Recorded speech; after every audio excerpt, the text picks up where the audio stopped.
open. Wasana looks to finish him off at this point. Peanut drops as well. Ooh! Best rushes out there, the one and only Wasana. We do have Wasana. Oh, the one shot onto Blade. Wasn't even given a chance to be able to be picked up. And now Wasana pushing through for the team as well. Fearless and relentless, he created openings where none existed, winning duels no one else could. Buriram already have activated the champion rush condition. This has to be the moment.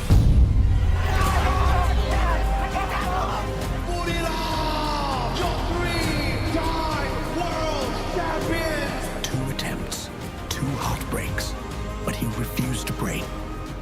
When everyone doubted him, he kept his smile, and today he burns brighter than ever. The MVP of the best team in Free Fire World Series 2025 Global Final.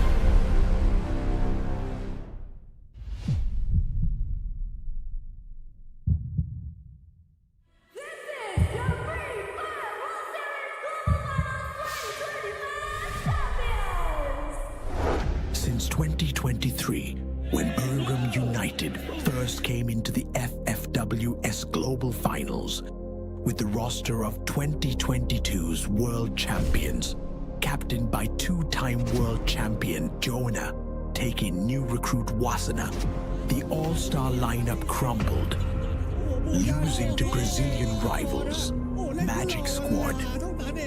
Even though they finished second, many people still doubted them, especially Wasana. After a year, they returned to the FFWS with the same goal in mind.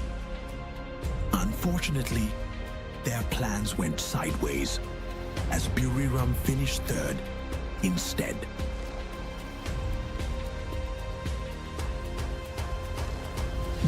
This year, they return with the same goal: prove the doubters wrong. But they started the tournament poorly. ก็พวกผมก็ทำเต็มที่ครับความพยายามไม่เคยทำร้ายใครอยู่แล้วพวกผมพยายามมา2 ปีครับที่พยายามมามันไม่เคยเสียหายครับมันทำให้ทีมตัวเองได้เก่งยิ่งขึ้นครับแล้วที่วิจารณ์กันมาว่าฟอร์มดรอปก็ตอนนั้นก็ดรอปจริงๆครับแต่ตอนนี้ก็พยายามแก้ไขในสิ่งที่พลาดในตอนนั้นจนถึงมาสำเร็จทุกวันนี้ครับ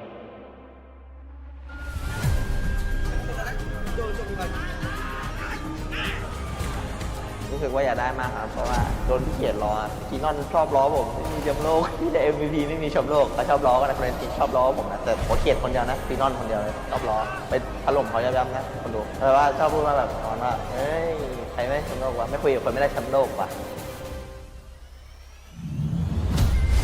Reset. Adapt. Burn bright. Powerhouse Stackwood champions. Buriram United Esports.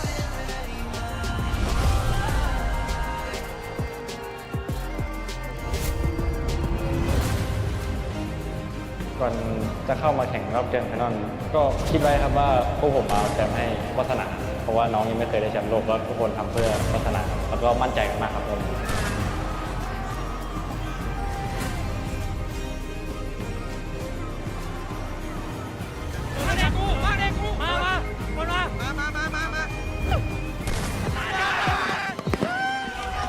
This year, they finally did it. Buriram, your 3-time world champions. Joanna's dedication for Buriram finally paid off, as he made history as the first ever 3-time FFWS Global Finals champion, as the captain led his young teammate Wasana to his first ever world championship. ก็รู้สึกดีใจครับที่ได้เห็นน้องถูกถ้วยแล้วแต่ว่าเราก็ดีในเรื่องเราก็ดีใจเหมือนกันเพราะเราก็ตามหาถ้วยนี้มานานมาก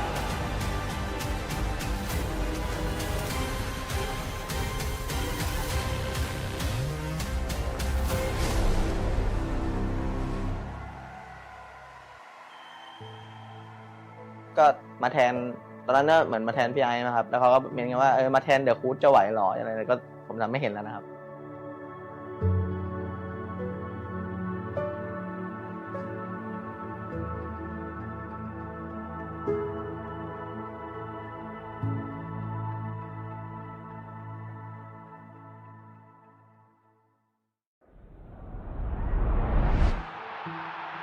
Once the youngest in EXP, now the backbone of AG, he's walked this path before.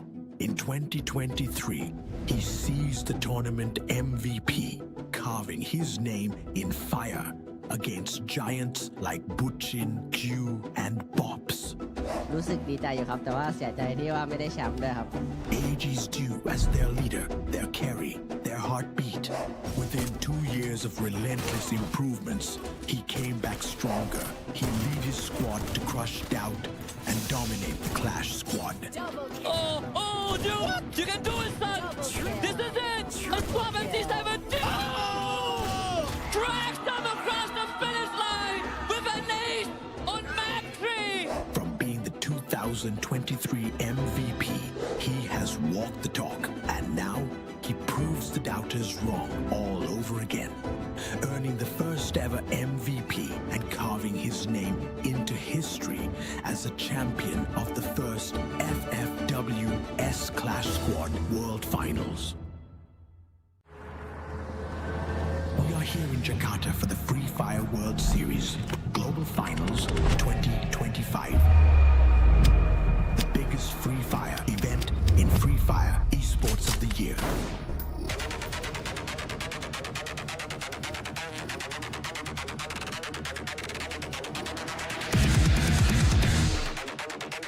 The knockout stage began, and 6 days decided everything. The best teams crushed doubts, First blood. while 6 teams were crushed by pressure and eliminated early instead. Triple kill.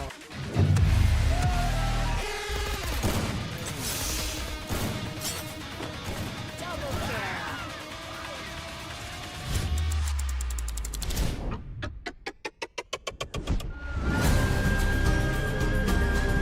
Fans from every corner of Indonesia traveled to witness an epic finale to the team's journey in Jakarta's Indonesia Arena, the nation's largest esports venue.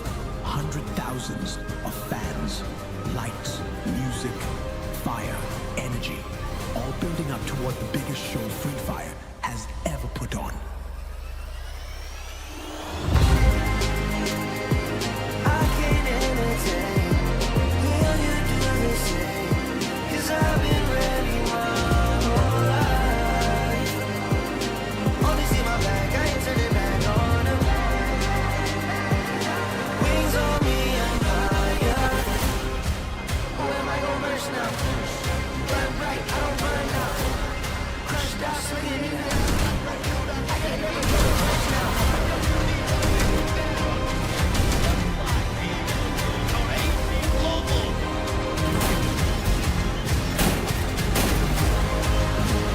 Double kill. What an epic end to the FFWS Global Finals 2025.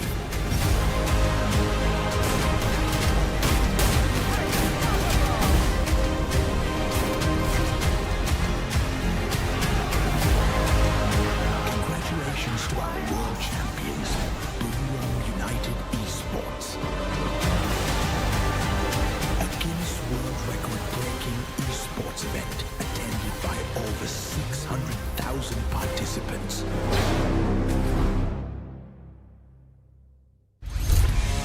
Welcome to Koya. All access. This is the Pros Masterclass. Nero, a deep dive into his strengths, abilities, and why he's shaping the way pros play right now. Next, let's break down some high-level pro plays from FFWS 2025. RQ Kazoo took the launch pad and a free target for P-Sports as they soared through the sky. RQ Abe got knocked the moment he landed. From far, Nero's skill to stop RRQ Kazu from instant blue walling and get a resurrection on RRQ Abe. Nero's skill also disables Joseph ability, allowing detection skills like Moko's to become more effective. RQ Kazoo had to spend more time breaking Nero's plushie before they could safely resurrect. The damage from Nero's plushie continues to tick down their HP. P-Sports uses this window to close in on RRQ Kazu. With RQ Kazu's HP not full, P-Sports comes in for the cleanup. Meta shifts, tactical zoning, and anti-glue control, Nero brings a whole new layer of strategy to every fight. At this moment, Key Esports uses Nero's skill first to break through the enemy's defense, powered by Joseph, then activates A124 skill to disable the opponent's active abilities. However, Joseph can counter a 124's effect and protect himself from it. That's a wrap on our Nero breakdown. The plushie, the pressure, and the plays that define this meta. Is Nero your must pick, or just overhyped?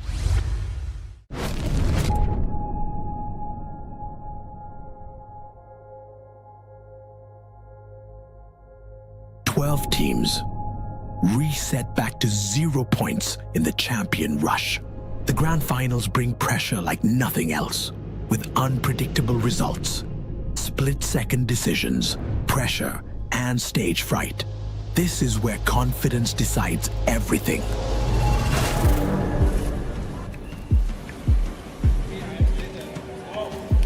ทุกชั่วโมงทุกอย่างที่เราซ้อมกันมาถึงวันนี้ทุกอย่างที่เราเสียสละการเปลี่ยนแปลงที่เราปรับและคือเรามาถึงจุดนี้ได้เนาะ Só ganha essa quem dá o buia, mano. Então não vamos deixar ninguém ganhar e ninguém tirar esse buia de nós.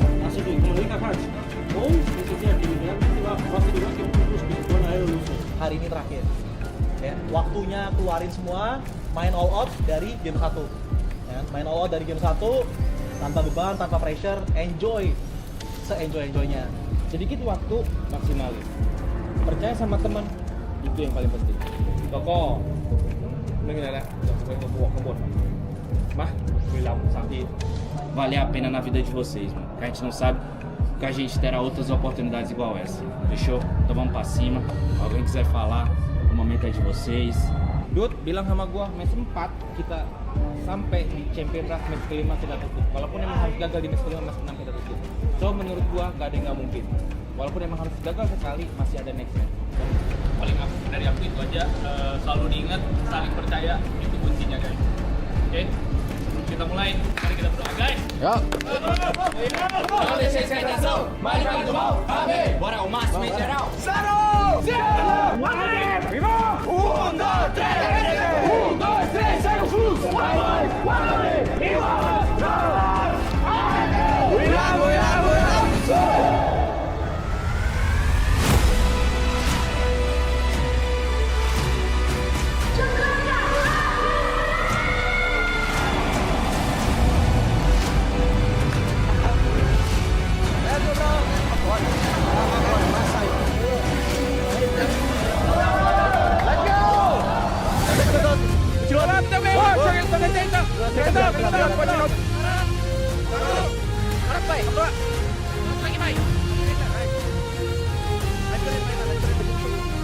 Masih kuat. Gak apa-apa. Ya.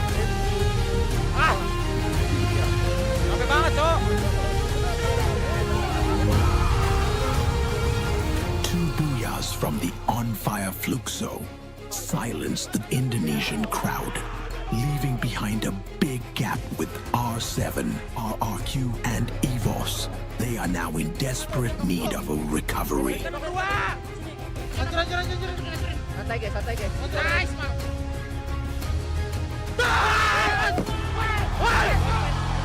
RRQ and EVOS finally recovering. However, Buriram is miles ahead of everyone else. The first to activate the champion rush. Aku nggak lewat sini, kita lewat depannya, ayo, gua skill. Len. Satu. Aku. Sabar. A desperate play from RRQ stops Buriram, Masuk postir. giving Fluxo the chance to activate the champion rush with the Booyah. Champion rush activated. Now two teams begin their race for the final Booyah.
the end of FFWS Global Finals 2025, we witnessed doubts being crushed and history being made from the eyes of the MVP himself, Wasana.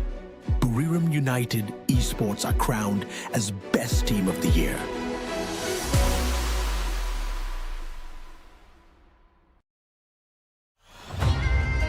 Who am I gon' verse now? Burn bright, I don't burn out. Crush styles, look at me now, huh? I can never go reverse now. But I'ma spin it back, A-jump. Went from nada to the crowd, throw in their hands, bass jump. I'ma hit the finish line no matter what. They front, first place, you a runner-up, dominant, but the red and the blues going ruthless. 10 out of 10, 11, I don't snooze, I pursue. Don't push it, put me in game that I don't lose. I stay cool, depending on my pen and pennants I choose. Ayy, I'ma show you how it. Got it, now the loudest. Wu-Tang, I'm a bird, love the competition. Told you only way is up, I don't go reverse. I can't entertain. Will you do the same? Cause I've been ready my whole life. Only see my back, I ain't turning back on them. Wings on me, I'm higher.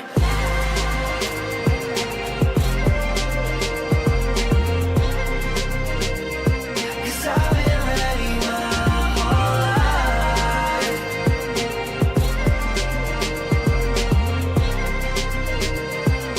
Wings on me, I'm higher. Who am I gon' verse now? Who am I gon' verse now? Show me what it's worth now. I pull up in the can't imagine all these people wanna follow, missing in action. Paper planes, I'm a condos, made it from rapping, and I met role models. Thinking I'ma pass all the monogram on my body, this shit shout out to Virgil. Know that I'm gon' beat them like the shit that I put words to. Mama and the internet, two things that I just learned through. Hit it out of the park, so there's nothing to reverse to. I can't entertain. Will you do the same? Cause I've been ready my whole life. Only see my back, I ain't turning back on them. Wings on me, I'm higher.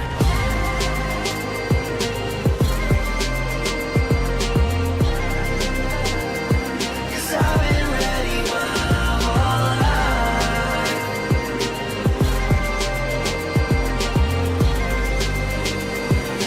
Wings on me, I'm higher.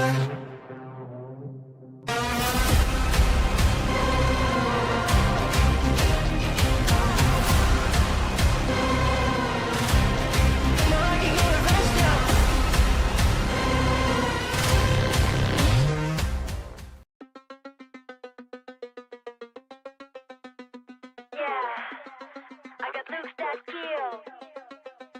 Let's go. Wild and free, got an animal in me. Once you see, you ain't never wanna leave. You think your eyes are fooling you.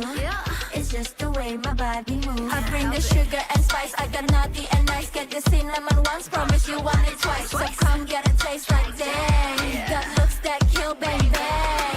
I'm razor sharp, real sauce hard. Light it up, fireworks in the dark. Watch out, I'ma get ya. Don't leave, I will let ya. I'm razor sharp, really so far. I light it up, fireworks in the dark. I'm a non-stop drill, I can lose that kill. I'm a little bit bittersweet, but you can pour some sugar on me. I'ma knock you off of your feet. Non-stop drill, I can lose that kill. I'm a little bit bittersweet, but you can pour some sugar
Winterlands is back. This year, dreamier than ever. Become a Dreamsmith in the Winterlands Dream Space event and get rewards. Weave dreams for Yeti using event tokens and watch Yeti sleep soundly. You may even trigger a candy rain. During Winterlands last year, we explored Bermuda with the Frosty Tracks. This year, we'll journey through the maps with the Dreamport. Each match, Yeti pilots the Dreamport along a random route and stops twice. Before the Dreamport reaches the midpoint, players can parachute onto it to loot. And players can make a wish at the Wish Fountain using coins to get special loot. As the Dreamport lands at the endpoint, the fountain provides even better loot. Try out the special event limited ice darts and the weapons that shoot snowballs. Additionally, snowboards are auto-assigned to every player at the start of the match. Perform tricks and be the coolest boarder on the block. These snowboards are also available in Clash Squad. Use them to speed across the battlefield and pull off different tactics. Oh. Well, that's new.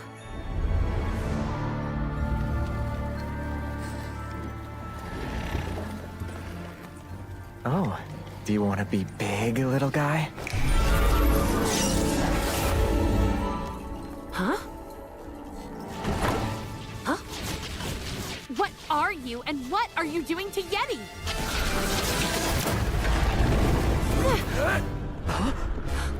Uh-oh.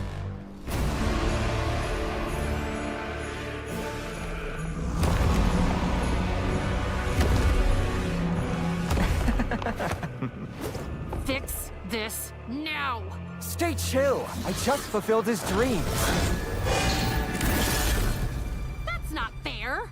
Would you like to see how it is to be legendary? What? Wow! Wish granted. So, where were we?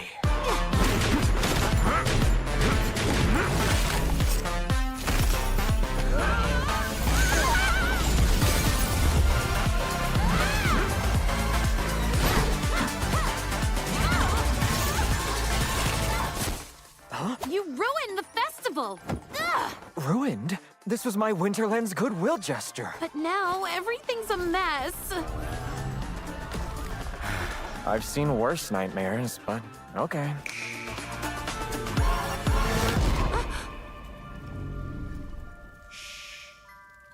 Is there anything else I can do for you? You could do that.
From the kid that everybody doubted and everyone said was overrated.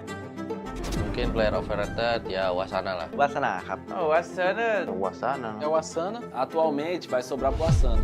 He is the only one who has never win any international tournament in his team. His hunger was higher compared to others. Towering in front of him, the same enemy, the two-time world champion. The same challenge for him to overcome again. Whenever Buriram needed someone to step forward, Wasana was always there first. Every fight he took was a risk. But that's what makes him one of the best rushers in the world. Oh, Wasana! Nolan notices him as LBT tries to take the trade on the map, but he turns around too late. The mini Uzi making all the difference for Wasana. Bina out in the open. Wasana looks to finish him off at this point. Bina dropped as well. Ooh! Best rushes out there, the one and only Wasana. We do have Wasana. Oh, the one shot onto Blade. Wasn't even given a chance to be able to be picked up. And now Wasana pushing through for the team as well. Fearless and relentless, he created openings where none existed, winning duels no one else could. Buriram already have activated the champion rush condition. This has to be the moment. Buriram, your three-time world champions. 2 attempts, 2 heartbreaks, but he refused to break. When everyone doubted him, he kept his smile, and today he burns brighter than ever. The MVP of the best team in Free Fire World Series 2025 Global Final.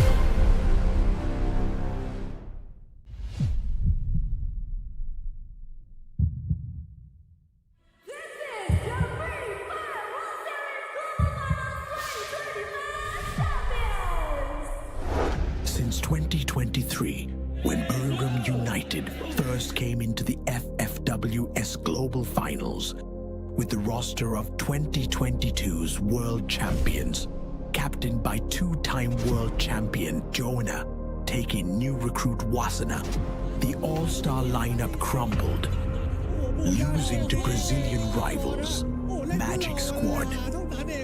Even though they finished second, many people still doubted them, especially Wasana. After a year, they returned to the FFWS with the same goal in mind. Unfortunately, their plans went sideways as Buriram finished third instead.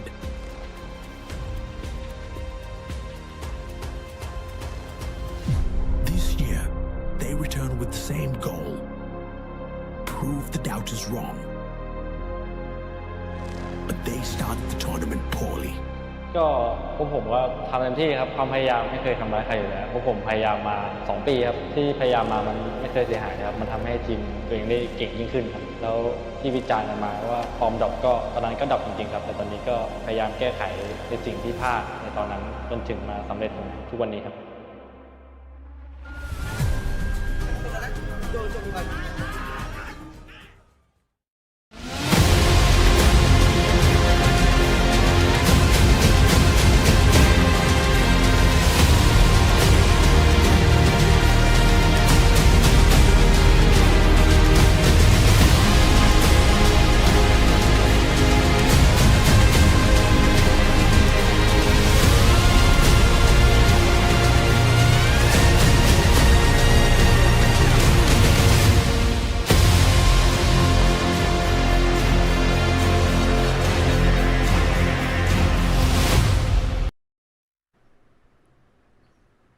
Ladies and gentlemen, I welcome you all to the final day of Free Fire MAX Asia Invitationals.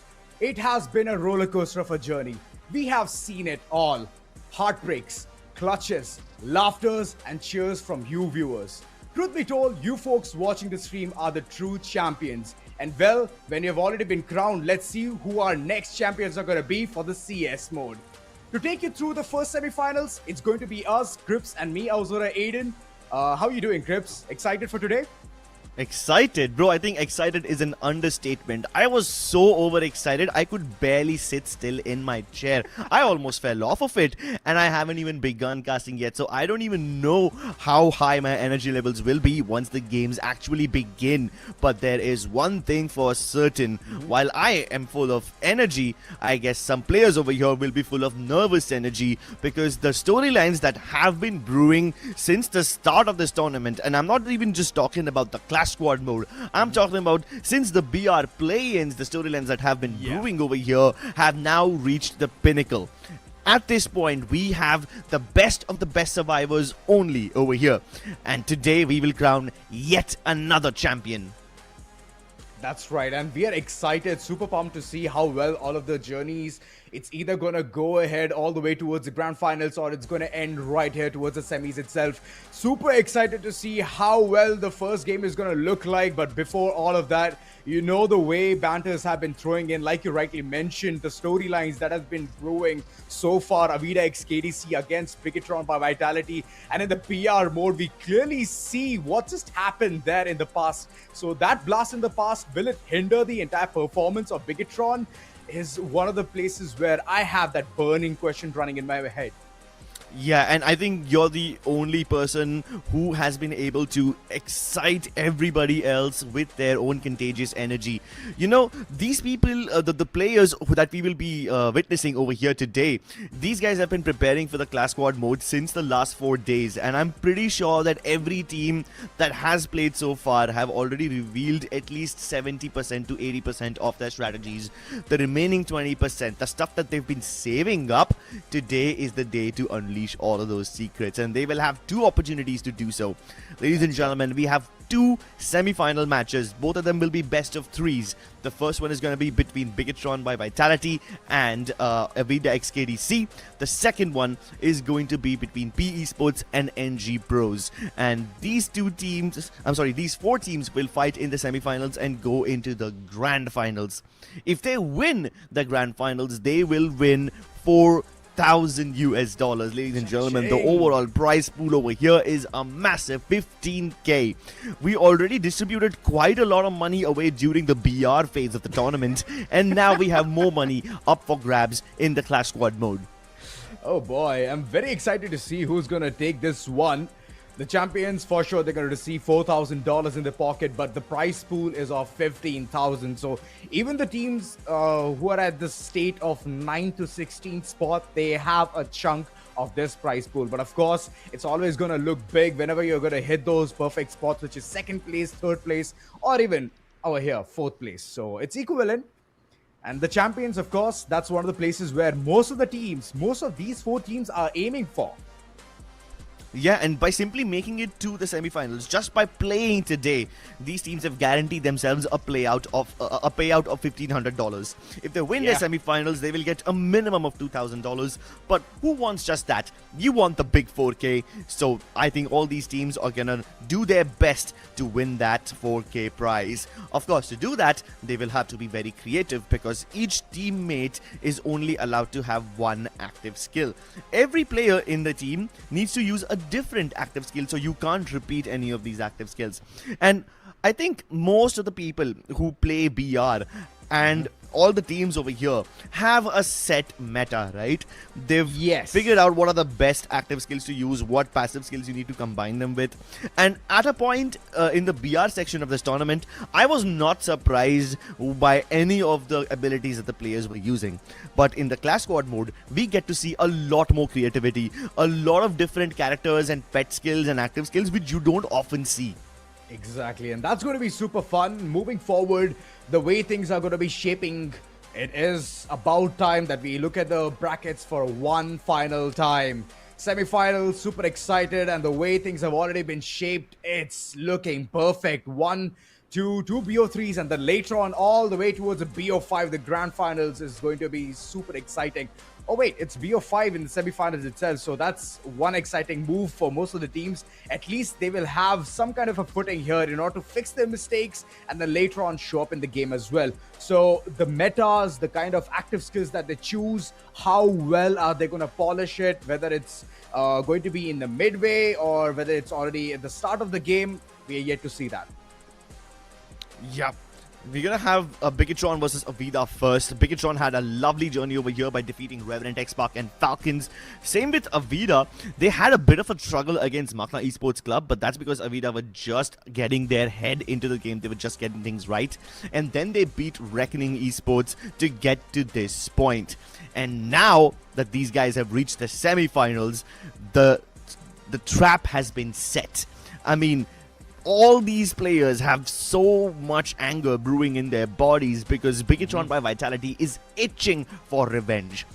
A week ago, BIGETRON by Vitality was in the grand finals of the Fire MAX Asia Invitational, and they were the first team to activate the champion rush condition. They had 4 games and they squandered 4 opportunities to close out the tournament and win the BR section.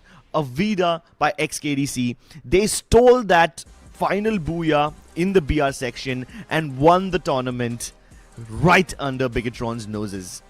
And BIGETRON have had the champion rush condition activated since so long, it must be so infuriating for them to not be able to win, even though they clearly had way more points than anyone else. So today, BIGETRON by Vitality have the opportunity to get their revenge against AVIDA, to avenge what happened to them in the BR section of this tournament. You know, previously we were saying this one thing, no booyah, no problem. This time they need the booyah. It doesn't matter. This is the redemption arc which BIGETRON by Vitality is already setting foot, and AVIDA XKDC, so far they are the victors.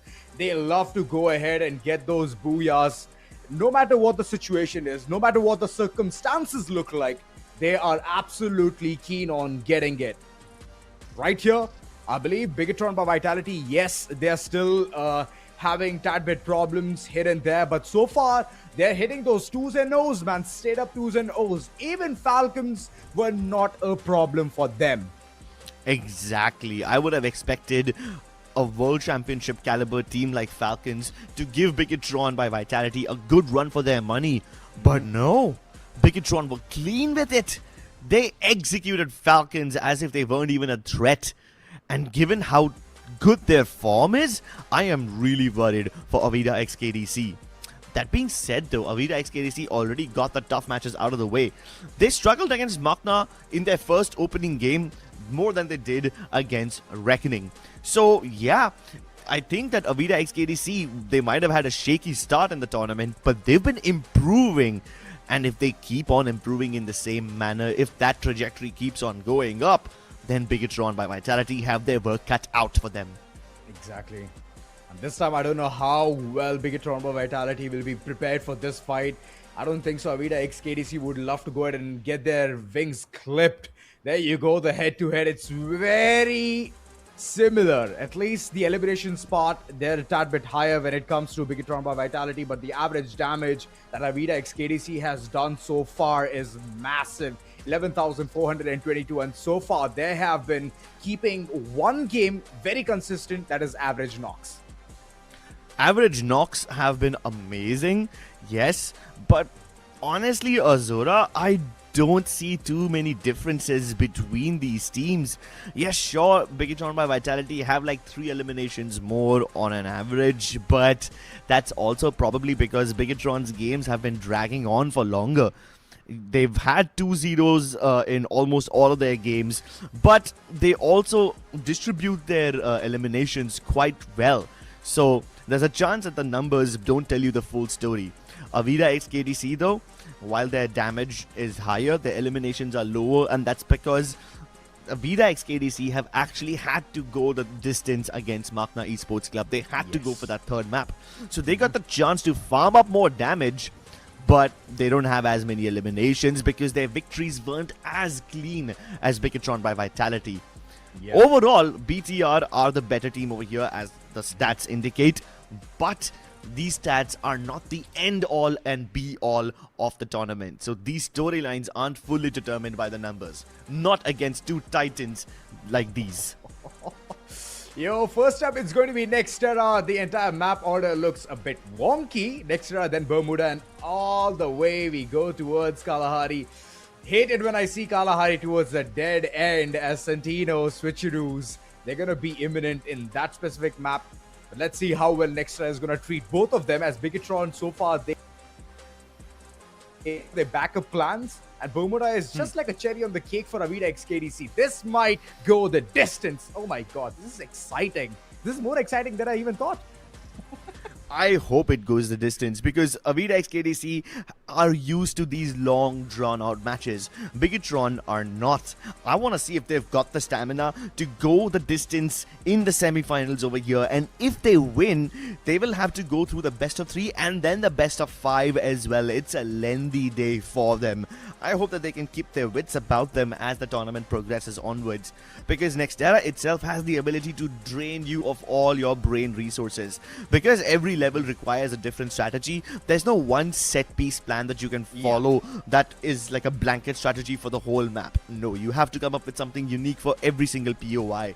You need to know how to use the gondolas if you're in Farmtopia. You need to know how those portals can be camped and used as traps in Decker Square.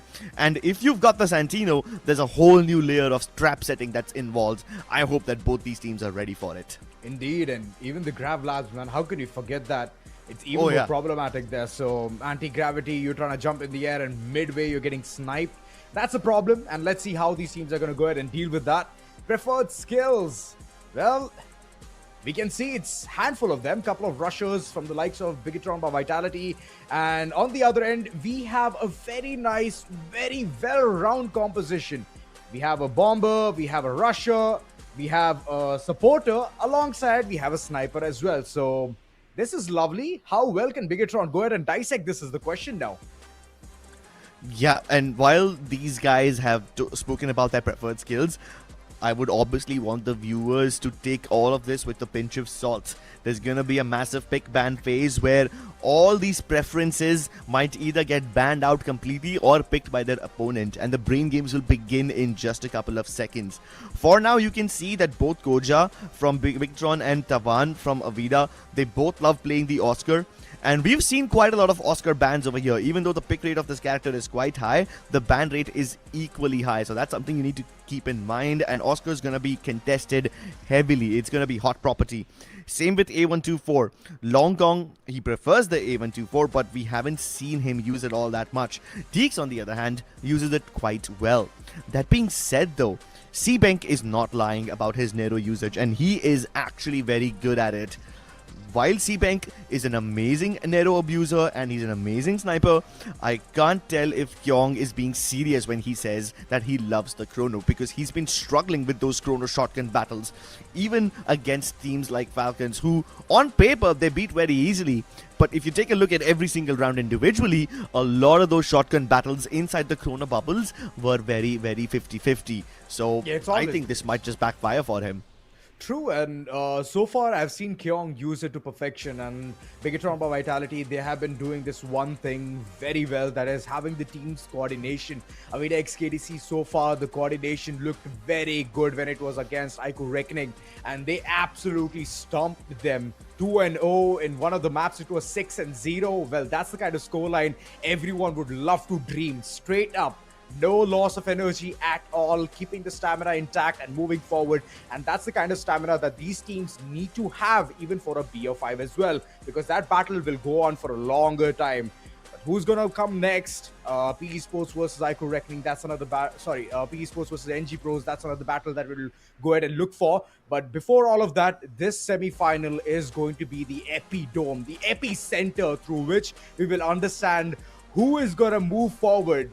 BIGETRON by Vitality has been selected by, again, 70% of the populace. And on the other end, AVIDA XKDC, so far, whenever it comes to the Booyah tactics, they're always ahead. So the 30% coming in from their end will be super proud about their pick. Yeah, and even though the audience has, decided that BTR are the more favored team over here, there is no saying which one of these teams will come out on top, because anything could happen. And it all begins here in the ban and pick phase. The brain games have already started. You know that both these teams love the Oscar and the A124, so which one are they going to pick up first? Oh, they end up banning Clue. That's very interesting. That leaves only Coda as the potential information-based character. Do AVIDA pick it up, or do they leave it for BTR? Well, let's see. Clue, a good ban coming in. Coda on the other end. All the information's gone. Okay. Okay. All right, this one thing that I'm worried about. I thought AVIDA XKDC, they're going to be super lenient towards banning Steffi and just remove the Graffiti's blessing, and then at least somehow go ahead and cluster BIGETRON by Vitality in one corner by throwing all of those nades, as they have a bomber in their team. So, okay. The Orion pick makes a lot of sense. Orion does. has been actually very, very good in class squad mode. Up until yesterday, I was talking about how DRS Salu was using it brilliantly. But now, even AVIDA have amazing Orion users. If you take away the Orion from AVIDA right off the bat, I think it's going to stifle their momentum quite a lot. And to respond to that Orion pick, AVIDA take away Oscar. We already knew that Tawan loves using the Oscar, so he's most likely going to stick to it. But with Long Kong picking up Cassie, that is going to make AVIDA a lot more tankier. They can sustain themselves in the middle of those battles. Normally, BIGETRON, if they want to pick up a character that has a lot of sustainability, they would go for the Chrono, but I'm not sure if that's going to be picked up by BTR just yet. So far, they're just teasing us with the Tatsuya. And I'm glad that having that Rebels rush is going to help them a lot overall. But I love the composition already. AVIDA x KDC, the combination looks sublime. Cassie, Oscar, both of them working together and charging forward through any kind of an ordeal. So that's really good. And now moving forward, yes, it's a Sentino pick, which will be given to C-Bank, of course. And C-Bank, let's see who he's going to be picking as a character to give Deeks right around the corner. And the support, right, that's important. Moreover, I like Pablo right now, just thinking, having the kind of intuitions that this might help a lot, and he's going to take his sweet time. Why? Yeah, I mean, all the good characters are gone. You can't have any info-based characters, so you pick up Zayn because that's like one of the only few viable options left now. I guess maybe an Ignis is still up for grabs. Maybe that's what BIGETRON could pick up as their last roundabout, or maybe even the Chrono. Oh, never mind. Now BIGETRON have to be worried, because if Anusit or anyone for that matter in AVIDA is going to use the Iris, they need the Chrono, because the glue walls are not going to be enough against the Iris. C-Bank, he would absolutely stomp the ground right now. Think that, you know what, a really good character has already been picked. Iris is his favorite, to be honest. Any sniper's favorite. Long range, getting those shots, and Nero being picked is an absolute good choice. So, BIGETRON by Vitality, they look stoked with the kind of characters that they've already selected already. Of course, this can be a very nice switcheroo if Sentino could be swapped with C-Bank or not. Deeks, of course, will be heading towards being the Orion, as last time as well. We were seeing him run away from harm's way again and again, and there you go. That's the kind of selection that we can usually see coming in from BIGETRON by Vitality's end. AVIDA x KDC, they're just going to keep those characters as it is, except for the swap with Zayn and Cassie. Yeah, the Zayn and Cassie swap makes sense. Tawan already loves the Oscar and he's very good at brushing. Iris in the hands of Anusit, the sniper, is gonna make perfect sense. I am actually excited to see what Koja can do on the Tatsuya. I think both Orion as well as Tatsuya are something that he can handle really well. So Koja is very good that way. But Nero's got the plushie instead. I'm sorry, C-Bank's got the Nero plushie instead. And instead of playing the Santino, which can help him reposition quickly and help his team out with the flanks, he's provided that character to Deeks. So Deeks will now have to somehow find those flanks and find opportunities. If this is the lineup that actually works out, and we know for a fact that C-Bank likes to stay away from his team, we might just get to see a lot of 2-1-1 splits from BIGETRON by Vitality. You know, this is amazing, Crips. I just love that Sentino is in the hands of a rusher. I've never seen this before. Deeks, so far when he was Orion last time around, he did a phenomenal job running away from harm's way, not at all taking a single damage, and popping the character's ability at the right time. Crimson Crush has saved him in most of the battles. This time he's going to go with an aggressive approach of repositioning himself instantly. So those flank angles, they need to be checked, and AVIDA x KDC, 50% of their brain cells are constantly going to be thinking this one thing. Where did he reposition? Where did he go? What's happening? What's going on? And that itself, the element of surprise, is one of the places where he's playing with the minds of the opponents. So Deeks, this is a big hats off to you, and moving forward, we're going to enjoy a lot moving in towards the first map itself, which is Next Era. I hope that they've got some way to keep Deeks in check, because this guy is already pretty elusive. Yeah. I've seen him fight, if let's say you're in Bermuda and if you're in a tight area, like let's say the mansion of the peak or maybe the Pochinok area, this guy can keep jumping in and around windows and just run circles around his opponent, and that is a very scary ability to have. You combine that with the Santino Shape Splitter, he will be basically impossible to pin down, and that is something that BIGETRON really need, because while Deeks is running around causing distraction, he creates opportunities for C-Bank to strike from afar. And you know what C-Bank does, you know, he always picks up the M500 in the pistol round, always picks up the VSK in the second and third round, sometimes maybe even a G36, and he's gonna be away from his team. So if C-Bank needs backup, you can also have Deeks teleport to him and provide backup. So there's a lot of playmaking opportunities, a lot of aggressive opportunities for BIGETRON by Vitality. However, they barely have any defense. They have no defensive abilities whatsoever. And on the other hand, you've got AVIDA XKDC, they've got the Cassie as well as the Zane. I mean, yeah, the Cassie electrotherapy is annoying enough to deal with because you can get healed up pretty quickly, but the Zane also makes you tankier. So AVIDA XKDC will really have to hammer their shots down if they want to win this game. You know, there's only one thing that I would love to say, Crips. Offense is the best defense, and now we head all the way towards next era. And this is the kind of mentality that BIGETRON by Vitality is already established. But this is one of the places where I've seen AVIDA XKDC run ham with the VSS.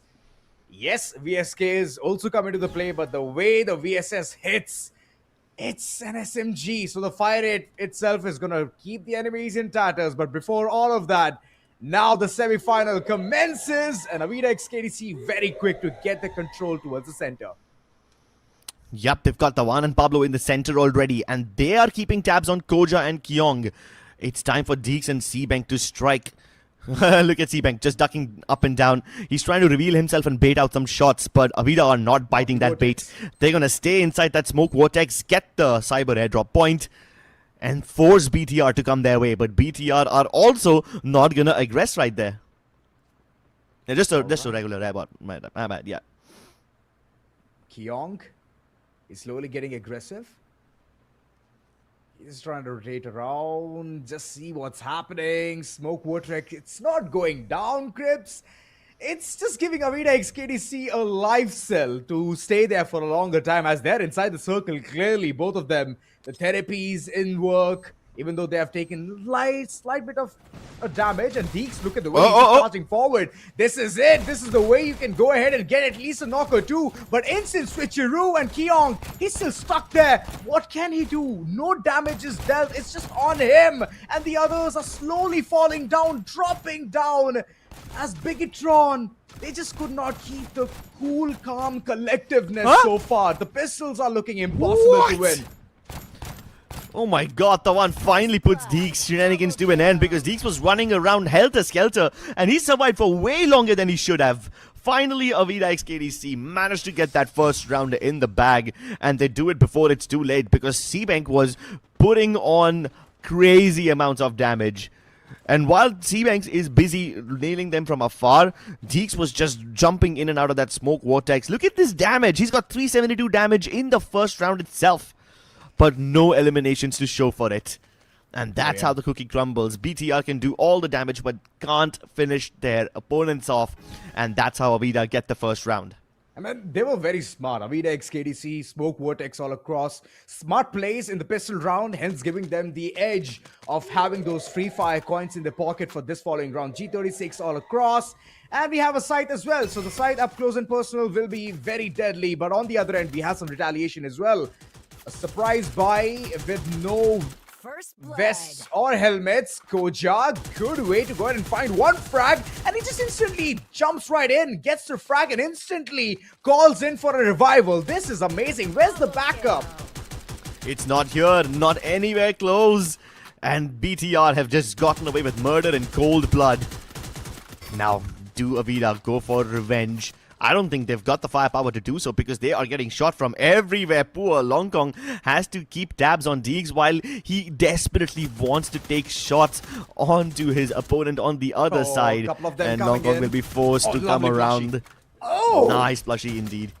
And while they've got all this going on, poor Anusit can't do anything but just sit there and look at his opponents take his teammates down one by one and feel powerless to do anything about it. Now he's forced to come out in the open on the conveyor belt. Nice shot. Gets the knock onto Deeks, but I don't think he can survive this any longer. Sure, he can get the heal up, but he'll be sprayed down before he recovers anything. Man, he survived for a tad bit longer time there. Good placements, but this is the way where Long Kong just get jumped. First the plushie and then later on that instant headshot. Hence, giving Anusid at least a chance to fight back. He fought valiantly, man. Look at him jumping around. At least he got a couple of them, but the 1v1 confrontation was one of the places where his HP did not be the best friend of his own. Now, AVIDA x KDC, they're definitely going to be thinking what needs to be done next. As the previous round, BIGETRON by Vitality, they were not supposed to snatch it away, but they did. So, surprise, surprise. Surprise, surprise. Oh my god, look at that. Both of them just dropping into the center. They try to go for that airdrop once again with Kyong right above them. Two smoke vortex as Kyong tries to go for the flank. He's hoping to get the drop onto Tavan, but Pablo has surprised him. 2v2 in the center, and they are not connecting any shots. They're just trying to dodge the bullets first. Seabang from afar finally takes Tavan down, and that should open up the things for BIGETRON. Now they can afford to go closer. Deke sprays down Pablo, and all his elusive maneuvers have absolutely done nothing. Seabank has finally been targeted by Long Kong, but I don't think Long Kong has the opportunity to fight him. He's got bigger problems. He's got Deeks closing in. Kyong has taken down Anusid, and that leaves Long Kong to his own devices. He can't do much. Waiting in the window, trying to bait Deeks into the pre-fire, but Deeks teleports out of there, and now he jumps in. He sees two people, and there was no way he was winning when he gets double peaked like that. Long Kong just got fine-tuned in that battle. Well. For a second I thought Deeks is just messing around. He's just trying to take the battle, but instant switcheroo, man. The repositioning, calling in the boys as they were right around the corner, getting the round. BIGETRON by Vitality absolutely not making any mistakes, hence giving them enough free fire coins to get weapon upgrades again and again. Kyong, look at him, level 3 MP5. Oh my god, it's like glaring at the sun and being completely blind. I mean, that's what flashbangs are for. What can they do in this situation now? Hopefully manage to keep their eyes open without taking a bullet between the eyes. Koja takes a ton of damage. Forced to fall back. You know he wanted to climb up there and help out Deeks, but he'll be forced to fall back for the time being. And now Deeks has to go in for that 1v1. Meanwhile, Tavan... does he check directly under him? Yeah, now he saw Kyong toss that ice nade, so he's gonna drop down on him. Kyong stays alive by turning into the Crimson Crush Ball, but Tavan's movement gets the better of him anyway. The Max 7 is amazing. Seabank comes in to help, but he's a little too far away, and he's not able to spray them both down. They finally jump up, and Deeks lands the headshot. Great stuff. Pablo also helps with the finish, and now it's just Deeks left. He really wanted to help out his teammate, but the moment he took damage, he was forced to fall back, leaving him all alone. Oh yeah. 1v2. The hammer on G36. And I feel that the damage definitely has amped up, but the way Tavan and Pablo, both of them are going to band together and function in this 1v2 situation, I don't think so. Deeks has that survivability, or let alone the clutch tactics in order to get this particular slot done. Seems impossible, and he already is seen. The sight is a big giveaway. A huge of a weapon will not at all keep you safe when it comes to such clutch situations. Oh. Lovely positioning. He's actually doing really well with the maneuvers. He's trying to get the high ground while they don't, but they both are just peeking him at the same time. He really tried hard to isolate those gunfights, but AVIDA are just trading really well. Exactly. They just know it's about time to go ahead and get that second of their own as well. And this is the place where the entire team just fumbled majorly. Kyong, I have no clue what just happened there. I mean, he did pop in the Crimson Crush. He thought that he was going to survive for a longer time, but the way Tavan just rushed forward, man, the Valiant Dash is for sure a twist and tail, man. Oh, 100%. Tavan breaking his ankles, forcing him to turn 180. This time Tavan is far away from his teammate. That's unusual, joins them. And now both him and Pablo are going for the cyber airdrop in the center. Kyong turns into the Crimson Crush, hoping to capture it. And he spots space for Deeks, but Tawan and Pablo both jump in 2v2. They both lose one player each. Now it's a 1v1 on top, but Long Kong is here to provide backup. Breaks the mannequin. Disengages from any possible fallback options, and he sprays down Seabank. He did not get spotted at all. Wow, the time turner also popped brilliantly. They bait BIGETRON into a false sense of security, bait them into coming towards that center high ground, and then they destroy them. You know, sometimes I just feel that baiting out towards the cyber airdrop is a really good tactic. And most of the time, AVIDA x KDC just knows how to perfect it. In the previous round, they already received that. In the third one as well, even though they lost the round, they have gone ahead and received those points, hence making them even more powerful in the upcoming ones. So good way to go ahead and launch the attack. And AVIDA x KDC, they seem super confident rolling in towards the 6th round as well. Koja trying to get the information, and that flash freeze might do that bit of the damage, but well, AVIDA x KDC, they have it covered. They have the insurance for it. This is one of those rounds where you don't need all the information. You can stare your opponents in their faces while not being able to take shots at them. And it makes for some of the most hilarious and some of the most awkward stare downs. It's like a cinematic build-up, you know, where the hero and the villain are looking at each other. They're staring into each other's eyes. They're angry. And just before the punches are thrown, yeah, that cinematic silence breaks the moment Koja takes damage. He makes a risky crossing, loses half his HP in the process. But now what's going to happen? I mean, are they just going to keep staring at each other? They try to use the walkway to close in the distance, but they've been blocked by the glue wall. So it's just going to be up to the first person to get knocked, and Seabank loses his life first. This could be the undoing of BIGETRON because they can't drop to pick him up now. Ooh, there you go. Lovely. Tawan and Pablo, both of them yet again, man. This dynamic duo can never be untouched. They're just rushing forward. I don't see those Crimson Crush coming into use at all, as both of them just go ahead and annihilate the opponents. Just like that, AVIDA x KDC getting their 4th. BIGETRON by Vitality, they have no clue. They have no sight onto what needs to be done here. That itself is a big problem. It really is. I mean, AVIDA figured out that Seabank is the only player down there. Everybody else is on the top floor. Two people just focus on Seabank, and the moment he peaks, they both land headshots on him, instantly drop him down, and that's the man advantage they were looking for. And even that nade was so good. 50-something damage on one player, 110 on the other, and that gives Tawan and Pablo the advantage. Even though these two people are rushing against 3 players, they can still win the fights. Exactly. Now moving forward, yet again, Kyong, this time he wants to bait the opponents in order to go ahead and get at least a cyber airdrop. This will make them feel confident, at least get the power to attain salvation for the upcoming rounds. But the way he's been flushed out already, Kyong instantly pops in the Crimson Crush, dashes right inside, takes the battle, but it's not helping him out, as Tawan and Pablo, both of them, they are seen in every skirmish, and they're just making wonders with that electrotherapy in hand. Even though Pablo has been knocked, Tawan has a really good opportunity to at least get this battle fair and square. There you go. That's right. Oscar for you, ladies and gentlemen.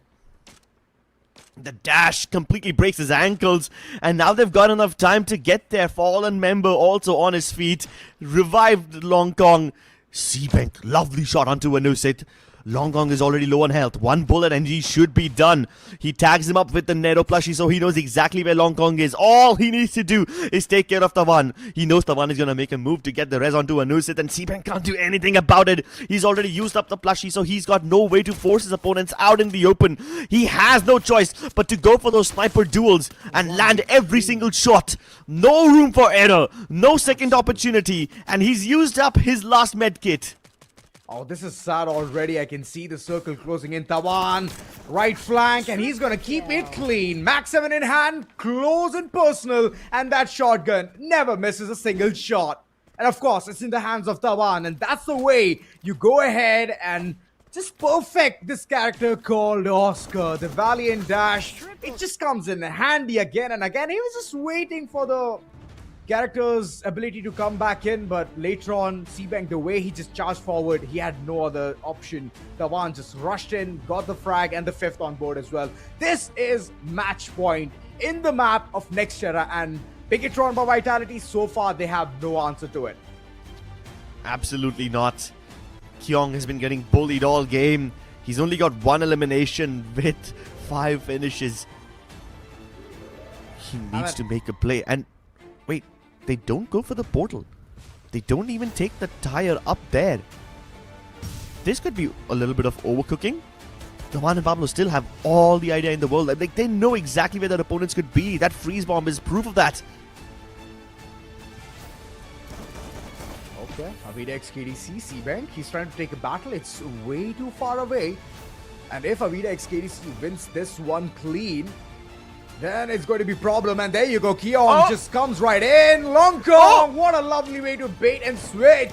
He instantly uses the portal, gets back right around the squad. And Deeks, he's in big trouble as he's taking big amount of damage. There you go, he's been taken down by the Trogon. Burst fires all across, and Anusit, he's just trying to check for the flank as Koja, he's going to depart next. BIGETRON by Vitality, so far they have no answer. Kyong, well, him using the Orion has been somewhat of a less spectacular scene compared to what Deeks did yesterday. My god! So I believe back to square one would be a really good opportunity, but Kyong, the last survivor of this entire battle against 4 people, I would say, as Long Kong, soon he might come back into the picture. And there you go. This is Man, Deeks and Koja laid down their lives to protect Kyong, but even Seabank couldn't provide cover from afar. AVIDA have been so good at isolating and exterminating all their opponents, and now poor Kyong feels alone. Lonely in this cold, cruel world. Lonely against this devastating, scary and intimidating opponent. 1v3, all the odds stacked against him, and Anusit puts the final nail in the coffin. AVIDA are 1 step closer to beating BIGETRON by Vitality yet again. Oh my goodness. First in BR, now in CS mode as well. I hope BIGETRON by Vitality go ahead and fix their mistakes, as this one was actually a very, miscalculated round from them. I mean, after the second, there was nothing. There were no silver linings coming forth. The cyber airdrops were completely looted. And the information game was absolutely strong for AVIDA x KDC. That's right, the first map is already long gone, as Long Kong as well. He performed valiantly. Long Kong had some great performances over here, but I have to give it to the deadly duo, Tawan and Pablo. In their previous game, I said that AVIDA x KDC is winning because they've always got superior numbers. They managed to isolate their targets really well. And over here as well, we got to see glimpses of that. You got to see glimpses where poor Koja has to fight them both alone. Poor Kyong has no way to get the backup. But there were times when Pablo, as well as Anusit, they were just rushing so hard that even with the numbers disadvantage, even when Tawan and Pablo were all alone against all 4 players of BIGETRON, they were able to convert those battles very, very successfully. And a part of the reason why they were able to win those fights is because Anusit is excellent at providing cover. Normally, it's the job of Seabank to make sure that the sniper on the other team doesn't get enough done, but this time Anusit was keeping Seabank in check. And when you suppress Seabank down, you have the potential to do infinite amounts of damage. Anusit did 4,377. That is amazing, especially for a game which only had like 7 rounds. Exactly. And Anusit, well, he did keep the sniper on the other end on his toes. And Seabank, he has dished out good amount of damage, man. He's at the 3rd spot currently when you talk in terms of damage. AVIDA x KDC, clearly Anusit, Tawan, both of them, they have performed very well. Tawan, of course, this man was all over the map. 11 eliminations with 4 assists. Amazing performance as always. And Long Kong, even though he has very less eliminations. It doesn't matter. The final round, right? The way he was just constantly switching around the positions and then just making the entire team a Bigetron, baiting them in order to at least give the support to the sniper Seabank. That was a hats-off move coming in. And then later on, AVIDA XKDC is just swarming those couple of players who are at the smack center, hence gaining the control and then leaving that one final man, Keong, all alone in this triangle world. My God, Tavan and Pablo, I have to give it to them. I don't know how the damage disparity between them is this high. Tavan with 3,656, Pablo with 2,208. I thought they would have similar damage because these guys were pushing up even when they had numbers disadvantage. I remember this one round distinctly where we were talking about it being a long, awkward stare and they're just looking at their opponents through the glass walls over there, through the narrow walkways. These guys pushed a 2v3 fight and still managed to win. And sure, Anushit has been providing backup really well, but in that round, Anushit couldn't even do much. It was just Tavan and Pablo just pushing in against 3 members of BIGETRON and still winning the fight. That isn't just firepower, that is sheer audacity and cojones to challenge your opponent head on when you know that you've got the advantage. You know, Bigetron by Vitality right now is hanging with that single thread in the air. This is the final map, I would say. If AVIDA XKDC wins it, it's going to be a 2-0. But I believe the Redemption Arc, that's one of the places that I believe will not be given justice towards. So Bigetron, pull up your socks, break an ankle, but get this map and take us all the way towards Kalahari, as Kalahari clearly is going to be super entertaining. So I'm banking on that. Crips, what do you think? Will it go towards the last final map? No, I do not think so. I was expecting this to be a 3-mapper. I expected that this is going to be a game where Bigetron have absolutely no problems crushing AVIDA because they finally get their chance at revenge, right? But, my God, AVIDA, I can't even say that they are playing brilliantly because Bigetron are giving them all the opportunities. I mean, you take a look at that maneuver by Long Kong when he just hopped into the portal in Deca Square and Keong couldn't do anything about it. He's just running circles around his opponents, man. And yeah, sure, maybe you can attribute that to, you know, winning the team composition, winning the draft. So let's see if they can draft up their next composition well enough or not. Let's see. The last time the bans and the picks for Bigetron by Vitality, it did look really concrete, but unfortunately they could not squeeze the maximum out of it. So having a very well-rounded team, which is having a sniper, support, bomber, and a rusher, just makes the cut, right? And alongside that, they have banned Oscar as well. So the only thing that made them stronger in the previous one, Oscar, it has been banned. And through the other end, I can see Bigetron by Vitality just planning some kind of a strategy here in order to deny the information game. And a lot of teams fall for this little policy, you know. They all get into the Oscar ban philosophy.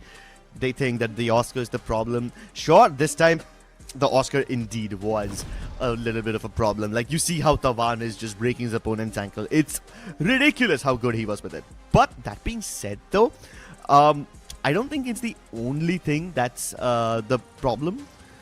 Sure, Bigetron might have just banned Koda, but the clue is still available. And what did I say? What did I just say?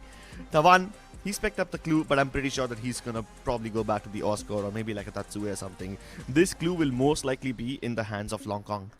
Ooh, Koja. Instantly, he wants to go ahead and pick that Tatsuya. I do respect the kind of decision that he's already making. Yeah, Tatsuya seems to be a fair deal. Koja, yes, I've already spoken about it now. And here's another thing, right? Seabank will be itching to get the Iris.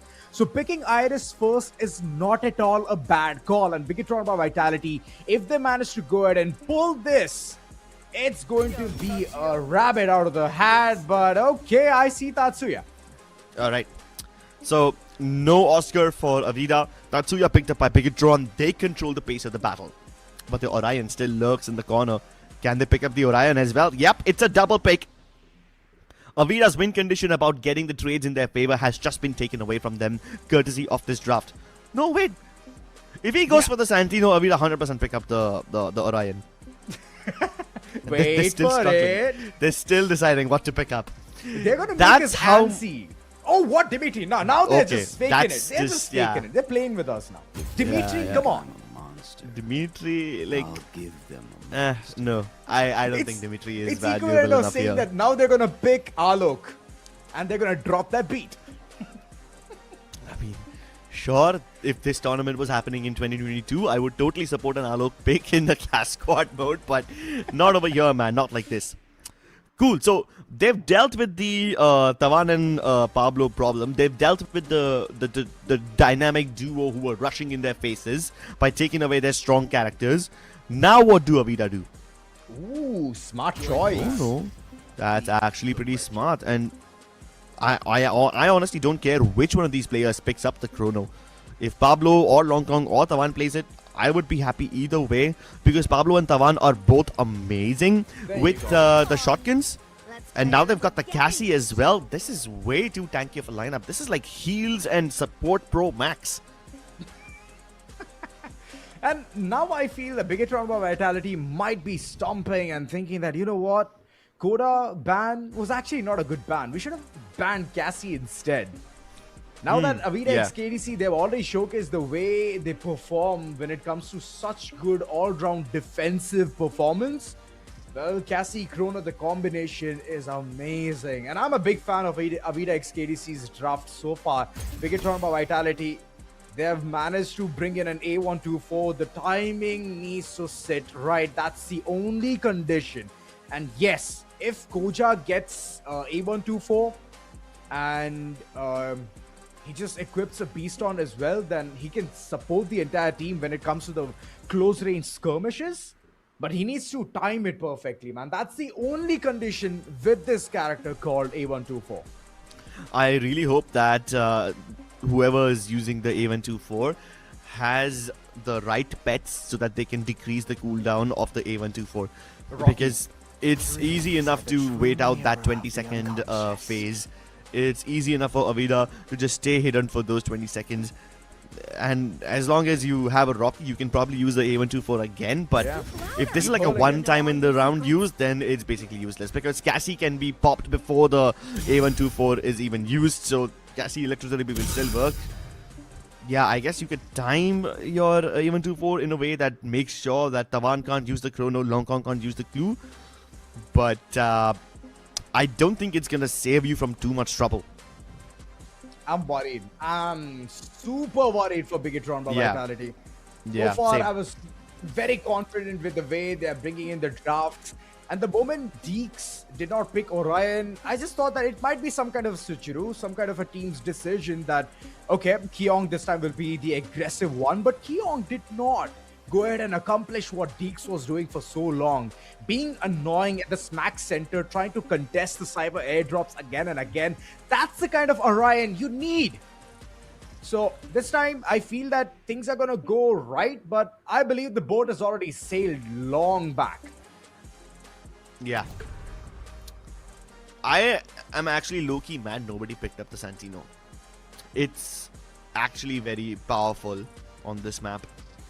And given how long the sightlines are, this pick of Santino could have been a game changer, even more so than the A124. So I think it's gonna be up to Koja to bring out the best of this character. And Koja, Keong, they were struggling quite a lot. At least Koja was able to land his shots and win the duels, you know. At least he wasn't getting obliterated straight up. But Keong was getting bullied. I hope that he can recover from his form in the first game and bring his A game into this next map, because if he doesn't, this would be the end of BTR's journey in this Clash Squad tournament, and this would be the second time they miss out on the trophy against AVIDA. That's right. I mean, the redemption arc, it's still pending. Come on, BIGETRON by Vitality. We would love to see the third map, and that's where I'm banking upon. Well, the combination, yes, it's making us a tad bit more nervous compared to what AVIDA X KDC already has.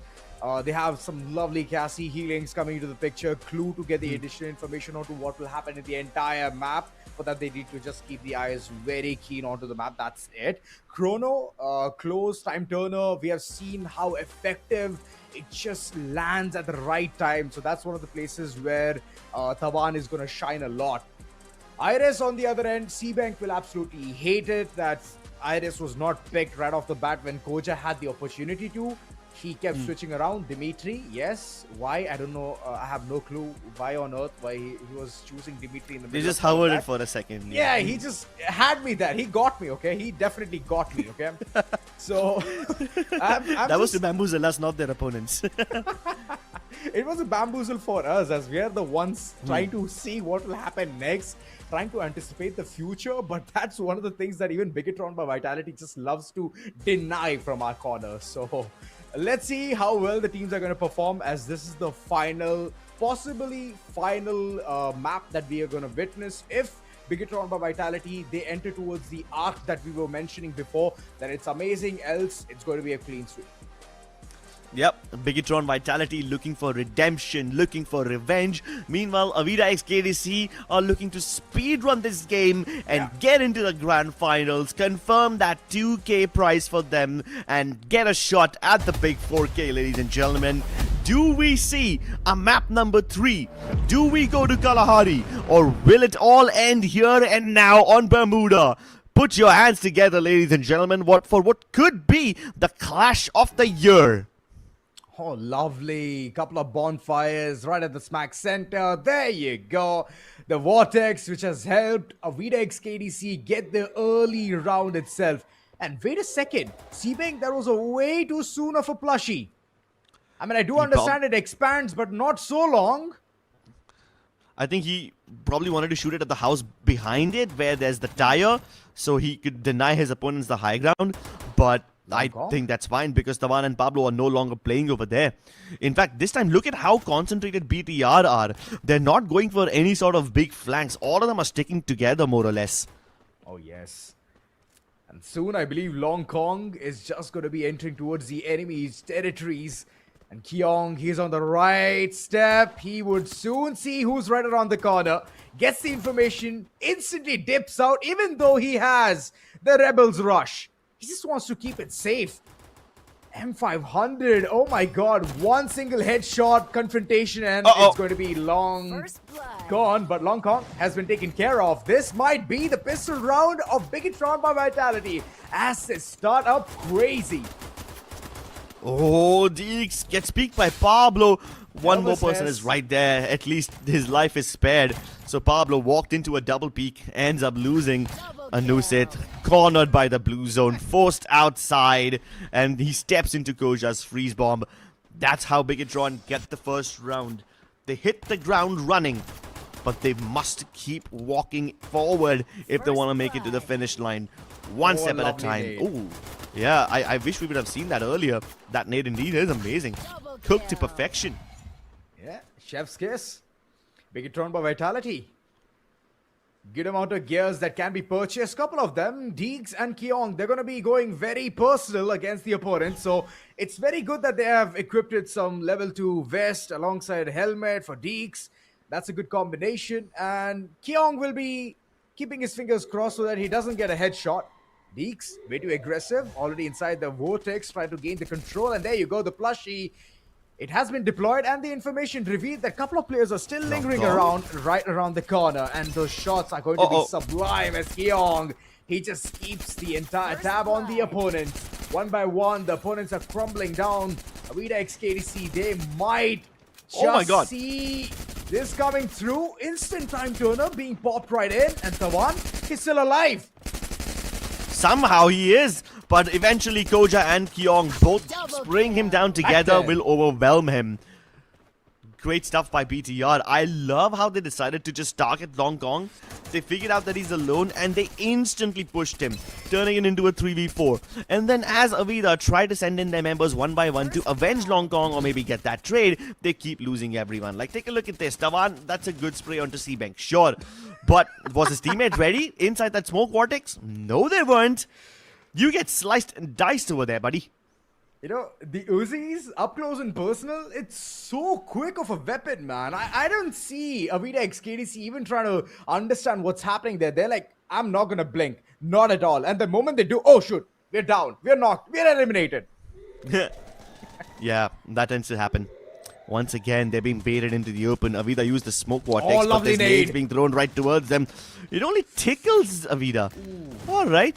They avoid the damage for now, but Kyong pops in there. And with that Max 7, he wins. He wins again. Oh my god, Tavan finally puts his killing spree to an end. But Tavan still has to deal with Deeks. That nade is perfect. Oh my lord. Tavan was instantly destroyed. He thought he had Deeks' number. He was ready to shoot down Deeks the moment he stepped out of the Crimson Crush. But he had no idea he would be blown apart to smithereens. Ooh, Kingfisher in hand, I knows it. Trying to take some range shots, at least dish out some damage. But when you see a death ball right in front of you as Deeks, then of course you're gonna be caught. And Deeks, the only thing that's running in his head is, I have to catch them all right about now. And look at the fielding set right there. Anusit, the moment he comes right out, the instant HP drops down, and there you go. The third rolls in.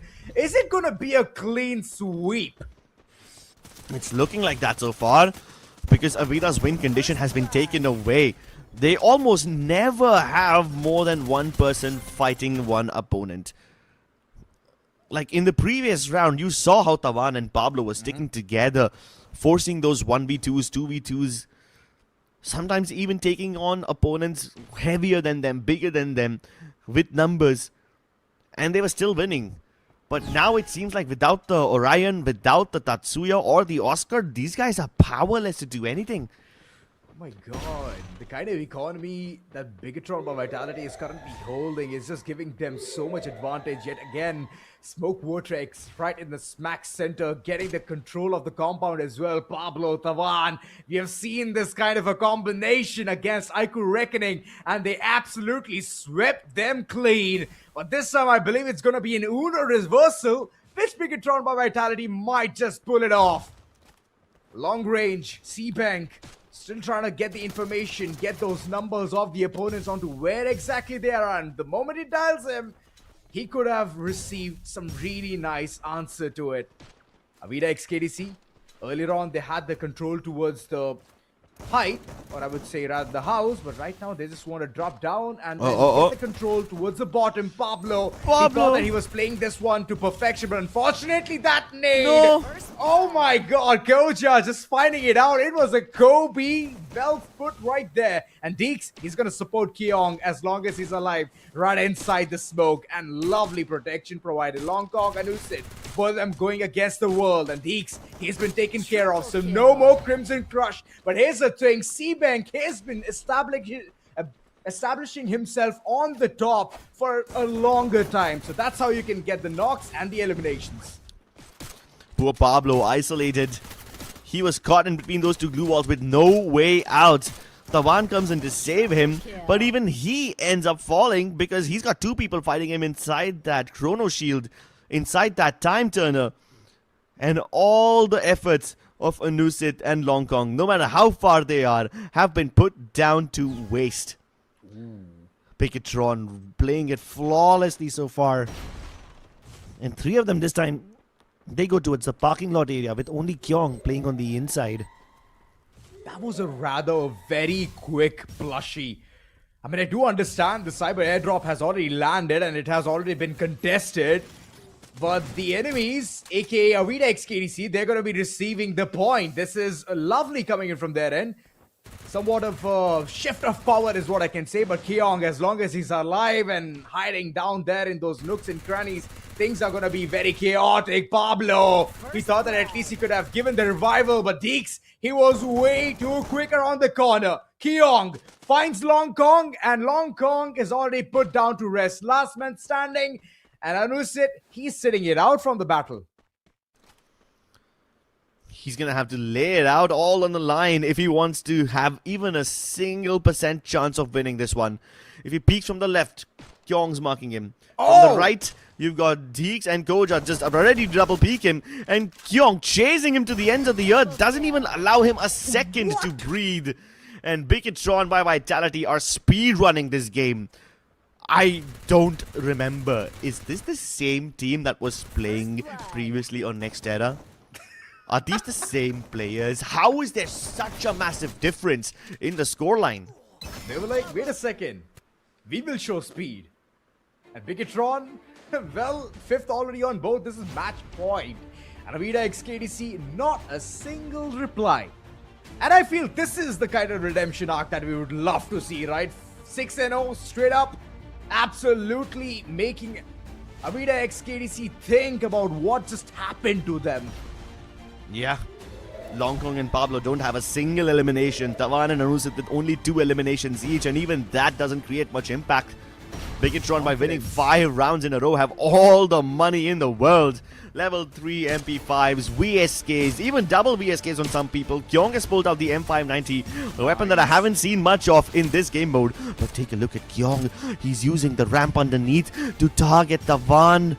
But Tawan can't be targeted because he's inside that time turner. Kyong dashes right past and Tawan gets downed. Koja's nade is brilliant and Pablo can't trade him out. Pablo is not close enough. He's trying to get inside but the glue wall is blocking his way. He's forced to go downstairs. Long Kong also trying to play alongside but they're just getting separated.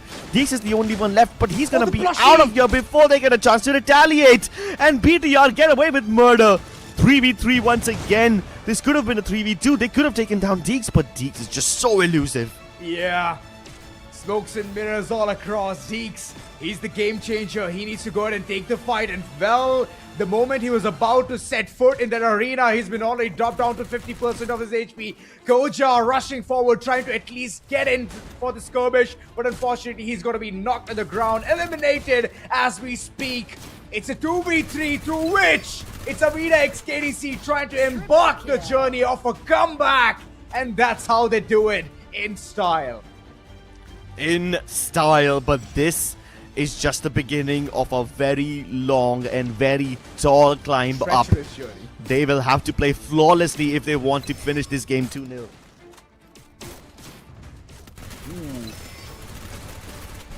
And I like the way the confidence was peaking there, but Deeks, just one shot from Anusit, and he's just silent, isolated, pops in that Crimson Crush and instantly rolls back down to his death.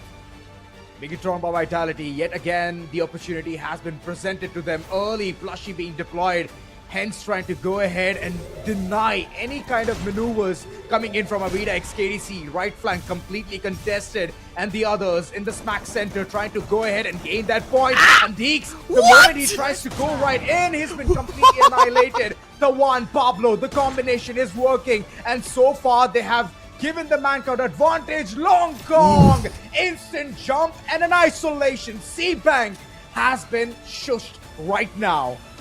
And with C-Bank down, Long Kong can go ahead and pinch BIGETRON from both the sides. You've got Anusit on one roof, Long Kong on the other roof. Kyong has no chance because he's getting pummeled by both Pablo and Tawan. What is this split? It's so beautiful. There's no escape for Koja. No place to hide. 2 for AVIDA. And if they keep on playing this flawlessly, if they keep on slicing their opponents, getting the positional advantage and getting the trades, if they get all 3 of them correctly, then there's no chance that AVIDA will survive this one. One mistake. Absolutely no chance. BIGETRON is just waiting for that one mistake, which will put AVIDA XKDC 6 feet under in Bermuda. Crips, Yes. what do you think? This might be that round? Man, I don't think they will be buried 6 feet under. It's gonna be a shallow grave here, Azora. They don't have time to dig 6 feet. They want to speed run this and get into the finals. AVIDA want to end this game right here and now. No time for a map 3. But BIGETRON are fighting tooth and nail to keep their hopes alive. That's a good plushie. That's gonna force 2 AVIDA members out. And not only that, it's going to deny any and every glue wall that they want to go ahead and establish right inside the house. So that's a really and sometimes this is the house where you sometimes stack up the glue walls to climb on top of the roof. You can't do that anymore. Yeah, but just for the time being, right? As long as the plushie can go ahead and stay alive for a longer time, Kyong, Long Kong, this is the battle that we would love to see. And they're just isolating themselves and seeing who's the better duelist out here. And Kyong just gets outsmarted. But the mid control is one of the places where BIGETRON, they have just kept AVIDA XKDC under tabs. Getting the information, tagging with the Enigma's eye, and the one. He looks at Deeks and instantly tells, no more Crimson Crush for you, my friend. And Deeks had no idea shot in the back of his head. That nade is perfect. He probably said Kobe before Koja tossed it. Yeah, this is a petition now. You no longer say Kobe before you toss nades. You say Koja. That's the flavor of the day. Yep. He's the Grenadier like this. Ooh, Deeks. Oh, he thought that he was just smart. Away from any kind of a skirmish. Just trying to patch himself, rolling the band-aid around his wrist. But little did he know, he's just going to get cuffed right there. AVIDA. Just relentless, man. Will this be a flawless reverse sweep? I mean, I don't know, man. I don't know anything at this point. I mean, the way AVIDA X KDC is just keeping their hopes so high. They're like, we won't make any mistakes. Let's do that. And Deeks, oh my god, all right. He's been kept under tab instantly. Getting the damage right across and the nade. Oof. I thought that it was perfect, but Pablo is still intact. Not a single splash damage on him. But Tawan, the unlucky one. But of course, the electrotherapy, it'll come in picture. And they're going to get the cyber air drop as well. This is big. This is nice weaponry being looted right there alongside some drones as well in order to get the information on where the opponents are. Oh my god, lovely time turner pop. That saves Tawan from certain death because he had missed that first shot. Koja looking to invade that time turner, but Pablo is swinging sights at him. He's daring him to come inside. Deeks trapped in that blue wall. Tawan trying to break him down, but now they realize Koja is alone. And they find him. They capitalize it. They knew that Deeks can't take that fight because he was healing. So they punish Koja instead. Oh. Lovely target isolation. Kyong lands a lovely shot with that M590, but the team booster is being used to pick his teammate up. Deeks gets sprayed down by both players. And it's Anusit to land that shot. It's just C-Penk left. He's got a 1v4 on his hands, and there's no way he's getting anything done. He needs to run. He needs to hide and bide his time. Yeah. And even that won't help. From a 2v2 for a 1v4. Well, things have definitely taken a weird turn. And this is like final destination for BIGETRON by Vitality, having 5 points secured and still not able to hit that mark. Oh my god, it hurts a lot. But this is the outsmartness, the maneuvers, the deadly pushes that AVIDA X KDC is showing time after time, round after round, even knowing that BIGETRON by Vitality is just 1 point away. This is insane! This could be anyone's game here, Azura. BIGETRON need one to force map 3. AVIDA need one to tie up the scoreline. They need 2 to knock BIGETRON out of the tournament and deny them their redemption arc. Who's gonna write this script better? Will the redemption arc actually come through, or will AVIDA break BIGETRON's heart twice? You know, so far my pick was BIGETRON by Vitality, that they're gonna be crowned the champions. But I love the way AVIDA X KDC is performing. Top notch, wonder class, and now baiting the entire team out. Oh god, things are just getting better. Imagine the first semi-finals being this good. The second one will be deadly. It will be even better. And AVIDA taking no risk, no chances whatsoever. They're all sticking together. Anusit is like 2 steps away. Not even an Oscar dash away. So he can actually just stay in range and make sure that the trades go in their favor. Same with BIGETRON. They're slowly inching closer and closer towards the center of the mansion. They've got tabs on the jump up area. They've got tabs on the main hallway. What the team doing? And now it's just a staring battle. They just need to use their TPP to their advantage. Oh my god, they have already accomplished the stare down competition. I believe AVIDA X KDC is the clear winners. Not being biased about this at all, as they were outside trying to jump right across, getting the booster spot, understanding what's happening. But Koja's HP is dropping down as the throwables is just sucking his life out of him. Koja, he needs to get back up, right up. Yeah, that's the help of the cyber airdrop. The graffiti's blessing, every single thing is falling right for AVIDA X KDC, and look at them. They're not at all budging, constantly running around, and from here on, BIGETRON by Vitality, you better plan your cards accordingly. They are gatekeeping the entire team. Trying to lock They're AVIDA trying to out? push him out inside the circle, and Coach he thought that he's going to do something smart by outmaneuvering, outsmarting the opponents, but he has been gate-kept instead. Deeks, Kyong, both of them in tremendous pressure in order to go ahead and create some kind of a crossfire, but it's not going to work out. Oh my God! AVIDA x KDC just better in all the situations. Long Kong with that double elimination forces the reverse sweep to come to its pinnacle. From 5-0 to 5-all, AVIDA break through all the barriers. Quite literally this time, because BIGETRON over here are no longer playing Free Fire Max. They were trying to lock AVIDA out as if they're trying to play some construction game. They block out their path with a bunch of glue walls, stop them from going towards the main doorway, stop them from going towards the side jump area. And AVIDA, what do when they run into wall? They bloody push through it. Right through it head first, and now they are on the verge of eliminating BIGETRON. One round is all it takes. BIGETRON get the center house. They try to climb up the staircase already, and AVIDA don't chase them up. They can't jump into the window. They've been locked out by the glue wall. So Anusat and Long Kong are now going to traverse around the other side, because if they do so, they can find the other entry into the house, but they don't know that Seebank is over there. Anusat takes a lot of damage. Tavan through the window gets one more. Kyong jumps out. He's now in a 1v1 against Pablo, but Pablo jumps back, dashes towards Kyong so that he can take back above Pablo as well. Now it's a 2v2. How is Kyong still alive in this situation? He locks himself in a cocoon of glue walls, but they jump around the edge to get him, and even Long Kong is here to welcome him. Koja is the only one left, and he gets only one before he goes down. The reverse sweep is complete, and AVIDA break BIGETRON's heart yet again. Oh my God, the Cinderella run has already come to a stop. The waves AVIDA x KDC has made. Amazing. What a lovely performance from 5-0 to a 6-5.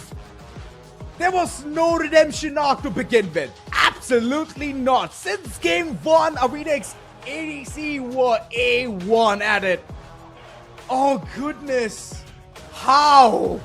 BIGETRON. My heart is thumping right now, Crips. My heart is thumping seeing what just happened. I swear to God, like, if I wasn't casting this game, if I was not talking constantly, I would have chewed my nails off. I would have, like, bitten down to the bone of my finger. That's how nerve-wracking this game was.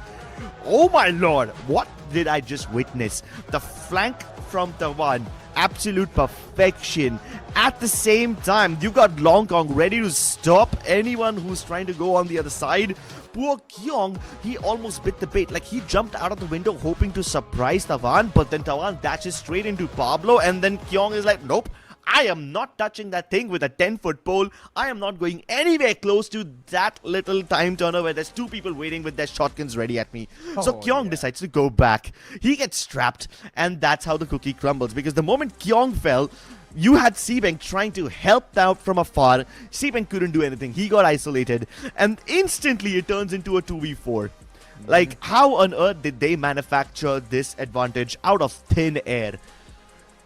You know, well, they had a very bad time, I would say, in Free Fire World Series style in 2025 fall. But this time, the way they've already started the December, the next year seems to be absolutely amazing for them. They've already won the BR mode, and now stomping down on the BIGETRON by Vitality. Specifically, this one guy, Anusit, just making the opponents constantly budge down as he was just embarking that 5k damage journey as well. Wow. Wow, those are some ridiculous stats. Why is Anusit the MVP again? I mean, clearly Tavan was the impact player. Sure, the stats might indicate that Anusit has like 17 assists. 17? He's broken the record. The last record was 16. Yeah. And now Anusit has 17. The amount of eliminations that he already has. So, yeah, you need to that too. Add it in order to understand the kind of skirmishes that he has already set foot into. A reverse sweep. Man, just imagine BIGETRON was just waiting for AVIDA x KDC's one mistake. And AVIDA x KDC gave no room for that.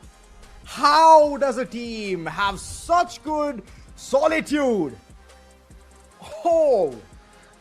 What I can't understand is how does a team have such a massive advantage and squander it 2 times in 2 weeks? BR mode, BIGETRON were the first one to get match point. They didn't win. Over here, they have 5-0. The best scoreline that you could possibly ask for, and they still can't close it. BIGETRON by Vitality just cannot close out games. And AVIDA x KDC beat them down for the second time in 2 consecutive weeks. You know, there's one thing. No booyah, yes problem. BIGETRON by Vitality could not gain that at all. And, you know, AVIDA x KDC's members, the players, their mind is like a pentagon. Cannot be hacked through, cannot be broken down. You need something way high-tech in order to reach there. And yeah, that's the kind of place that they've already manifested themselves to be. 2-time winners is what I can say. And Neptune, man, kudos to your, pick. You did mention yesterday AVIDA x KDC, they're going to be winning the CS mode. So congratulations on that pick. And AJ, well, I don't know, NG Pros, whether that's going to be a good pick or not. But let's see how well they're going to be surviving the battle or not. Yeah, I mean, I picked BIGETRON as my winning Guilty pick as charged. because why not, right? They were doing so well. I mean, after that game against Falcons, I was like, there's no way they lose this tournament. They've got this in the bag. But boy, oh boy, AVIDA x KDC not only played that trade game to perfection. Tavan and Pablo not only made sure that they are there to back each other up, but they manifested opportunities. They manufactured these opportunities by forcing BIGETRON to overextend and lose all their advantage, even when BIGETRON recognizes that, yeah, we are not gonna make any moves. We've got everything we need. We've got the advantage. Let's not lose it. But AVIDA forced them to just yeet, throw it away. You know, I just love the performance coming in from AVIDA x KDC. Man, they're unbreakable. Hence, moving forward to the grand finals. Well, chat, you can go ahead and give them the congratulations. We ourselves are going to give them the congratulations that they have already reached towards the grand finals. This is amazing. Lovely 2-0, clean sweep. All the Cinderella runs put to a halt, and they just made way for themselves like naughty. So that's amazing. Moving in this grand finals, let's see who their fearless competitors are going to be. And the upcoming game, the second semi-finals, is going to be even more of an absolute cinema. It is absolutely going to be cinema, ladies and gentlemen. NG Pros, the last bastion of India, the only torchbearer from the South Asia region, now are going to be facing their biggest nemesis from Vietnam. Can they actually pull this one off? Because if they do, then NG Pros have a chance to go up against AVIDA x KDC. You already have the first finalist, ladies and gentlemen. The first finalists are a set of heartbreakers, because how on earth do you stop BIGETRON in their tracks 2 times in 2 weeks? I am pretty sure that there's a lot of angry fans out there who are going to be very disappointed with BIGETRON right now. But you have to give credit where it's due. AVIDA x KDC are a damn formidable opponent. And whoever the next winner is, whoever takes this semi-final 2 in the bag, they better be prepared for AVIDA, because you know AVIDA are going to be watching that game. Ladies and gentlemen, I implore you, I urge you to also keep on watching, as we're going to be stepping into the semi-finals too right after this short break. That's right.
Ladies and gentlemen, welcome back to the show. This is a Free Fire MAX Asia Invitational 2025 Clash Squad mode, and we have seen comebacks, but the first match was something else. On the desk, I am Neptune, the Gentleman Garcia, joined one and only Mustachio, and we are coming back right here onto the desk, similar from what we've seen from AVIDA. Absolute banger of a matchup. I thought a game number 3 was a no-brainer, right? And AVIDA was like, bro, we've got a best of 5 to play in the grand finals. We've got no time to waste on BIGETRON. And they went in there for the stomp. A reverse sweep, unbelievable. I can't wait to see what else they can do in the grand finals. But who do they battle at the grand finals? We've got a battle down here between two teams, one from Vietnam and one from India. NG Pros hanging on, the last hope for South Asia here, Neptune. Yeah, definitely, and hopefully they will be able to hang on much longer and even extend it to the grand finals, because they are going against BE Sports, and we know for a fact that BE Sports has the history of doing it in Clash Squad mode. Winning the fight, like being the champions, not yet, but this might be it. This might be the chance for BE Sports, unless NG Pros denies it. And from yesterday, we've seen how NG Pros really played it well against Meta Ninjas, but again, it's different levels overall when they cross over and fight against Southeast Asia. Absolutely, man. Let's take a quick look at the brackets once again to get a quick recap of how the teams got to this stage. Once again, you guys just saw the showdown between BIGETRON by Vitality as well as AVIDA x KDC. The Thai squad taking a 2-0 victory in the most phenomenal fashion. Absolute drama in that matchup, and they move on into the finals after that 2-0 victory.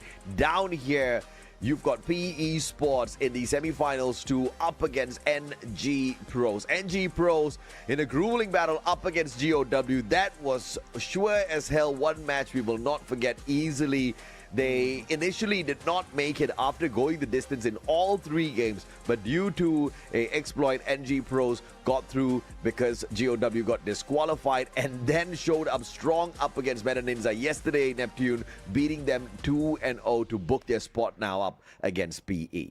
Yeah, and there's still more chances for them to prove that they deserve to be in this pot. If they can beat them, like from what we've seen earlier, there's a lot of stories that can be flipped, and NG Pros might be writing their own. But it's still yet to be seen. We don't have that much information on how they are fighting it against PE Sports, but PE Sports, on the other hand, has a lot of history of inconsistency. So if there is a time for that, hopefully this is not it, because it would give more opportunities for NG Pros to move up one more spot on the bracket.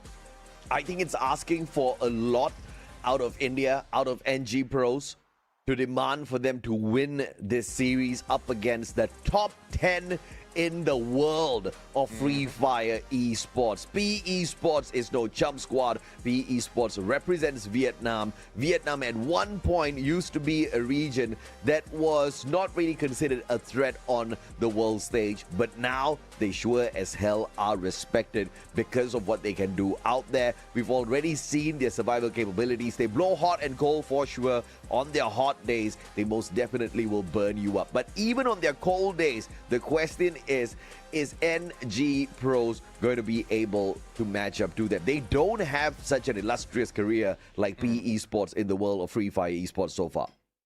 Hell, let's see though. Let's see. I mean, as we talk about NG Pros, there's a lot of hopes really for this team, and if they move forward going against AVIDA x KDC, it would be tough to be the champion, especially from what we've seen earlier. But as we call it right now, they are the last hope for South Asia.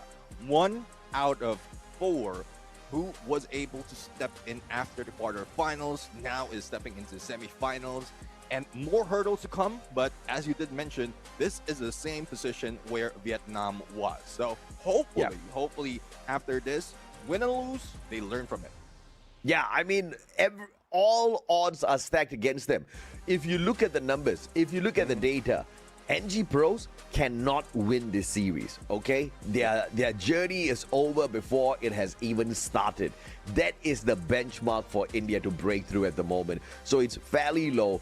all we need to see out there is a little bit of magic from them. They pull away a few rounds, it's already big. They pull away a game off of PE Sports, I am going to lose my mind. There is a good reason why I put my money on NG Pros. I think they're going to be able to go all the way because of this very, very fact. The last hope for South Asia, but more importantly, the last hope for India. I don't think NG Pros are going to let us down today. Yeah, I'm looking forward to it. And again, I would love to see the underdogs right here. And definitely NG Pros, despite the number of fans that they have out there from India, from South Asia, they are the underdogs of Clash Squad mode right here. And we would want to see them fight it out. And looking at the numbers between the two teams, there's no even space to see a comparison on that graph because it's quite even. Like 24-24 elimination. Assist, yes, a little bit more for NG Pros, and that's what we love from this team because they don't let their teammates out in the open. They always go in a follow-up, and PE Sports, I guess they need to do the same thing. And therefore, we will not exaggerate when we say at times when they are equally matched up, it's a 50-50 between the two, right? Even the average damage, 124,084 versus 124,058. How close is that, man? Just by the tens. That's absolutely ridiculous in terms of average damage consistency from both squads. So they're equally matched in this Clash Squad journey. But the world of Free Fire Esports is more than just this Clash Squad journey, which hasn't really been a very long format. Because of the single elimination bracket, teams only get one chance to lose. If you lose, you're already out. And, even if you do win, the only team with 3 wins so far is AVIDA XKDC because they're already in the grand final. So this, whatever numbers you see in front of you now, is not really pulled off of, so many games. It's just a handful, in fact, just 2 matches. Yeah, definitely. 2 matches, and we'll have to see, though. We'll have to see. Best of 3 right now, and we talked about this previously. If there will be a better chance really to see how well these teams are going to play, it would be probably stretch a longer game, but it is what it is right now, and hopefully we'll be able to see more of that. But as we look into the maps, it seems that Kalahari would be our first battleground. We'll have to see, though, if this is something that can bring NG Pros closer to winning this game against PE Sports. Big problem. Big problem. NG Pros are not happy to see Kalahari as map number 1. This is exactly where they got taken down by GOW. What's impressive, or what was impressive back in that game, was we went all the way into a round number 11, and then of course GOW won that out 6-5. PE Sports from Vietnam as well. Some may say the slightly more consistent squad out there. In fact, PE Sports was the one that started off the whole growth of Vietnam for real. I mean, Vietnam has been part of Free Fire Esports for a long time, but it wasn't until PE Sports went to the very first Esports World Cup and inspired a whole lot of people right after that did we really start seeing Vietnam up there on the international stage rocking it, right? Yeah. They have got the possibility to take this map and run away with it. NG Pros have shown a little bit of weakness here already, and PE Sports, on the other hand, are at a 100% win rate so far on Kalahari. Yeah, that's one thing. 100% win rate, really tough to go against the numbers right now, but let's take a look at a little bit of content coming from this tournament. Preferred skills from the teams right here. We've seen that earlier from the battle of AVIDA XKDC going against BTR. Now in PE Sports and NG Pros, will it be close to reality, or it would just be a dream? Well, first off, we have to see what are they going to be fighting over, right? And mainly it looks like it's that A124 off of LBT as well as Aztec, and we know exactly how valuable the A124 can be, not against the rushes, but against the support player as well as the sniper, because usually the rushes do equip the Joseph on them. It is the sniper and the support player who do have to, depend on other passive skills such as the Tiva, Olivia, Luna, whatever not, right? And they don't really have that space for Joseph. So the A124 is something that you can afford to lose in the grand scheme of things. Let's see, though. A124, there's a lot of players really using that A124, but not so much of viability on especially in the timing that's needed for that specific skill. So let's see if this is something that they can bring into the table a little bit differently compared to what we've seen before. But yeah. I'm loving it, Ideation. We've seen a great potential for some of the teams right here, but I still don't see how well they're going to pull it off. A lot would be different because it is abandoned picks, so definitely they will need to change some stuff. Yeah, I'm actually surprised to not see Iris on the side of PE Esports because they have a 75% pick rate on that Iris as well as a 100% win rate. So whatever you see in front of you is not necessarily exactly what the players are going to be picking out there later on. I mean, they fooled us in the exact same way with those preferred drop spots, man. You remember those? You know, day after day, they used to tell us, here's where we're going to drop. No, hell no. Nobody dropped that. Maybe some. You know, because they didn't bother. But the majority of them, they just went to Timbuktu or someone. They just didn't drop in the spots they told us they're going to drop.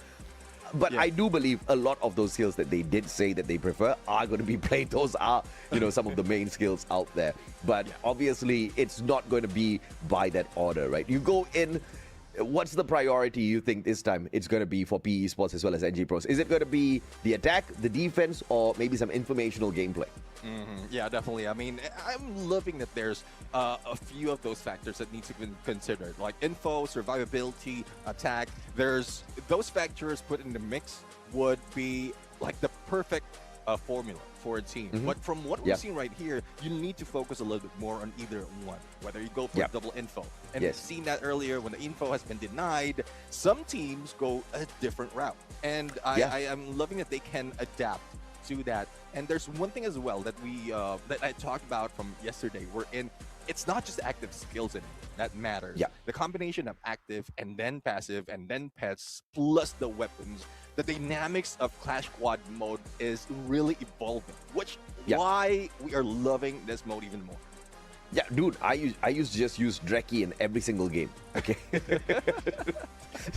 that was my constant pet. Okay, Dreki. I barely used Dreki in the first place. She was just always there by default. But after watching a bunch of CS competitions, I now have started exploring the other pets as well. Right, Sensei Tig, Rocky. They are all super useful. And you got to just figure out what's going to suit your playstyle, right? Because just because it's going to be suiting some of the pro players out here, it does not necessarily mean your pro style is going to be able to carry that exact same skill in the exact same way out there on the battlefield. Speaking of which, ladies and gentlemen, boys and girls, it's going to be match number 1. But first, before that, the bans and picks that decide how that match will go. First pick and ban on the side of India. NG Pros goes first. Let's see on what they are going to ban at this point, and well, hopefully they don't base it from the preferred active skills that we've seen earlier. Yes, again, it's scripted that mentioned that take it with a pinch, probably a bowl of salt, because you know for a fact that they will be playing with our minds. So there you have it. No clue of what they're going to use at no clue of what they are going to see at this point, but they will need to work with probably a Coda if this Oscar pushes through. Okay, NG Pros, you got to take that Coda, obviously. I'm a monster. Nope. Wow. Okay. All right. No, I mean, this shows the thought process, right? Because NG Pros clearly value the Orion more. I mean, they could pick the Coda, but they did not want to lose the Orion over to the side of PE Esports. And can you imagine LBT or Nolan on that Orion? It would be devastating to bump into them. It'll be so annoying because you can't even knock them down once you start spraying on them. And, you know, you potentially risk yourself, right? So NG Pros will decide to let go of that informational play. I'm confused. If you want to prioritize Orion, why would you ban out Clue then? I mean, it's more of... I don't know, should be a counter in there. There should be a counter in there. You take out Clue, you take Coda. I'm pretty sure even for the side of PE Esports, given the fact that the Orion is available, if you have the Coda, you can time how well you can get away from that player. So I still don't see it, but let's see if they'll be able to make it work. That's who we already picked for the side of NG Pros. Steffi right now. Okay, I mean, we've seen PE Sports with great nade plays, but I guess this is a little bit too early for that Steffi pick. I'm not going to complain about the Steffi. I'm still curious if or not we're going to be able to see the Iris on the side of PE Sports. We still don't have a skill for the sniper of the squad just yet. And obviously, the Koda Zane potentially going to be thrown onto the Russia. You've got the Cassie for the support play here as well. And the final pick on the side of PE Esports, as anticipated, is going to be that Iris. Yeah. And this is a very clean lineup of active skills on the side of PE Esports, allowing them to play very aggressive from far as well as close up. It's going to be a 1-3 split by the looks of it for PE. Yeah, it's very tactical from what we're looking at it. And for side of NG Pros, aggression is there. But again, that Steffi's throwing me off because at least probably use a Chrono. Time Turner would be best if you want to go forward with that Tatsuya, or they could have taken it with that Cassie, denying it for the side of the Esports. But this last pick would be probably the thing would explain how NG Pro is going to play. Okay. Now I'm confused. Now I'm confused. Skylar, rare. Very rare to be picked, to be used right now and being brought in with this guy. You either play on the meta or you create your own, okay?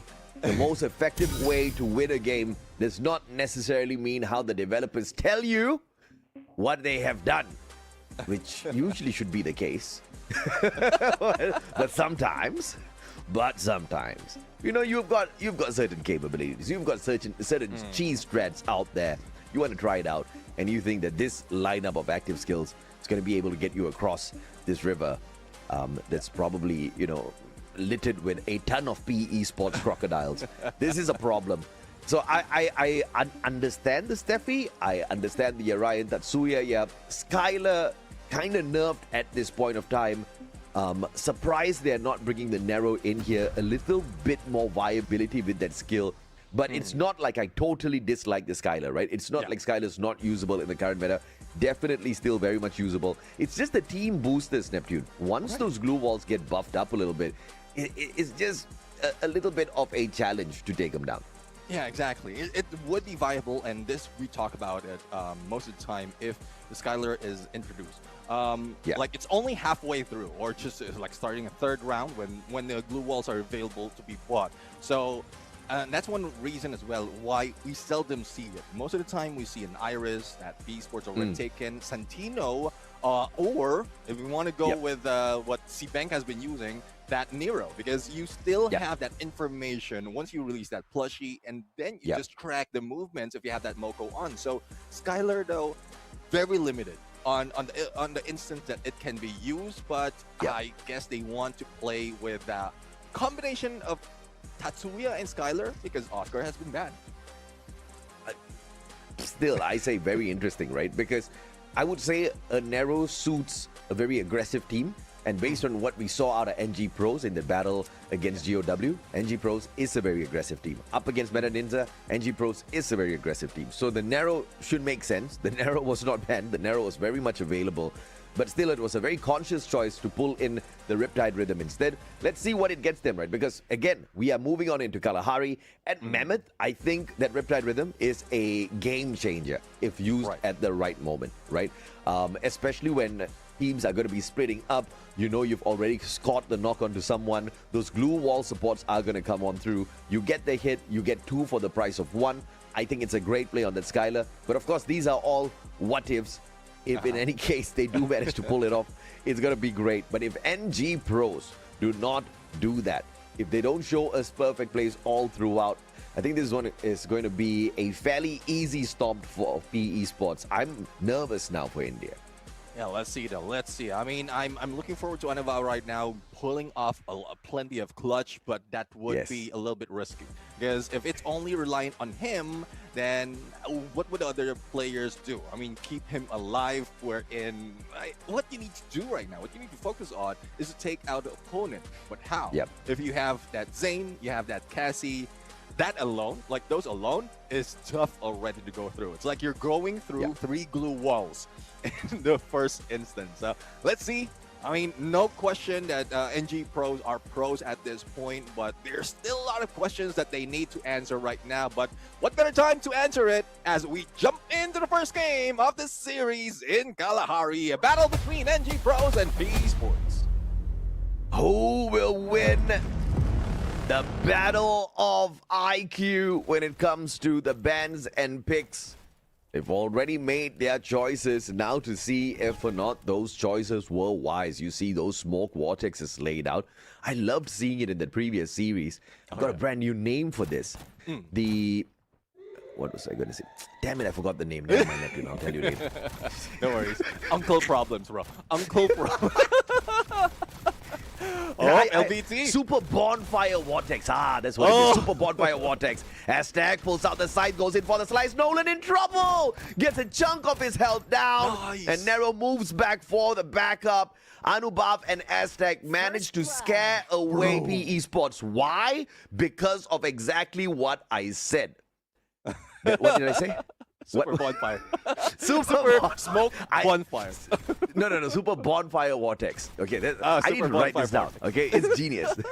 No, because obviously you're going to be sitting down in the smoke vortex. What are you going to do whilst waiting for your opponents, right? You might as well charge up with the super bonfire. I think that was a brilliant play. Saw in the previous series, and NG Pros carrying it into this round as well. I think PE Esports just learned something.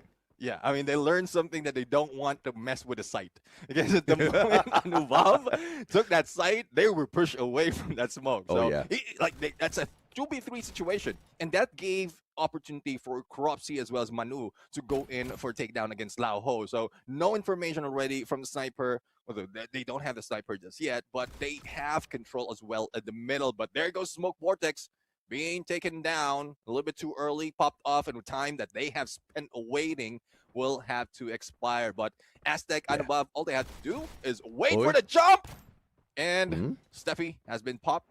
Not even a grenade that has been taken by PE Sports, so a little bit questionable. Yeah, definitely questionable. Aztec, backstab, just managed to find the connection onto LBT. Continues to push on. Orion, Crimson Crush. Why, Anubhav? Why? Nero. The timing is perfect on that electrotherapy. Anubhav pulled out the Crimson Crush way too early, and now he is on cooldown. Could not use it when time really needed it. Manu was there for the trade, so drops LBT. Narrow sliver of health, but Nolan gets the jump shot of the shorty. That was very messy out of NG Pros. Yeah, definitely. And the savior there is Nero. If I'm not mistaken, he was the one who picked up, there you have it, picked up LBT, keep themselves afloat. It's not just once. The team booster even helped them up. So it was turned around as quickly as that. Now, Manu was left alone and one was just hanging right next to him. And, well, time is just the essence in there if you are in pistol round. But, well, you know how it is. It's just a warm-up. Once you go in the pistol, once those G36 has been introduced, then that's what we talk about. That's where we talk about business. Well, let's see if or not NG Pros are going to put on their game face here. Yet another super bonfire vortex laid out, this time PE Esports using it. They're like, we forgot to put in the super bonfire earlier. Oh, fix that right now. Nero. Well, a drop dropped on him, pushed him. It's a good thing Aztec wasn't able to go in for that rush before them. Now, Nolan, Nero playing the same waiting game that we've seen earlier, but they know exactly, NG Pros know exactly where they are. And there you have it, Anubhav going in solo, a little bit too deep, and Aztec late in the party, but there's still time. If he can take down Nolan from a distance, then he might be able to go full. Unfortunately, shot from afar, Lao Ho for a double. Let's take a look at the replay once again. Anubhav just in a sticky spot that Crimson Crush brought out. Barely any bit of advantage gained with that active skill. And it was all about positioning supremacy as LBT took that high ground, flanking around from the right. G36 had more than enough range as well as damage on that to make the run easy for PE Esports. It's a 2-0 now. PE Esports barely breaking the sweat. They're wondering if or not this is a warm-up round. Yeah, let's see though. I mean, everyone's warming up, but Cropsy jumps onto the other side. Now, he will be able to isolate LBT to distract him for the best. Now, 2-on-2 on the front line with Nero and Nolan. Ice grenades, perfect timing with the Steffi. I guess there's a reason for it. But what can they do after that pop-off? They are not even rushing. And this is smart because you did point out, you pull that Steffi, make sure you use it. So they're staying in there.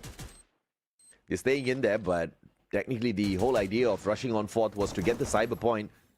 Cyber airdrop unlocked, cyber point stolen by NG Pros. What brilliant play. Timing pulled perfectly. But was it worth it? Anubhav sprayed down. Cropsy caught out as well by LBT. Manu up on top. Aztec on the flank. Looking at Nolan. Manages to get the spray down. But the counter by Nero. Steps on in to save his buddy. But before that, makes sure Aztec aspires first. 3-0. Cyberpoint on the side of NG Pro, so I was not expecting that steal.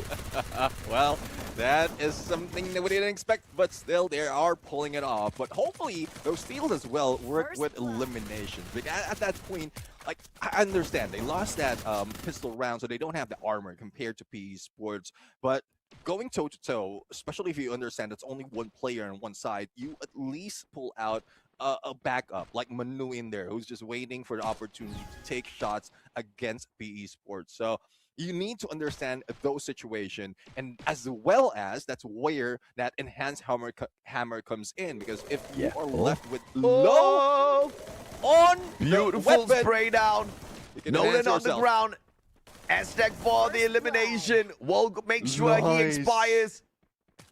The Steffi popped at the same time, so those nades not going to reach them at all. PE Sports wanting to rush across the pyramids. Unfortunately, caught out by NG Pros. 2 more survivors left. Nero and LBT making sure they stick together in the situation. Nero looking to see if or not he can find a flanking position, but the numbers should overwhelm PE Sports.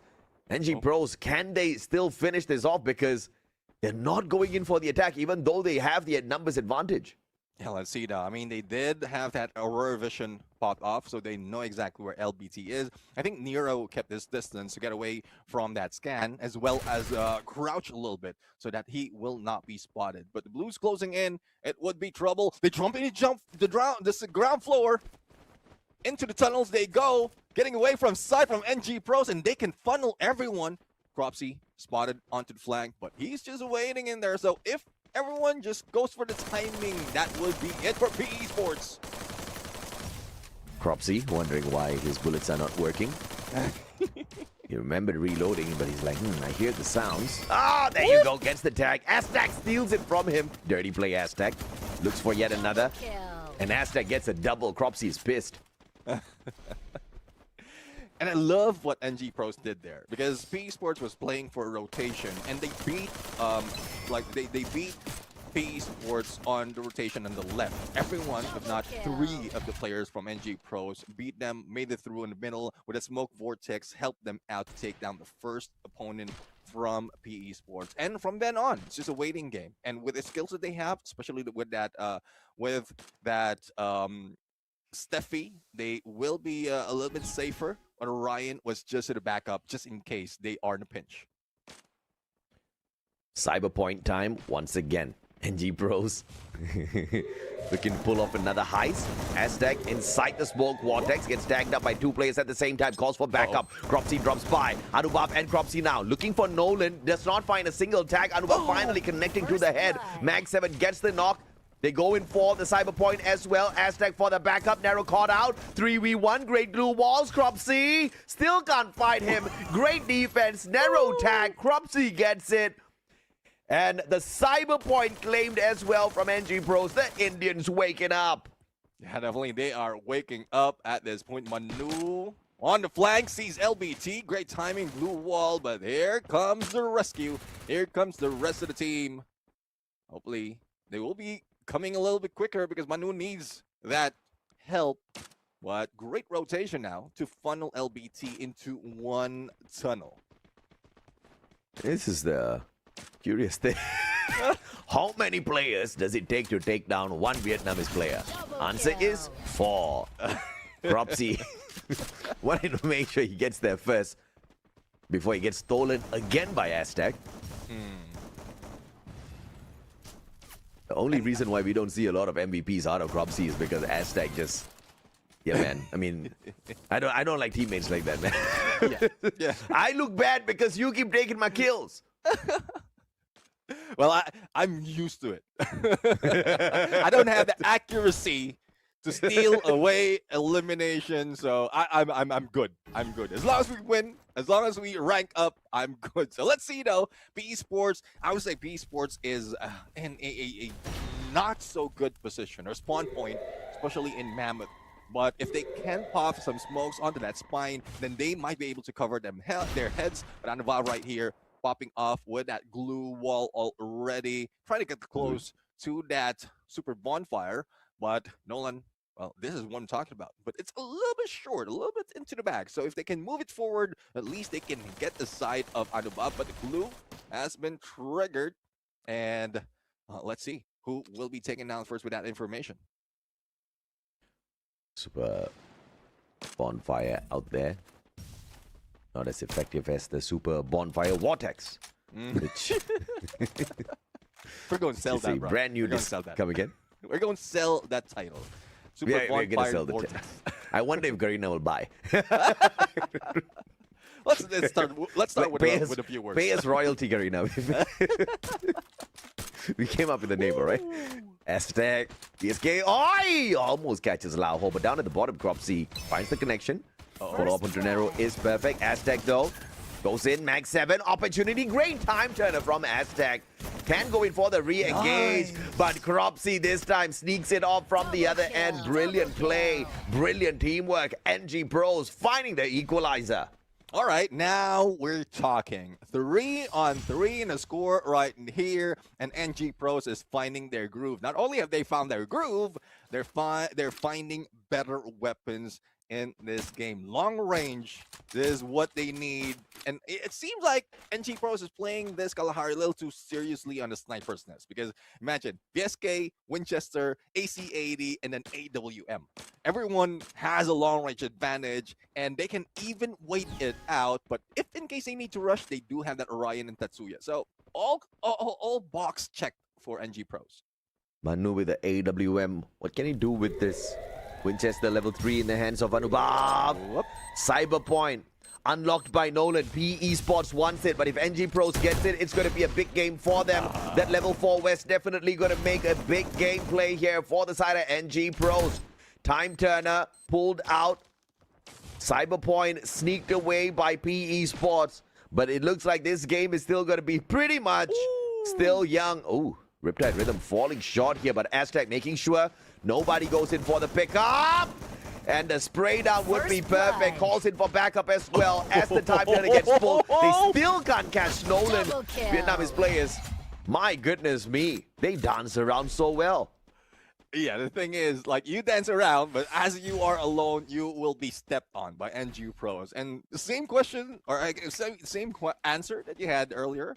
How many players is needed to take one guy out from PE Sports? That's 4. And we're talking about 4 coordinated players because they set the condition already before ending it on a 1v4. So I'm loving this version of NG Pros. And, well, this is the inconsistency that we're seeing from PE Sports already. Hot from the start, but I don't think they'll be ending it that easily. Yeah, I wouldn't sleep on NG Pros. Sorry, I wouldn't sleep on PE Sports if I was NG Pros. Manu on the flank from the right. Narrow already on that high ground. Great advantage moving in from the left here. Aztec looking for that backstab. Lauho is going to be by the corner. Making sure nobody goes to the top. Nade Wolf get a 91 damage tag onto Lauho, forcing him to back away. What a brilliant play yet again by Aztec. Well, let's see. Aztec right now just getting information, and they have 4 PE Sports already on that one side. So at least there's no backstab that will be happening from side of PE Sports onto NG Pros. But again, that Riptide Rhythm, great ideation, but the range was just short. So let's see if he'll be able to make another shot, probably a little bit closer, but it's just a waiting game. And the Blues closing in, PE Sports would not be in the better end. Well, Manu has got one more Riptide Rhythm with him. If he wastes this one, I will not know what to say. 2 Riptide Rhythms already that we've seen turn into an airball. Great minds, bro. Great minds.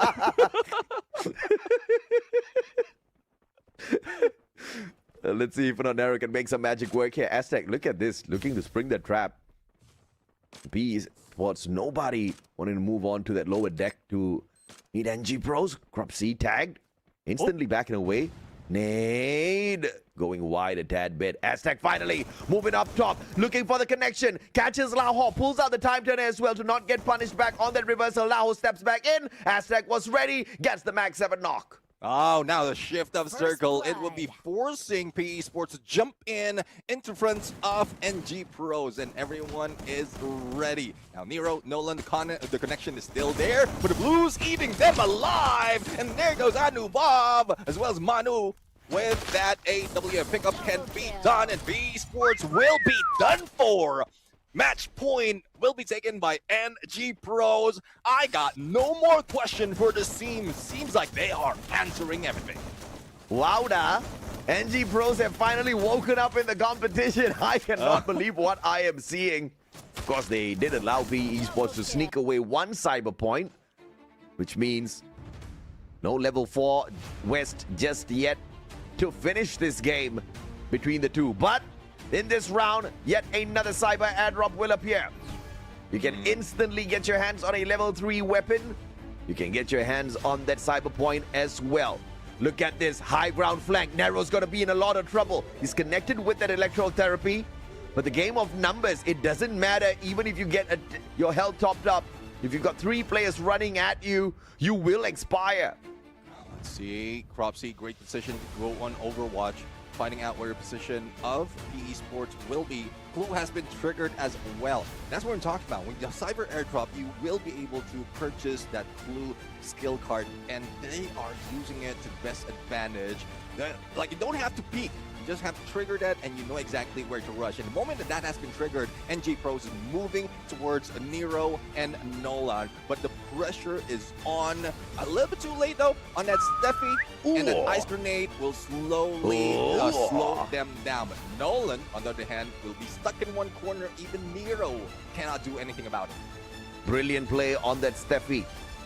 Now 25 more seconds left. Circles closing in.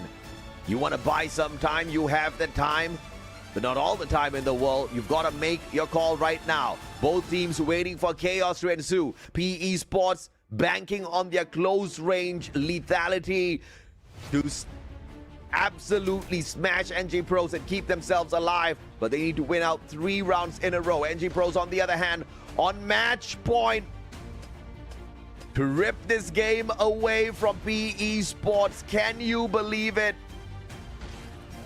Aztec, Nolan, whoop, meets the guy, doesn't get a single charge, but the Riptide Rhythm drops Nero's defenses. Nolan's still alive and kicking, surrounded. Anubhav this time pulls the trigger at the right time, and NG Pros should get this round.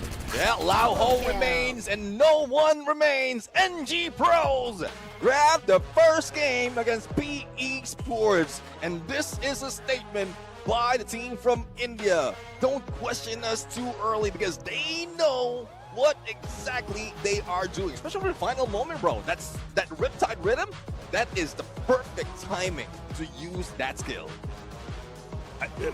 Well, it took him a while to figure it out. Once he figured it out, that was unstoppable. That Riptide Rhythm giving them that perfect knock in that final round. NG Pros did not need to struggle, did not even need to call in struggle to get this victory for themselves. And just the first game here in the best of 3, NG Pros looking to get a easy, quick one over PE Sports to book a date with AVIDA XKDC in the grand finals. Oh, I'm loving the storyline right now, and we will continue this on. But again, the condition is for NG Pros to get another win. Now, we are going to see the MVP. We still don't know who it is, but it will be Aztec, and we know how aggressive he was in there. Always in the front line, always getting the information, even like more instant than Manu. So I just love that he is in their front lines bomber of the team, or rusher bomber, whatever you have to call this. But with that Steffi, he is using it at the perfect time to survive, make sure that they survive against a combination of the duo from PE Sports. So I'm loving the guy with 7 elimination, 3,577 on damage, and 9 assists in that game. Yeah, Aztec, interesting plays out there. Very effective with the shotgun. Mag 7, the weapon of choice, which was bringing on devastating impact on the players of PE Esports. Almost a number of those engagements, if he wasn't walking away with elimination, he had already gotten a massive tag onto those players, which either allowed the rest of his team members to pick up the elimination, or it pushed PE Esports back enough to buy their own team a little bit more time. And PE Esports obviously did not manage to find a way back into that matchup. It was a great start, but they just could not see to the end. NG Pros with a surprising victory. And I say surprising because they were taking it so slow, making a few mistakes on the way there as well. I had my doubts. I did predict them to win, but I still had my doubts. And I'm glad to see them take the W. Yeah, I mean, definitely. It's more of they playing with the timing of PE Sports, because I guess, like, if you read it like this, first 3 games, it's where they just are reading PE Sports. And at that moment, when they manage to grab that point, they have read the entire book. And they are just flipping to the covers of the pages already and waiting for the patience of PE Sports expire. And that's when they make the move. Aztec always in front line, always on an overwatch, and even Manu is given that information. You saw those nades, you saw those eyes, freeze grenades being thrown against PE Sports just to provide more of information for the rest of the team. But there you have it. NG Pros 1 point, and we didn't expect this to happen in game number 1, but I'm loving to see this. I want to say I saw this coming. That's why I predicted NG Pros. But I swear I did not see it coming at all. PE Esports obviously starting the way I expected, very aggressive, but that aggression got tamed very quickly. But I don't even know what tamed that aggression, right? It seemed like PE Esports just switched their position into a little bit more defensive. When they lost out on the initial couple of cyber points, they got a little worried and they wanted to change the way they played. When they changed their pacing, they managed to win the cyber point, but they started losing the rounds. Yeah, exactly. I mean, let's see though. Let's see. I mean, probably a cyber point was not being used to the best advantage, but let's see on what they have to offer on the next game, because earlier, they didn't have that clue on them, but they still are using it, and that's because of the cyber point that they have. They will be able to get those skill cards, but once we go into game number 2, what is available into the mix when we talk about the cyber airdrop? The Steffi as well as the Raiden. Steffi, yes. Raiden, not so, because there's little no chance that it has been used to the best advantage, especially in these games. When you're talking about a team just like PE Sports or NG Pros, they can easily take it down, shoot him down, or probably get away from the range of those spiders. Yeah, Raiden is the failed project, and Nero was the completed one that is currently doing things right. You know, instead of the spider, you throw the plushie actually gets there quickly and then finds the target as well. The spider gets stuck here, stuck there. Big problems with that spider, okay? Nero's plushie, walls, who cares about walls? We'll go through those walls. Let's take a look at the bans and picks and see if or not Nero will get picked once. If Nero will get picked at all here, because in the previous game we kind of missed out on him. Yeah, I mean, Nero is still a viable pick, but let's see if Manu can bring that. I'm looking for Manu to get that, because he didn't get that much of elimination. He wasn't using that Skylar to the best of his, abilities. But let's see. There you go. PE Sports banning Tatsuya now. See on what would be the ban of NG Pros right here. Very interesting. Very interesting. I think PE Esports wants to call bluff. I think they are very confident that NG Pros will not take the Oscar. So they take Tatsuya out early.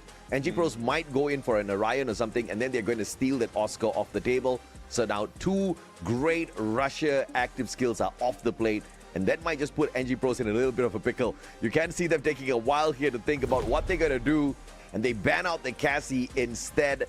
PE Sports, opportunity. Do you run away with it, or do you do what NG Pros did earlier? Confuse me. Nah, they go with the plan. All right, very smart play out of PE Sports. NG Pros, they left it and they lost it. Yeah, but I would say even NG Pros played with IQ in there because they're expecting an Oscar Cassie combination, especially from what we've seen earlier.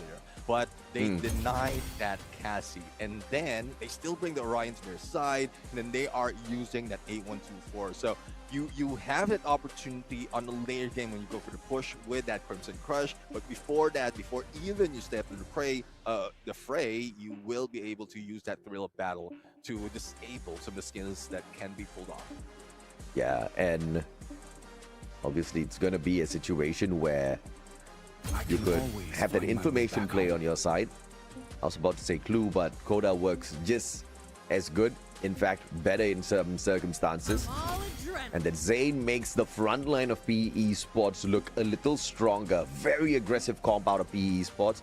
I'm liking the adjustments coming out of the squad so far. Yeah, let's see though. I mean, it seems like even Nolan Zane earlier didn't do that much.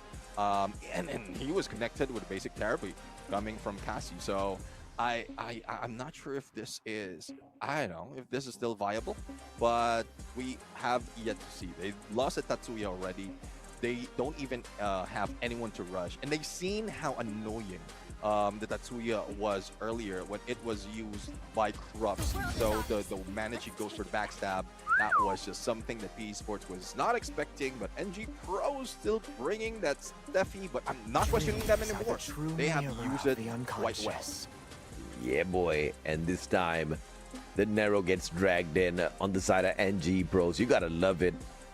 No Skylar plays out of them this time round. PE Sports, on the other hand, have an I think of that previous game as well. Manu was kind of thinking like, wait a minute, this Riptide Rhythm, these air balls, not good for the business. Not good for the brand. Got rid of that. And NG Pros, they don't pick up on that Iris, and PE Sports say, we do not mind taking her to our side.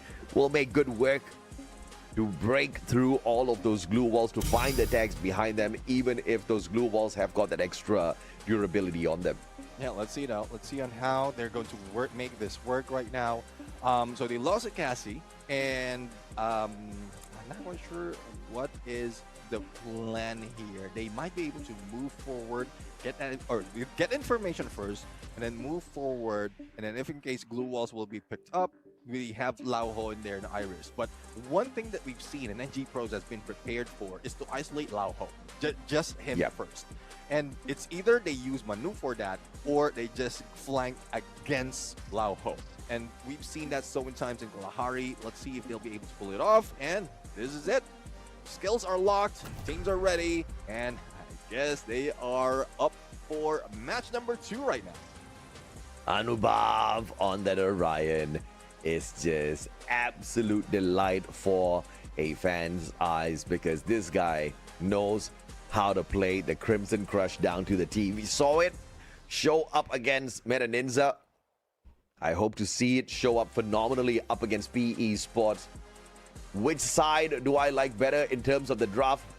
Neptune, I kind of like both of them, man. I don't even know which side to look at and smile. I mean, there's no more question. I'm not questioning NG Pros anymore on their usage, especially in the Steffi that they pulled in there. Skylar still, yes. But Manu did manage to change it up with a Nero, and loving Nero even more. And with what Manu has offered in there, Unsnipes, he will be able to use that and even slow down Nolan. So without that connection, there's still a rush that's bound to happen, but I think NG Pros are prepared for it in the front line. So I'm loving this, like the combination for both sides. PE Sports, though, more viable, more stable, and most used from the past. So I'm not quite sure if they can pull off any surprise right here. I think you hit the nail right on the head, right? NG Pros, a little bit more defensive on their lineup of active skills. PE Sports, on the other hand, looking a tad bit more aggressive. Obviously, that Oscar, the Coda with the information, Iris and Zane, meant to be used on the front lines in the most aggressive of manner. And then you look on the side of NG Pros, they can buy their time, they can wait for that perfect moment to pop the Thrill of Battle on the side of A124, and perhaps go in for a long flank as the Russians are heading down the mid part of the map to disable the sniper and the support player from the back and eliminate them from the run. Because once you've taken them out of the equation already, then picking on the rushes gets a little bit more easier. Without the support from their back lines, PE Esports doesn't look as strong, Neptune. Yeah, I mean, let's see. The only problem that I'm seeing right now with that Valiant Dash, yes, it would work quite well in mid-game, similar to what we talk about Skyler, because the glue wall is definitely a factor in there. And if they spot, definitely Nero might have a Dreki. They spot the players healing up, and then it marks that the player's position, then he just go for the Valiant Dash. But I think at this point in how NG Pros has used it, Tatsuya is a much better option. So not quite sure why they ban it. I'm pretty sure even PE Sports can get those knocks and then refresh that skill, and that would be a better advantage for them. But again, it's just me. It's for the teams to really prove what they have on the list right here. Yeah, and I also think that NG Pros have been able to play with their glue walls fairly well out there on the battlefield. So perhaps that could be the reason why Nero thinks the Oscar could be the answer for this map. It's about to pop on your screens. Ladies and gentlemen, boys and girls, it's time to play Bermuda between PE Sports and NG Pros. This is the semis, game 2 out of a possible 3. With NG Pros already winning the first one out. If they win another matchup, this is done and dusted. PE Sports is eliminated. NG Pros moves on into the finals. Aztec tagged up, but a great back away, using the pillar as a perfect form of defense. Looking for the side. Can he pull it out? Aztec with a quick sneak in. Anubhav sneaking on in. Orion not popped just yet. Crimson Crush finally pulled out. Nolan in trouble. Anubhav responds, drops him to the ground, and Aztec cleaning up house alongside Cropsy. A brilliant play from NG Pros. And only one final survivor left on the side of PE to sort out. Yeah, I was expecting Lao Ho or rest of PE Sports right there to really gang up against NG Pros, but Lao Ho is quite that far. Pistol round, you don't want to get that distance. You want to be with the rest of the group, and then that's when you get the first point. But Cropsy, a little bit too aggressive. He might be timed, but the shots right there by Cropsy, not even working of it. The sniper from PE Sports. Cropsy sees a corpse. Unfortunately, he's the one that made it into a corpse. Beautiful shot, headshot. One that you cannot recover from. And Lao Ho, like you said, flanking around with the M500, expecting to put himself in a better position with the pistol that he purchased. But instead, what happens is he just wasted a bunch of coins because there was nothing that came out of that play. And NG Pros just mowed down the rest of his team members without his presence there. Nolan just 75 damage off of that previous round before he got taken out. That's unfortunate. Let's see if or not he can recover this time. Yeah, let's see though. 3-1 push being done by NG Pros. Right, that's smacked into the center, and they managed to take the stairs. Great placement on the smokes, and I would need to take note of that. I would want to use that so that I can beat the opponents to get in the third floor. Nero a little too aggressive with a Valiant Dash, but Cropsy goes down, and here comes the side, but they have lost sight of the opportunity of winning this game, and NG Pros just running them down. Aztec looking for another side play, and he will get that. A double melee play for Aztec. NG Pros, they're just messing around with PE Sports at this point of time. Aztec, he wants the triple on the slice. Can he get the dice? Cropsy potentially might move on fourth first to get a couple of tags before Aztec completes his run with the triple sight takedown. Lao Ho circles around, sight comes out again. Aztec swinging around, opportunity. Cropsy ends it. Tells Aztec that, brother, you nearly put us in trouble there. Almost. And Thompson just hits like a truck right there. And great movement coming from Lao Ho in there. Just ducking in the perfect moment once that sight would be used. And that's the quickness that some of the teams has been showing right here. But again, same problem emerges, persists in the position of PE Sports. Lao Ho always away from the rest of the teams, always late for the party. And you know how it is. NG Pros really love to bring the party to PE Sports. Let's see if or not PE Sports can shut this party down like a cranky old man. They're not feeling it at this point of time. Great smoke vortex laid out. In fact, that's a bonfire vortex. As I can hear the sounds of that super bonfire set up by NG Pros. Looking for the unlock. Cyber drop. They want that level 3 gun, but more importantly, they want that cyber point. Anubhav, what a play on the Crimson Crush. Backing away. Looking for the slice with it. And the site will not make the connection. Instead, 2 of his team members get dropped on the ground. Aztec still swinging around wildly. And this is the kind of cheeky play that will get you punished. Yeah, they understood the assignment. You just bait them in, they have the sight, and they are bound to use it, especially if they're up close and personal. But switching weapon would be the best.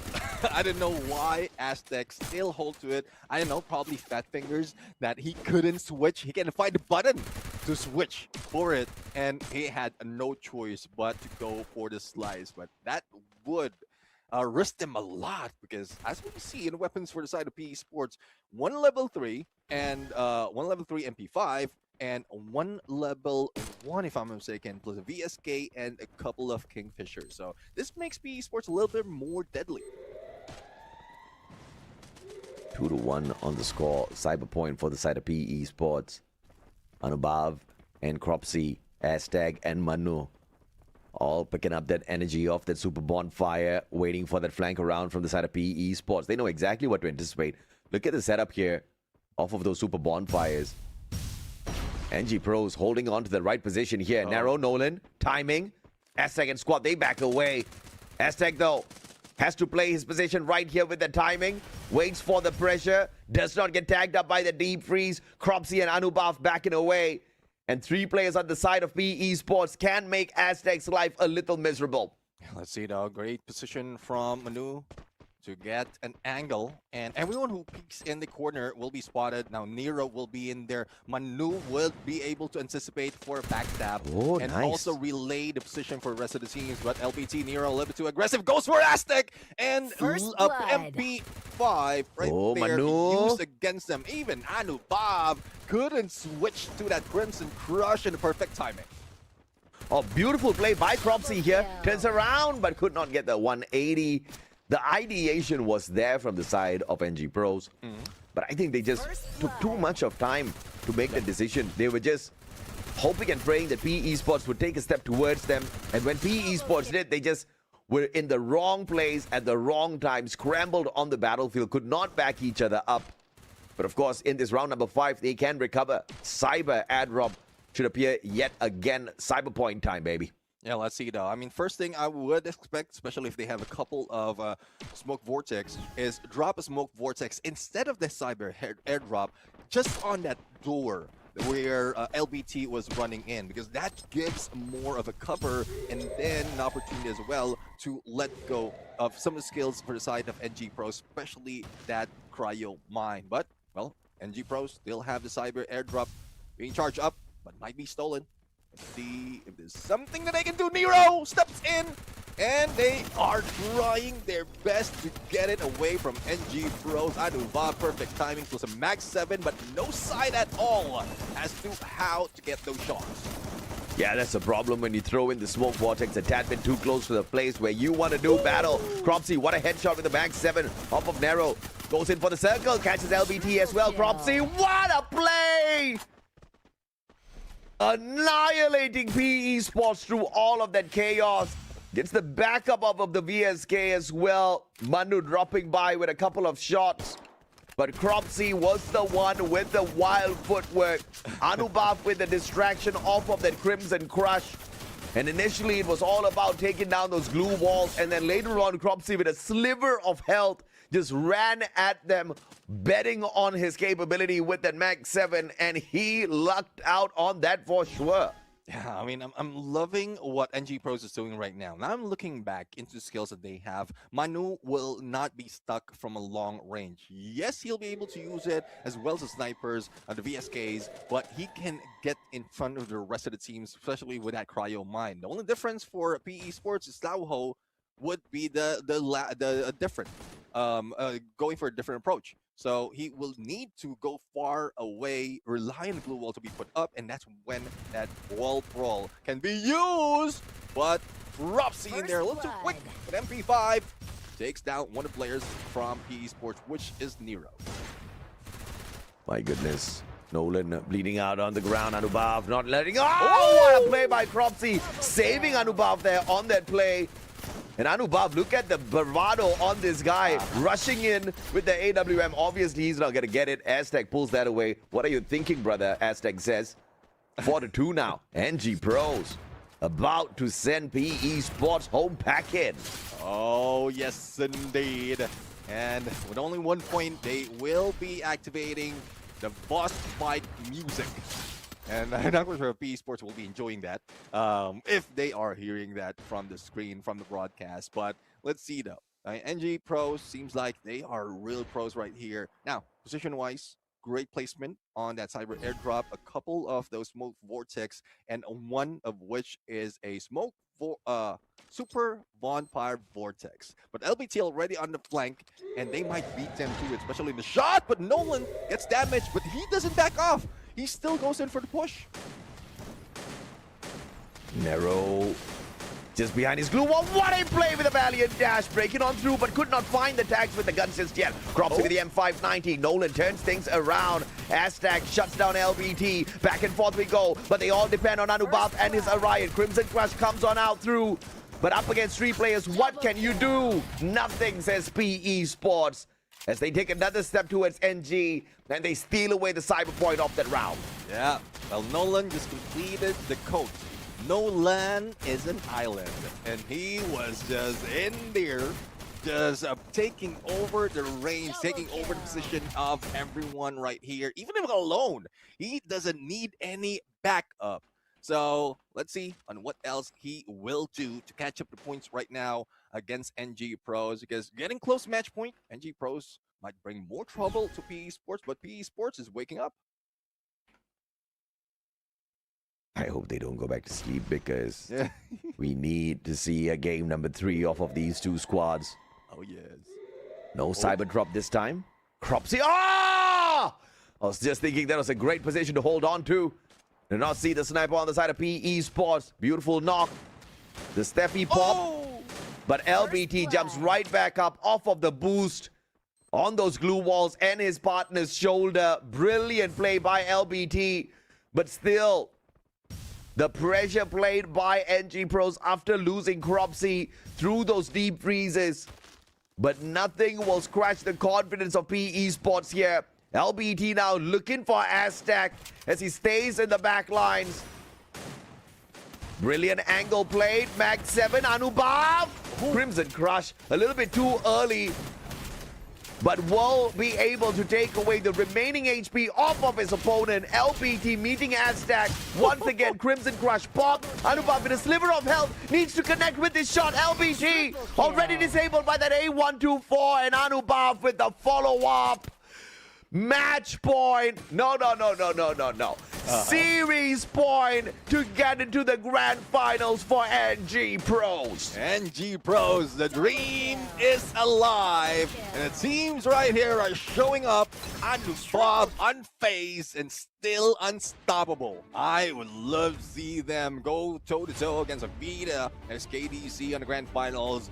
But that would depend if PE Sports going to let them. Only 1 point remains, and it's getting close. And NG Pros can step one step closer to the coveted grand finals. How are they gonna pull this off, India? Cyber point down the middle. Super bonfire set up already. Cyber drop about to be unlocked. Couple of more seconds in there. Steffi popped by the side of PE Sports. Aztec walking straight behind enemy lines. Spotting on Nolan, big mistake. LBT responds. M590 straight to the head. Anubhav going in for the save. Nolan will be caught out. Time turner pulled out as well. Will pull out the Crimson Crush, but it's a 1v2. Anubhav in trouble. Will be punished by PE Sports. Cropsy can't do much, and PE Sports will stay alive for another round, holding NG Pros to their series point. Now the dream is alive for PE Sports, and all loot, all weapons invested by NG Pros will go to waste. Not quite sure how are they going to adapt right here with the loss of momentum, but this is still close to an end. if NG Pros can end it right here, they don't have to worry. But from what I'm seeing right now, PE Sports is well prepared. A couple make that, all of them on the snipes, especially and where we are landing, where we are starting this fight. The distance would be helpful for PE Sports right here. Absolutely, you could say that again. Distance would How be will they helpful. pull this one off, man? Neptune. The bonfires are set up already. Grenade cooked up perfect. Cropsy. Oh, Steffi pulled out at a timely manner. Cropsy not scratched by that at all. But Anubhav, he's taking for advantage. The Crimson Crush on his side. But the connection is brilliant. Time Turner will not stop Anubhav from mowing down the players on the side of PE Sports. M590 Rampage. NG Pros looking for Lao Ho. Tagged up already. Crimson Crush popped once again, going behind the enemy lines. Narrow. The last player standing here on the side of PE Sports. Aztec and Anubhav. A sliver of health left on him. Anubhav sorted out. Aztec looking for the final fight, and they get it. NG Pros move on to the grand finals. And NG Pros right now continue to dream. Fortunately, PE Sports will have to sleep once again. The denial is not just a river in Egypt at this point. It is what has been done to PE Sports. And I'm loving this version of NG Pros. Now, AJ, this is two of our predictions. I took AVIDA. You took NG Pros. Now, the brothers are in the battle for the finals. Cannot be any better than this, baby. When I bet on NG Pros, many people said I was crazy. There ain't no way NG Pros were going to get to the grand finals, they said. Well, I don't know what I can tell you. I don't know whether I got lucky or I just knew how to see some real promise in a couple of players who are hungry. And NG Pros sure as hell are hungry here in Clash Squad. And the MVP, the one with the Orion, the one crushing it with the Crimson Red out there on the battlefield. Every time his orb pops out, he's probably going to get a knock right after. Plays the team booster. Crazy backup. And of course, when you run the Orion, you have to bring that Miguel in, running the Joseph as well, so that he does not get disabled, does not get slowed down. Extra layer of defense. This is a full-on tank Orion build, and it got him a massive game. Yeah, I mean, that Miguel is the best title for Anubhav at that point. He was this crazy slayer, and you saw that fire on the final moment. Like, I was expecting the NG Pros was just going to slow it down. They will not risk it, but nope. They still have a leeway of one more point. If they lose it, both of them will go for match point, but NG Pros just played it like a fiddle, and PE Sports just heard the music on their ears, and the music is the shots from the M590. My goodness. What a play, what a showdown, and what a representative India has on their side. Cropsy, the one that was faltering in a couple of those engagements initially, is still the one that walks away with the most number of eliminations. Yes, we saw him fail so many times, but we failed to acknowledge the fact that he tried so many more times more. And with all of those opportunities, he actually walked away with quite a decent number of stats here. 10 assists, 9 eliminations. Big game for Cropsy as well. Yeah, definitely. I mean, what we've seen from Cropsy is in case Anubhav will be rushing in, he's always behind, not together, because they want that insurance policy. And even Cropsy doesn't have that skill to go against anyone if in case he is in a pinch. And it's more of left to Anubhav. And from what we've seen in one of the areas in that Bermuda game, wherein Anubhav fell down early, but Cropsy continued that roll. They don't want to slow down if the gas has been pushed already. So I'm loving how, like, the coordination from NG Pros was just like that. They don't falter at all. If any of their teammates are down, as long as they have more numbers or great communication, they can just switch up their roles.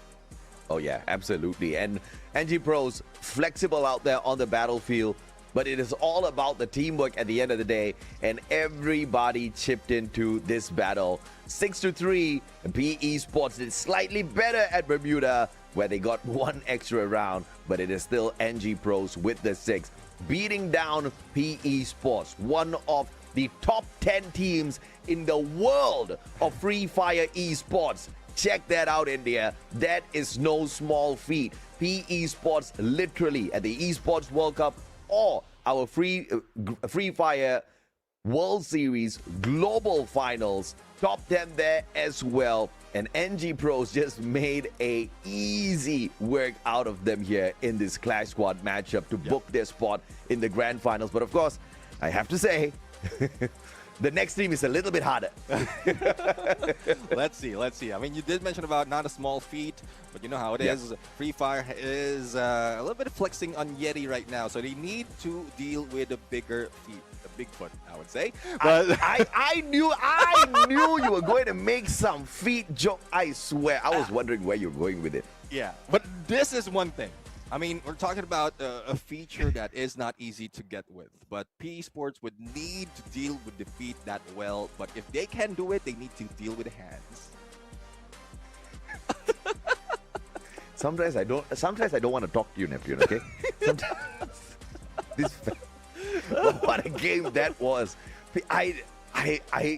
Look, I predicted NG Pros, but my little heart thought, oh, this is such a risky prediction because PE Sports, man, you know, they've been doing so well all throughout the competition so far. And I thought, you know, Vietnam will be able to carry it through. But I also talked about how PE Sports, they blow hot and cold. Perhaps today was just not a day with the super hot. And India, on the other hand, with their very last team here representing the country, with the very last team representing the region of South Asia up against Southeast Asia, they had to get the job done. And there's just no other way to book this grand finals. We've got South Asia taking on Southeast Asia in this grand finals here at the Free Fire MAX Asia Invitational. And I cannot wait to kick the final series off, Neptune. Exactly. I mean, it doesn't go in any better than this. Like, two regions in a match we're in a tournament we're in, it is a showdown of two regions. So we'll have to see right here on how it's going to continue. But we're going to go for a quick break. When we return, that is where we head to the grand final. So don't go away.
Ladies and gentlemen, boys and girls, survivors of all ages, welcome back. This is the Fire MAX Asia Invitational 2025 Clash Squad Grand Finals. Does India have enough to fuel their fire in the Grand Finals, or will AVIDA x KDC be your dual mode champions here at the Fire MAX Asia Invitational 2025?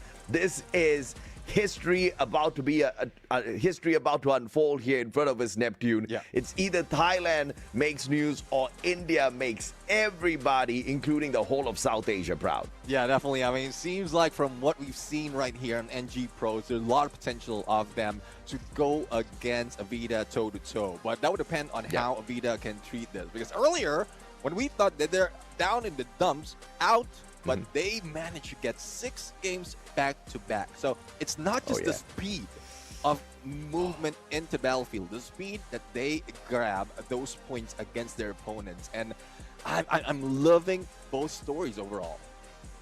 I absolutely am invested in the story of India, right? Because India is stepping onto the international stage after a long time being absent from the world of Free Fire esports.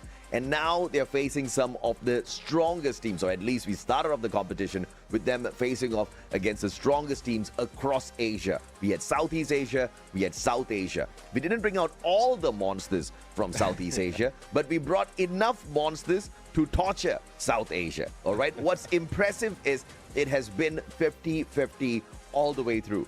Be it in Battle Royale, the number of teams that qualified for the finals, the number of teams that went in there for the main week, as well as what has happened here at Clash Squad. Maybe it seemed imbalanced at the very start, but what matters here is the grand finals. We've got one from South Asia, one from Southeast Asia, one from India representing the nation.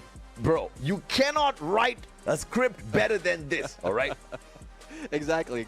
And they're going against Thailand as well. When it comes to region, Thailand has brought up a lot of titans, a lot of top names, top dogs, and just recently they have grabbed a gold as well. So though it's not the same team, but you know how it is. They have that Thai mechanics on them. So this is just to prove something different for India, that they can go like a little bit more against a Thai squad like AVIDA x KDC. Otherwise, dual champions might be achieved by AVIDA x KDC, and not even the top dogs can deny from them from doing it. Both nations, friends of spice. Which one is spicier? You'll have to wait and see. Which one has got spicier gameplay? We'll have to wait and see as well. I'm Asian. I love the spice from both nations. Yep. You know, you gotta have some tom yum sometimes, and you gotta have some good curry sometimes, some spicy biryani sometimes, some bamboo biryani, bro, to kick off your weekend. Bro, you're getting Be me hungry. I'm sorry. I think I'm getting everyone hungry. But who's going to be hungry in this grand finals? Will it be India? Will it be Thailand? AVIDA x KDC, you know, we talked about this factor as well, where sometimes some winners, they go out there and they're satisfied winning. They don't go all the way. You see an instant dip after they achieve something big. For example, EVOS Divine, they went on to win the Esports World Cup for Free Fire in 2025, and right after becoming the world champions at EWC Riyadh, Saudi Arabia, they kind of fell off the face of earth, right? They couldn't, you know, match up to whatever they were delivering before that competition or even at that competition. But AVIDA x KDC, after the victory at Battle Royale, they have not skipped a beat at all. They're looking to dominate this competition. Yeah, let's see though. I mean, I'm really looking forward to how this matchup is going to turn up. And the difference is, even if you fail twice, you still have some more chance. It's a best of 5 that we have on the grand finals. And this, I think this is something that NG Pros, or would help NG Pros, because from the earlier match against Esports, we've seen that they need to get at least 3 losses before they manage to take it back against Esports. So that's where they go for study. They study their opponents, their movement, who can they isolate, who can they take down, and this is one thing that we are looking forward to do, them to do against AVIDA x KDC. Given the fact that if AVIDA x KDC give them that opportunity, because it seems like even AVIDA x KDC has done the same thing, but it was a much even devastating result for the opponents. AVIDA x KDC have been dominating Clash Squad so far. A close one up against Magna Esports Club. 2-1 victory they take. And then later on dropped IQ Reckoning 2-0. BIGETRON by Vitality. You saw that showdown 2-0. But can AVIDA conquer Clash Squad as well? The same way they went all the way in Battle Royale. It was a poetic engagement in the upper bracket semi-final as they bumped into BIGETRON by Vitality, the team that got to the champion rush condition first, but AVIDA stole it away. AVIDA once again stole the opportunity away from the BIGETRON by Vitality squad, beating them in the upper bracket semis to book their spot in the grand finals, and now they go up against the hope of India, the hope of South Asia, NG Pros, a team that is not really decked out in terms of an illustrious career here in Free Fire Esports. But then again, they've kind of matched up against an opponent that doesn't really have a lot of strong history behind them as well. Yeah. Both of these teams up and coming. Both of these teams hungry. Either one wins, Free Fire Esports will win. Yeah, exactly. I mean, Free Fire Esports has shown so much potential for some teams right here, but it's just a matter of time.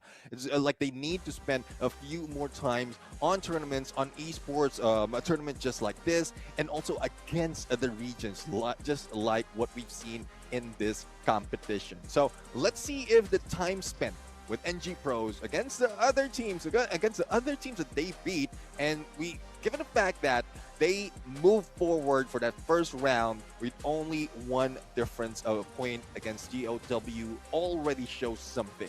And this fight against PE Sports is another. So they beat Vietnam twice already, and we cannot count them out just yet. Thailand, yes, I know they are titans, they are giants, but even us, we are questioning some of the moves that they're making at some point. But now they're showing up that they don't need to be questioned; they just need to be let out. Yeah, the one big concern I have is when you look at the capability when it comes to the engagements on the battlefield, NG Pros are not very convincing. Not as convincing as AVIDA x KDC has been in the Battle Royale Phase 1 and Phase 2. But of course, as we head on in to that matchup, we also have to look at some stats here. The head-to-head between the two squads. And these are all averages. Average elimination, we fall on flat, 24 apiece. Average assist, 36 to 35. I won't really, fuss too much about that. Yeah. Average knocks, 28. Average damage, 12,000 apiece, with NG Pros just having slightly more average damage there. My goodness me, how do you make a prediction off of this? No, you can't. You can't. I mean, even from what we've seen from both teams, the way they manage to come back from some of the fights that they have, you cannot really predict. When it comes to paper, yes, they are equal. But the style itself, the play style, the way they move, the way they think, even in the drafts, is different. So you cannot compare them apples to apples. Not even oranges to oranges. Not even any fruit against any fruit. This is just something else. They're coming from different What trees. if it's a devil fruit? Yeah. I mean, whoever gets a better, as long as they're not put in the water, yes, they will win. Good one. I know my One Piece. AVIDA x KDC up against NG Pros. You can stop the pros. Over AVIDA say, yes, we can. Just did it by the end of this series. What's the scoreline going to be like? 3-0, 3-2? We don't know. But we sure as hell are ready to go all the way with the two of these teams. AVIDA x KDC up against Non-Stop Pros. You know, the one thing I've been waiting to see, but I don't think the meta is there just yet, but they're getting very close to it. Okay? Global bans and picks. Once you ban out the character, you don't get to use that character at all throughout the series. Yeah. In any of the future rounds. GGWP. Bro, but that's tough though, because with the current number of active skills that we have, it will be difficult. They will be left out cold. So unless it's just a best of 3. But I do agree. Probably global bans, that would work. Global bans, you global ban it picks first. will all GG. Yeah, global picks will all GG. Probably just, I don't know. even some of the skills that we haven't seen will be introduced, which can give into the great gameplay from teams. Like there's a lot of skills that is available in Free Fire right here that we rarely see that might show up into Clash Squad if that happens. Someone in Garena right now is saying, challenge accepted, Mustachio. Let's see what we can do about this.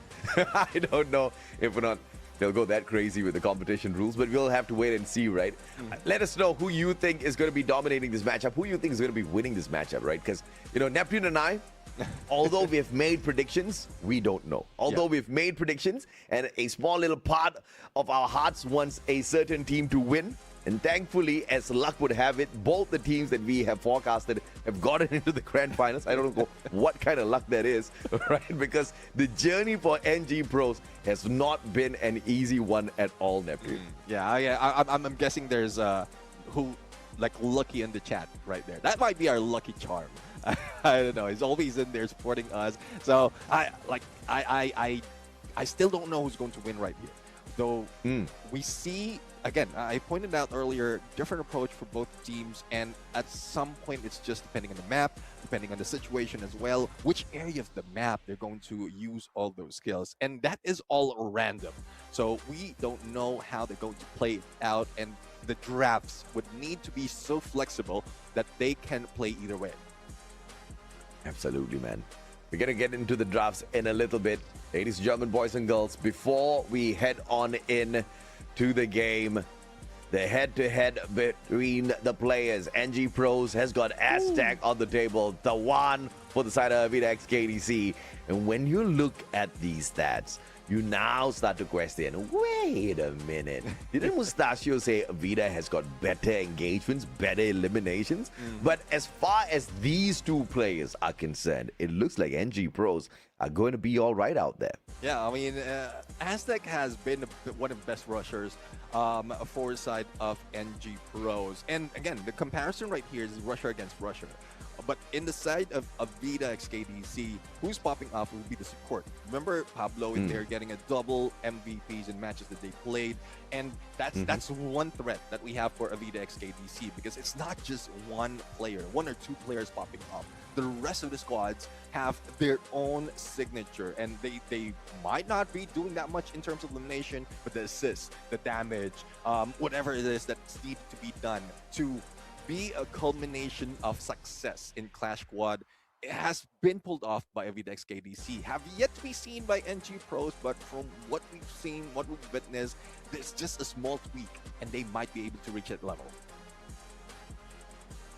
The weight on the shoulders of the players of NG Pros, enough to crush them, but at the same time, if they maneuver this really well, they can use all of that extra baggage on their shoulders, drop it down onto the ground, use it as a stepping stone, and climb above AVIDA x KDC themselves. As we look at the map order, it's game 1 at Purgatory, followed by Bermuda and Solara.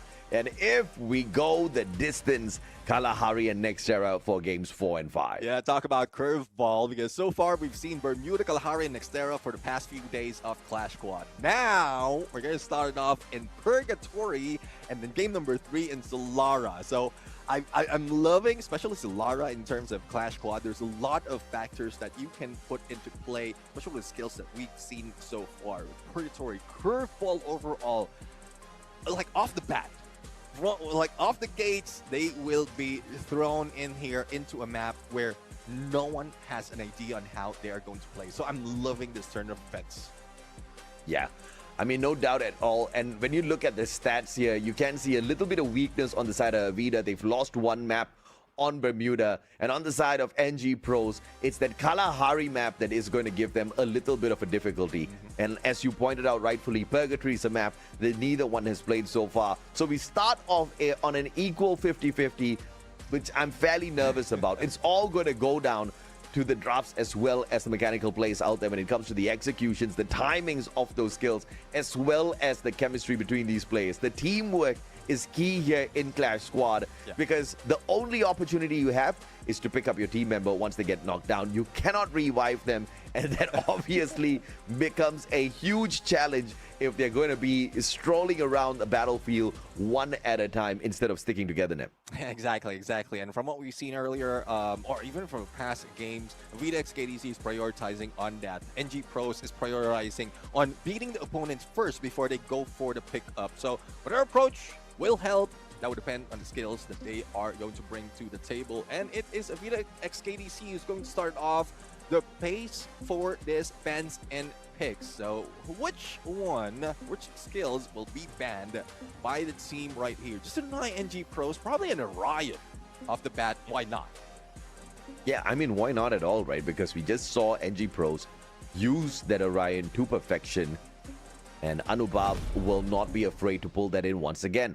But they want to pelt NG Pros down with all of those nades, and they take the Steffi out of the equation early. So this is a very smart play off of AVIDA XKDC, because those nades we know are lethal in the hands of AVIDA, not just of their Grenadier.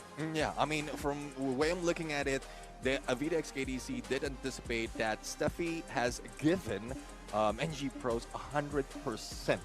And that's one of the few that has exceeded the 3-time picked that is winning them the game. So I guess that would help them a little bit. A124 would be taken out. I love the counter. So you don't have a denial of a throwable, and then you take out a skill that can be used as a throwable. So I'm loving the ideation, the IQ for the teams. This is going to piss Anubhav off. They've stolen his Orion away already, but at least they still have the access to Oscar. Yeah. The time turn is going to be very valuable in a fight up against AVIDA XKDC because of their aggression.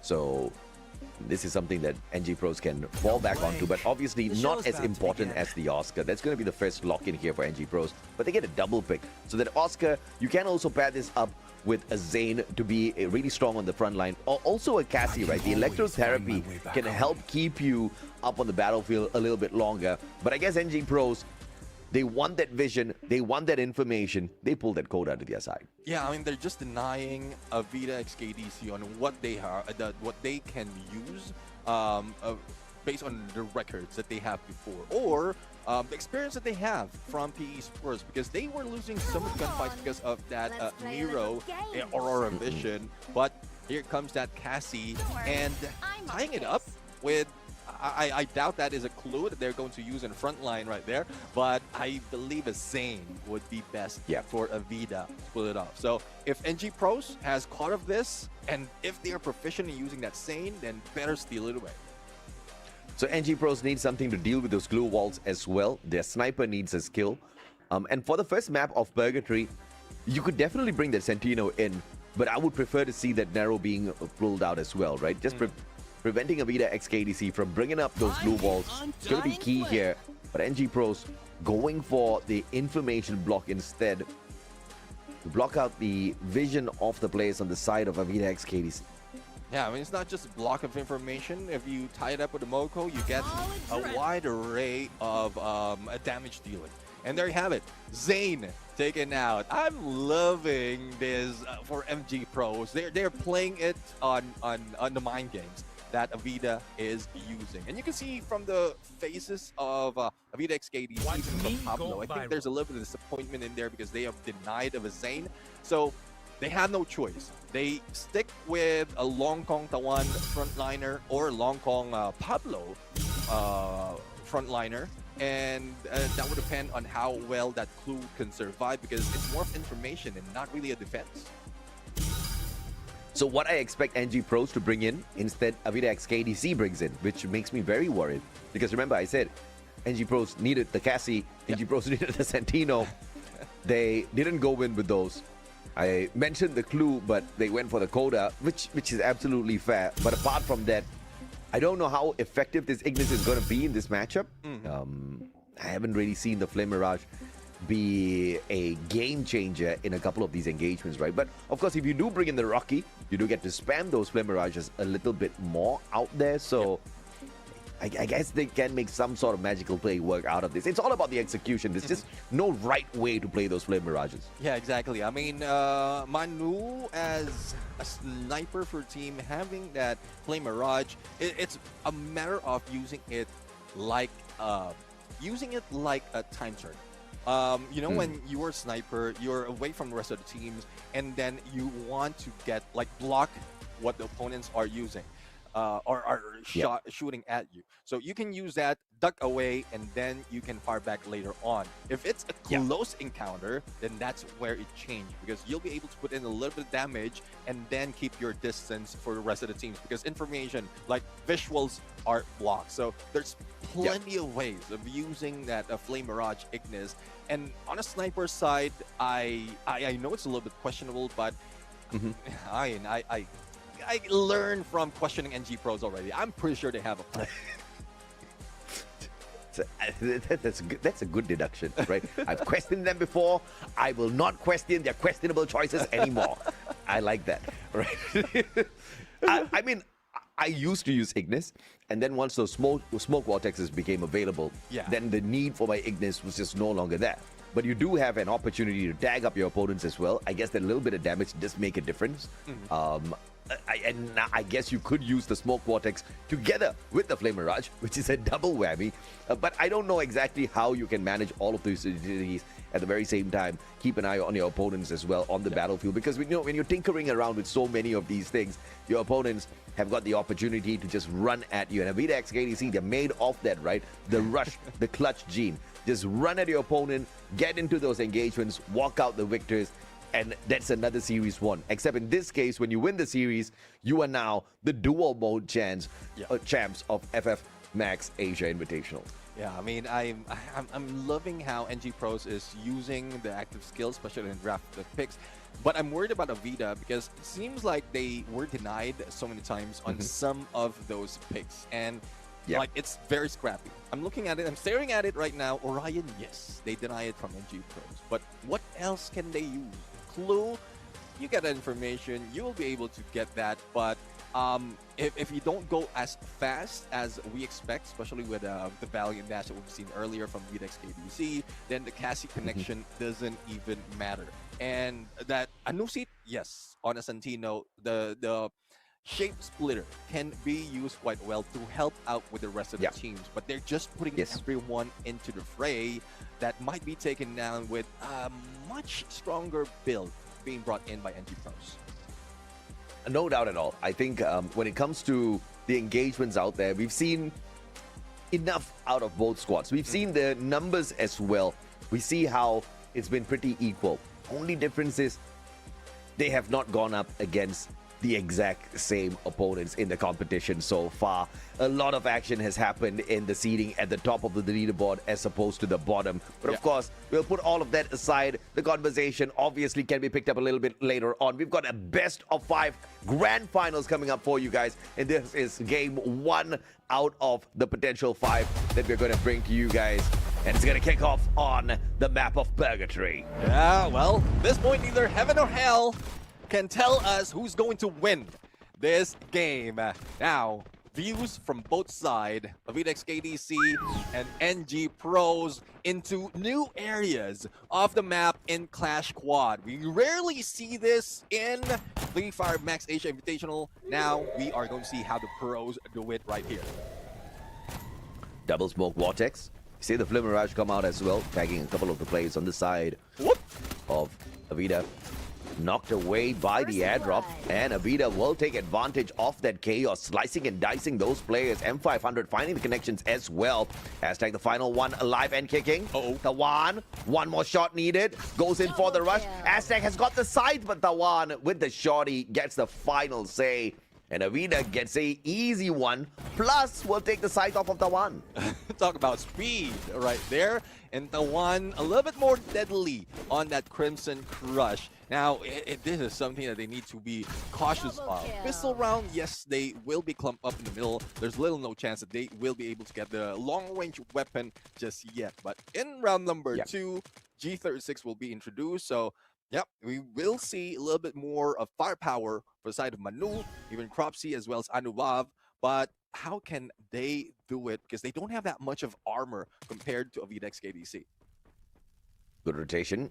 Aztec and Cropsy do have an advantage up against Long Kong, who's not going to be peaking anytime soon. Pablo and Tawan sticking together as Anusit gets up to a decently high ground to play the advantage. Tawan rushing forth to the airdrop first. Anubhav sprayed down by Long Kong. Cropsy could not back him up just yet. Instantaneously backing away, and Anusit with the flank. Shape Splitter gets him the reposition, and he finds the Punisher. Manu dropped by Anusit as well. A absolutely brilliant flank using the Sentino, the Shape Splitter, getting them all the points at Anusit. What a round. Sit down, NG Pros, says this one player. AVIDA XKDC, the rest of them barely needed to do anything. Yeah, Anusit went Akusit. I'm going to sit down right here, chill. And there we have it. I mean, Anusit, if I'm not mistaken, that was an ace or close to an ace. But I'm loving how well that Shape Splitter has been used. And this is how AVIDA XKDC is.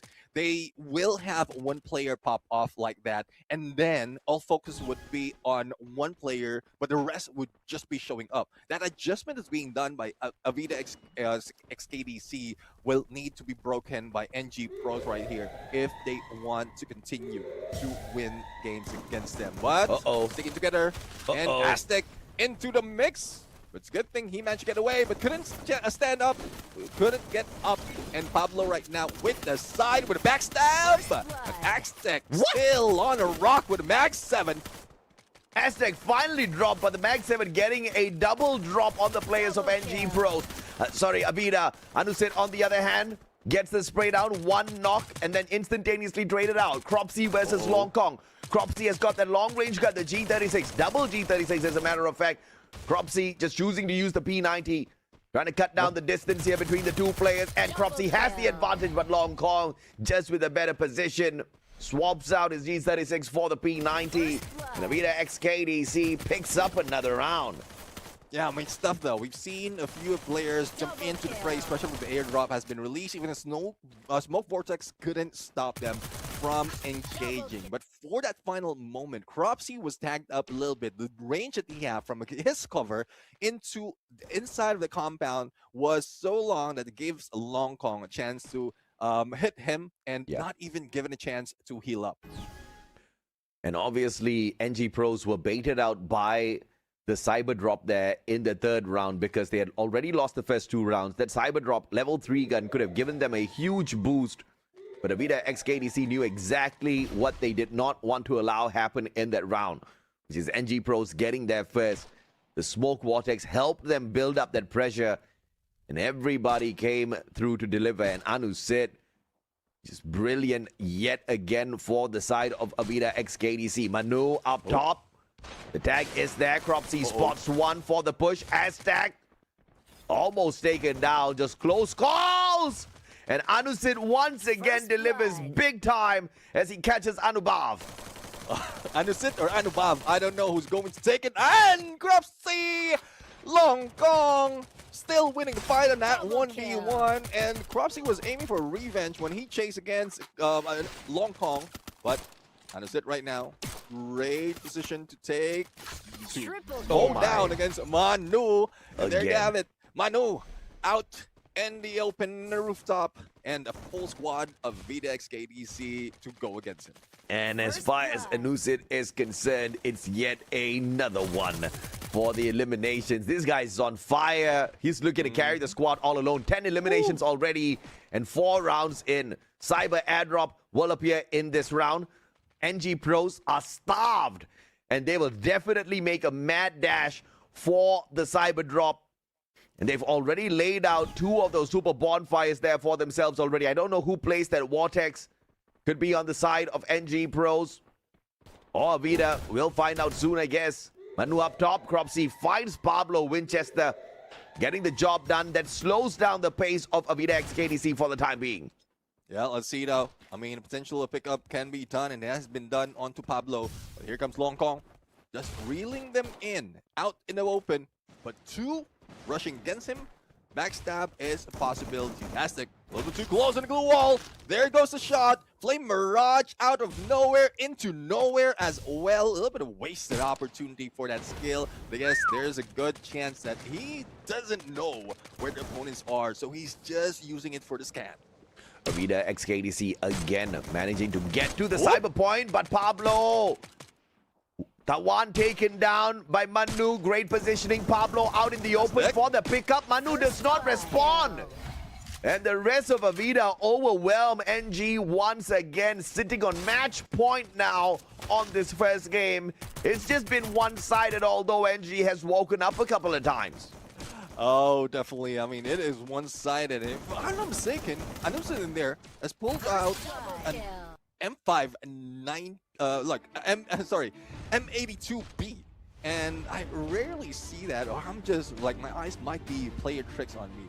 And that might just be an AW. But, yeah, I mean, 5 points already. The music is on. The boss fight continues. It is NG Pros who are the adventurers who will be dealing with the boss. But Cropsy says no.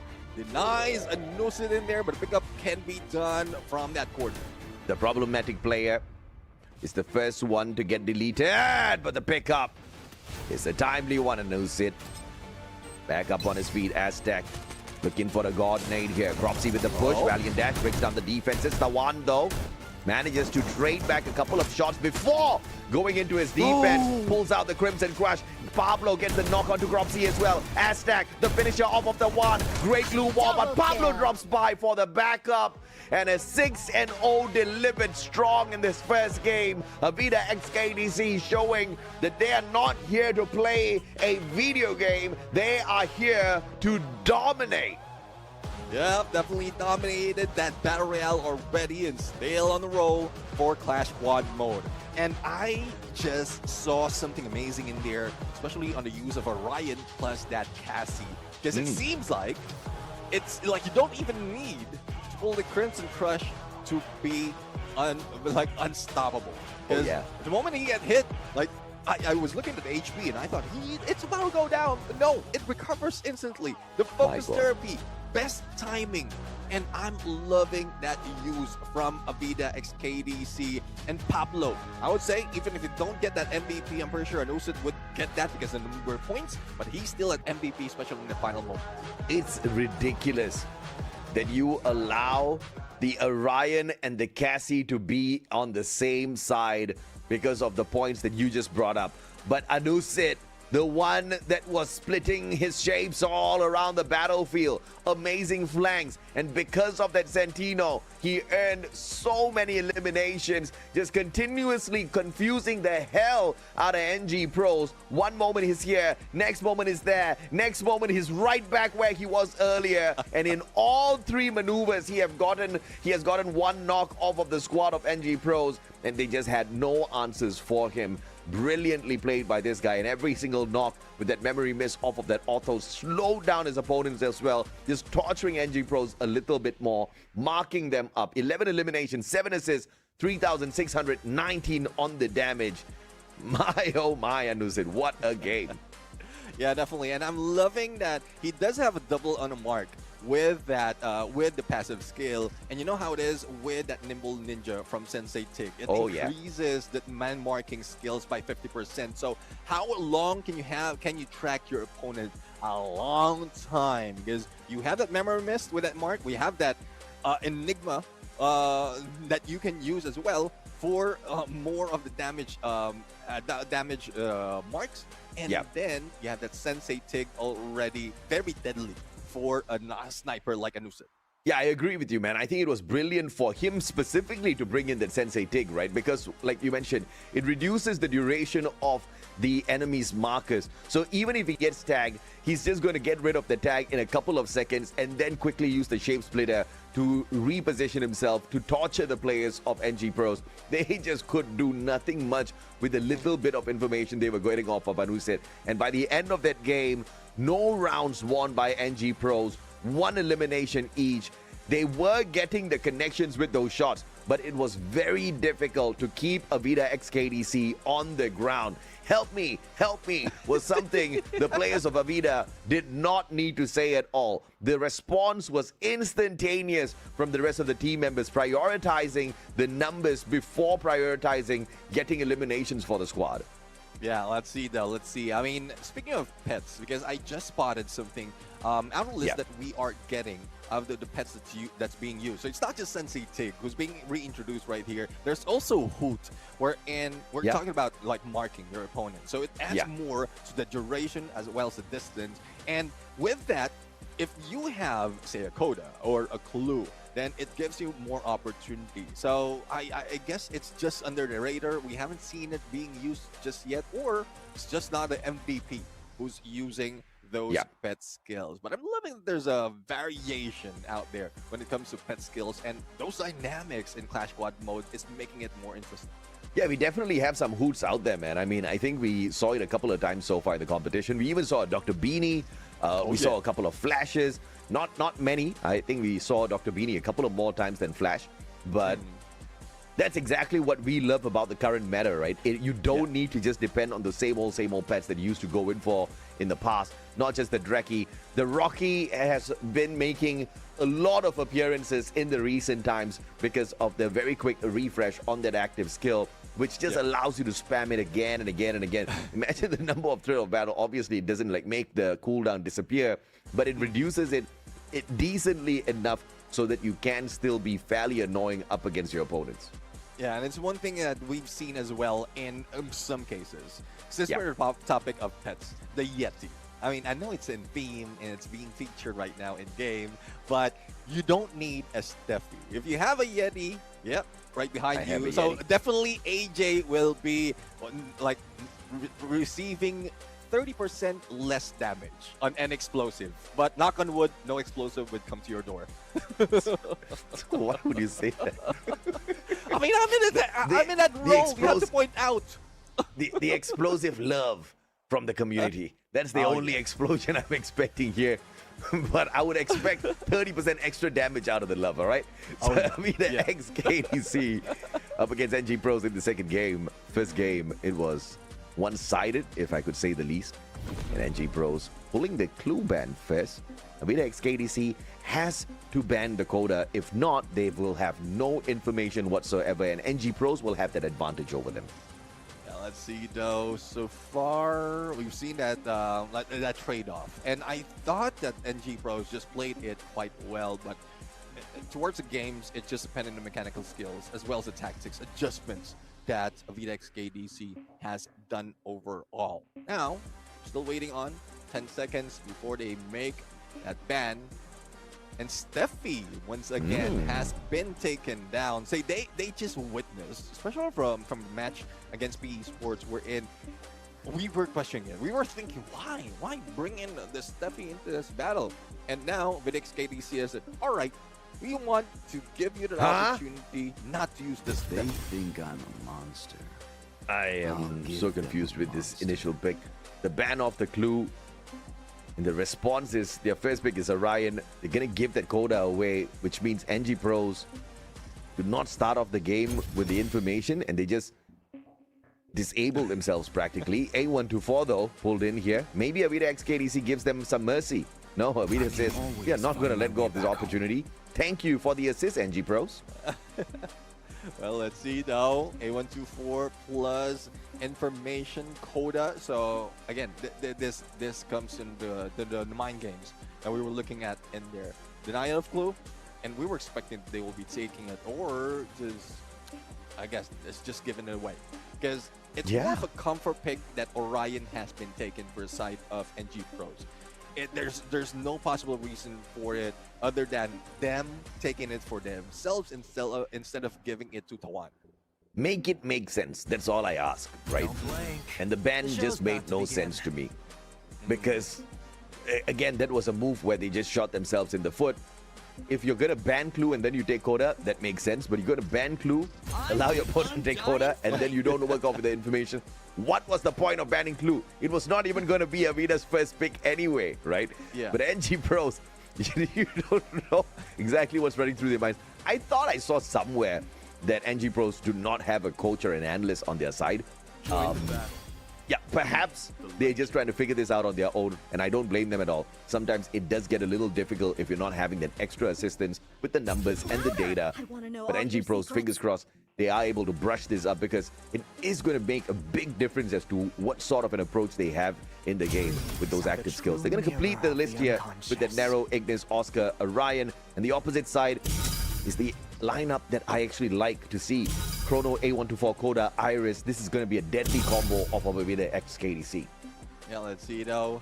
I mean, Iris, I'm pretty sure. Anusit, he has damage, or he has put so much of damage earlier against NG Pros, and he will continue on with that. Imagine the number of elimination that he had, and it just was even from the start, like not even halfway through the match. So Anusit would be deadly, and Manu right now with that Nero. I love that he is trying to go in for a counter against Anusit's Iris, but how well can they tie it up with the rest of the teams? Because they can go on the front line a little bit quicker, a little bit more stealthier, if that's the right word, with that Flame Mirage, but that so much of a defense against the opponents.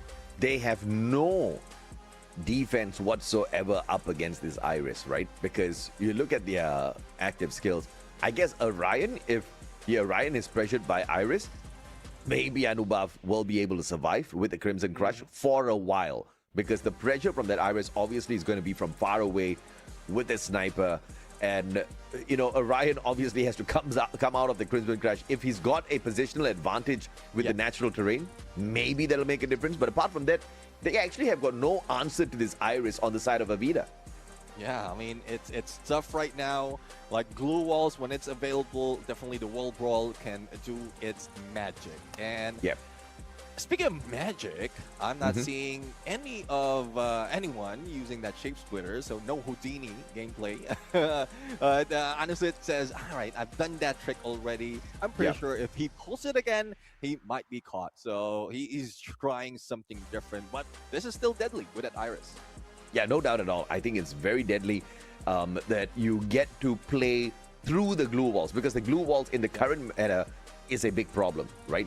You have got all of these boosters backing up those glue walls. You are going to have a little bit of a challenge taking them down. Therefore, the meta kind of helps you out in that way. The Iris, on the other hand, has been an active skill that's been available for a while. You just get to penetrate through that glue wall. You get to mark up the opponents behind the glue wall, which actually makes for a little bit more advantage than getting that damage through the glue wall. The damage through the glue wall, maybe sometimes it helps you get a lucky knock after the rest of your opponents, the rest of your team members have already damaged your opponent. But most of the time, it's that information play that gets you something, which is why I was quite upset with that clue ban. And now Koda on the side of AVIDA X KDC, you don't have a lot of informational play on the side of NG. Yeah, I mean, that's tough right here. They don't have aggression, and that's where AVIDA is playing with them right now. Earlier, it's AVIDA who has a potential to go in for that aggression because of the basic territory that they were connected, plus the Orion for themselves. But there's no Cassie that we had mixed right now, so it's more of AVIDA playing it a little bit slowly, just like throwing off what NG Pros is planning right here, because if they want to go toe-to-toe against NG Pros, I think if they want to go toe-to-toe against AVIDA, they want to fight fire with fire. And speed is that fire that AVIDA has shown. So now AVIDA is playing it with the timing. And AVIDA is just waiting for opportunities right here. And I'm imagining already. I know waiting for opportunities to get those information. And once we get that information, the rest of the teams can follow through, trigger at A124, and if in case they are in a pinch, they still have that time turner to help them survive. So I'm loving the ideation for side of AVIDA in this kind of skill setup. Yeah, and then you look at the side of NG Pros, and you actually need the mechanical execution for each and every single one of these players to go right, because such are the active skills, right? On the side of Koda, you don't need to aim your Aurora Vision anywhere. You just time it well, you press it, and you've already got a bunch of information on your side.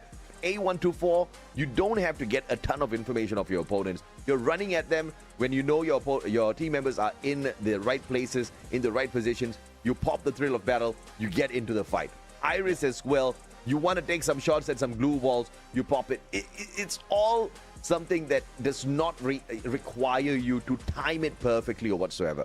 And then you look at NG Pros, everything needs to be timed on the active skills. When that Nero is used, when the Valiant dash off of that Oscar is used, when the Crimson Crush comes out of the Orion. If you don't trigger these at the right moment, with the right timing, you are going to get stomped. Even with the Ignis as well, right? How many times have we seen a fairly useless Flame Mirage go out there, barely do any damage, barely bring any sort of advantage to the game as a whole. But obviously, when the pushes come forth for all of those cyber drops, I think that is where the Ignis will give them some sort of an advantage, but it's still not big enough for me.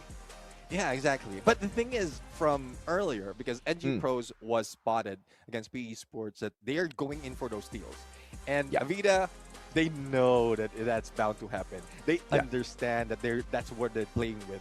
And you've seen some instances wherein even that steal has been denied.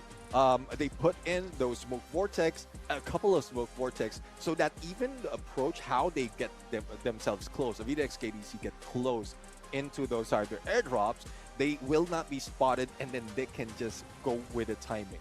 And it's tough. If you are being read like by a team like AVIDA XKDC, like a book, then it would be difficult. One saving grace though, though yes, timing is a great factor, but the accuracy for the Nero, as long as it's within the 8-meter mark, then it would bounce directly to the opponent. So that's just one factor that they can use in that point.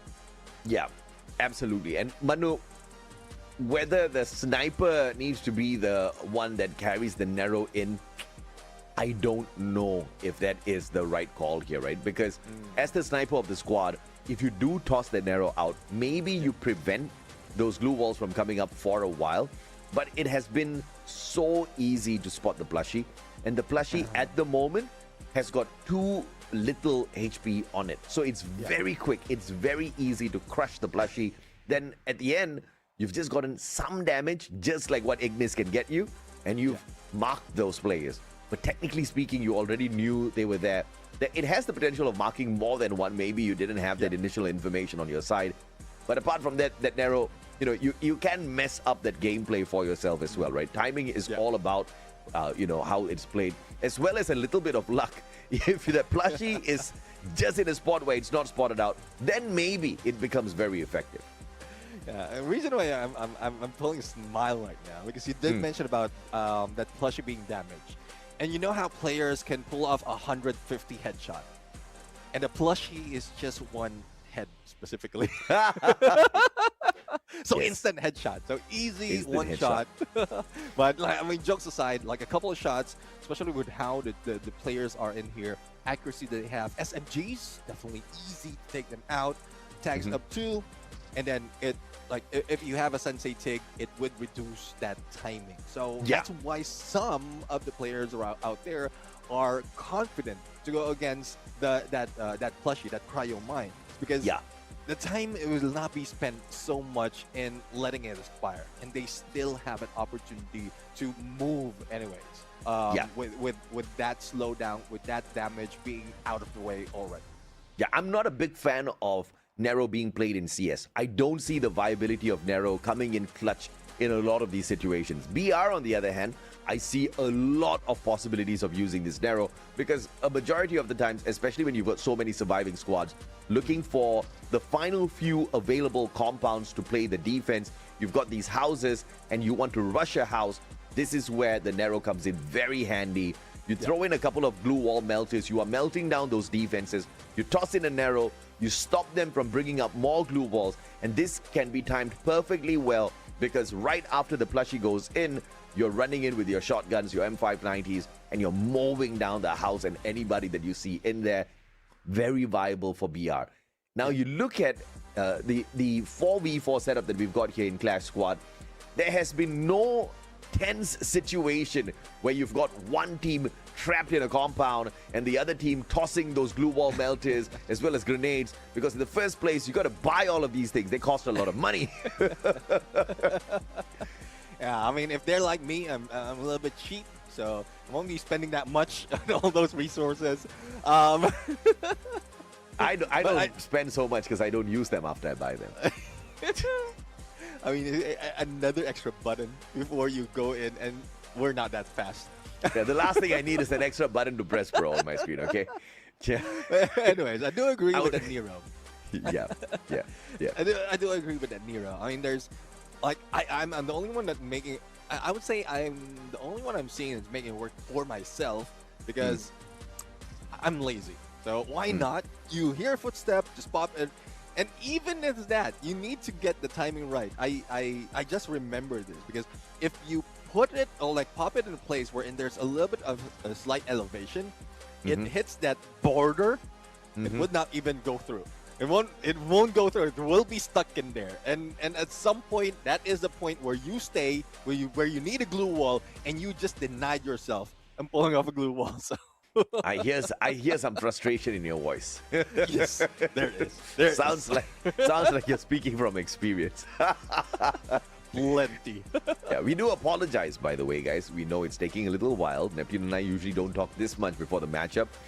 We're having a little bit of a technical difficulty in the background. Obviously, we don't want to start the matchup with these players not in that lobby in full capacity as well as capability to take that fight without any bit of disadvantages whatsoever. So we're going to give them some time to sort that out whilst you guys...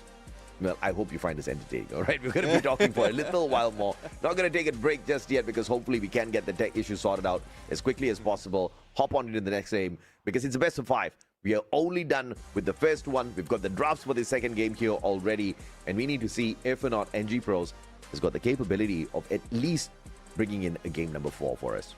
Yeah, definitely. And this is, despite of the amount of games that we have, it's still crucial that everything is on point before the game begins, especially in this round where NG Pros is looking to grab a point against AVIDA x KDC.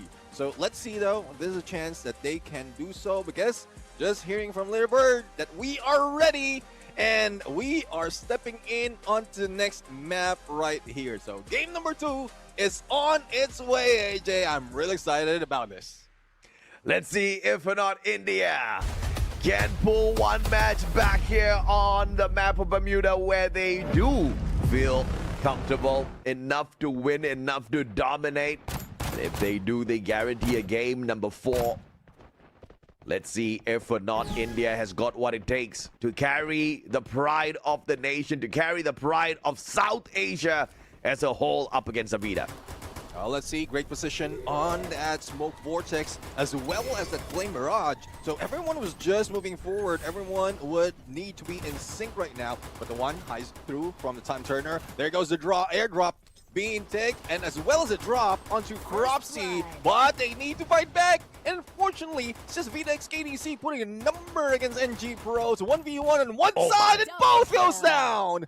There's a brilliant play there by Anubhav, and Aztec will get the final slice using the site, and that's the advantage of getting to the airdrop first in this initial round. And NG Pros will have the advantage moving into round number 2. Now, this is the problem. In the store for game number 2, we've got the Deagle, and it's purchasable based on the number of coins that AVIDA has off of that loss in round number 1. So NG Pros have to play this one safe. Yeah, let's see though. I mean, they will need to put a smoke vortex as well on that elevation that they have above AVIDA x KDC if they don't want to be sniped by a Nusit on Kingfisher, or rather a different weapon. But the smokes though, it does work, provides a little bit of distraction, and he can focus on the left side. Great movement, great position. Coming in from a Nusit, does have an eagle in hand, and hearing the footsteps as well. Let's see if he can take down Cropsy. Tawan, beautiful, as Manu gets pushed by Tawan. Instant execution coming forth as well with the glue wall right in front of him. Anubhav straight down by Pablo. And AVIDA x KDC looking to recover this game. Pablo tagged up by the deep freeze. And now they go in for the push, looking to overwhelm Aztec, who manages to shut down Tawan before he gets there. Great glue wall by Aztec. Calls Cropsy for the backup, but Anusit gets the flank and won't be able to find the connection with the Deagle. And now they play the numbers advantage. And AVIDA XKDC strike back hard with those Deagles. Yeah, it's tough right now, especially with how they start it off. And then when engagement happens, and though we are seeing a drop being done by AVIDA XKDC, or NG Pros rather. But you can see how well those active skills is being used, especially on that final moment where into the glue walls they shoot and they still manage to go in for a takedown. Cyber drop in the game. And you can see NG Pros definitely want it, desperate for it as a matter of fact.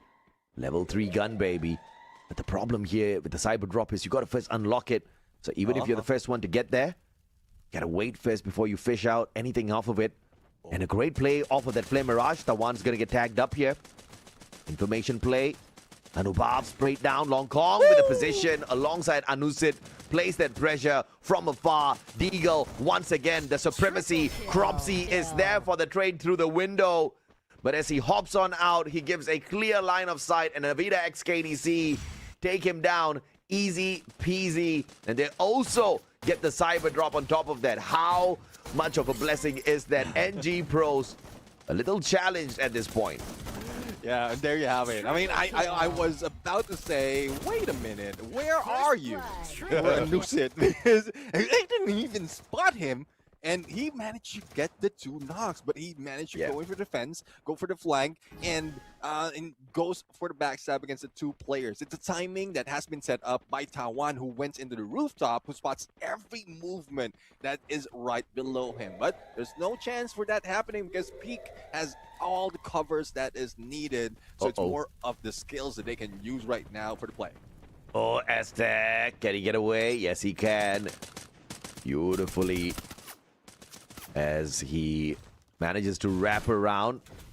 And Anusit finds Anubhav though, just on the trails. The pickup is instantaneous. Manu almost sacrificing himself for that pickup.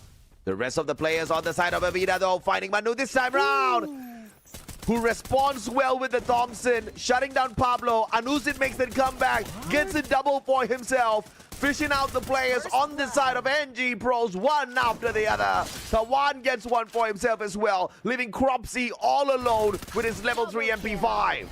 Oh my goodness, Anusit is still on a roll. Whether it's Kingfisher, whether it is a Deagle, he can take those shots, but it's more of how NG Pros is reacting to all the movement that is happening right here against AVIDA XKDC. As you can see, 1 knockdown has happened, and then it just forces NG Pros to run against that. And Anusit was just waiting for that opportunity. 2 knockdowns, not even 3 seconds apart.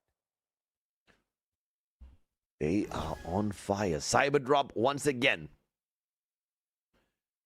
You're gonna come in here every alternating round. So NG Pros, they lost the opportunity earlier. This time, going to make their way there yet again. The first ones to start unlocking the drop. Long Kong, pressure from up top. The deep freezers will get the initial tags. Grenade now cooked up, sent out. NG Pros! Oh, great glue wall to keep them safe. Oh, but Anusit still on the backstab, takes down Aztec, and even Anubhav cannot move an inch. Doesn't even have to put a sniper, just a Deagle with 2. And I don't know what a monster of an accuracy Anusit have, but it is given AVIDA XKDC the opportunity to win without losing any player from their side. Now, getting close to match point, AJ. Getting close to match point. If NG Pros managed to rip this round away in that round 7. It's yet another cyber point for the side of AVIDA XKDC to fight for.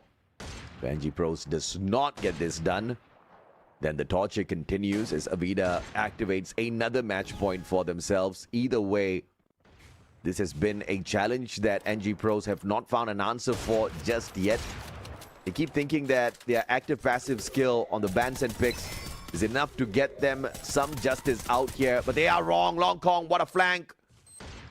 And will place so much of pressure. Manu spotted out as well. Grenade will not find him. Tawan gets the double off of the side. And AVIDA x KDC on match point now.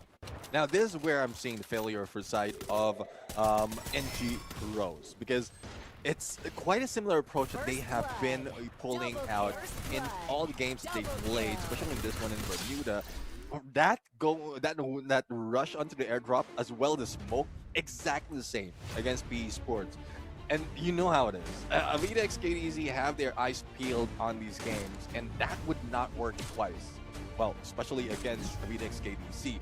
So hopefully we will see NG Pros find a different approach, but how can they pull it off? They're already in the game. They're already deep in it that they would need to survive one more or a few more to prevent AVIDA from getting another round. Yeah, AVIDA's just going to be super tanky right after this, man. I'm sure there's a level 4 West in there. Who's going to grab that? See in a little bit, if or not. The players on the side of NG Pros have the ability to play some sort of a miracle here to keep themselves alive, or else they're going to be 2 games down with 1 more to go for the win here for AVIDA x KDC in the grand finals as they pick up their 3rd cyber point off of that airdrop. Loving that everyone's playing with the patience of the opposing team. Now, Cropsy would be tagged up a little bit. And as you can see, the setup being done by Pablo and Tawan, and information relayed by Long Kong. And once again, Anusit would be the surprise factor. He is stealthy, doesn't even have that Raphael, and he can be a silent step in against NG Pros. And as quickly as that, no one has been taken out, and the AVIDA x KDC managed to get their 2 points in this series. Shout out to Devendra Tiwari from our YouTube chat, because he already predicted this one, that it was a 6-0 earlier and it was going to be a 6-1 this time round. And just as he called it, it has come to a screeching halt here. NG Pros absolutely stunned as the champions of our Battle Royale of FFMAI continues to stomp their way around in the grand finals of Clash Squad as well. The dual mode champions AVIDA x KDC, I think that's exactly what we're going to be announcing by the end of this, because by the looks of things, NG Pros just are not showing us what it takes to shut down AVIDA. I mean, every turn that NG Pros is taking, AVIDA has their eyes on them. And it's tough. It's tough right here. But I'm not giving up against NG Pros just yet. There's still a few more chances. It's either one or a few more. If they win this fight against AVIDA x KD, especially the next one, then there's more possibility that we will see more matches from NG Pros. But what else can they pull off? Because that alone, that game, Anusit was just that threat. Doesn't even have to expose himself. He was just walking right behind. And, you know, like imagine like just tapping the shoulders of the opponent and then down you go.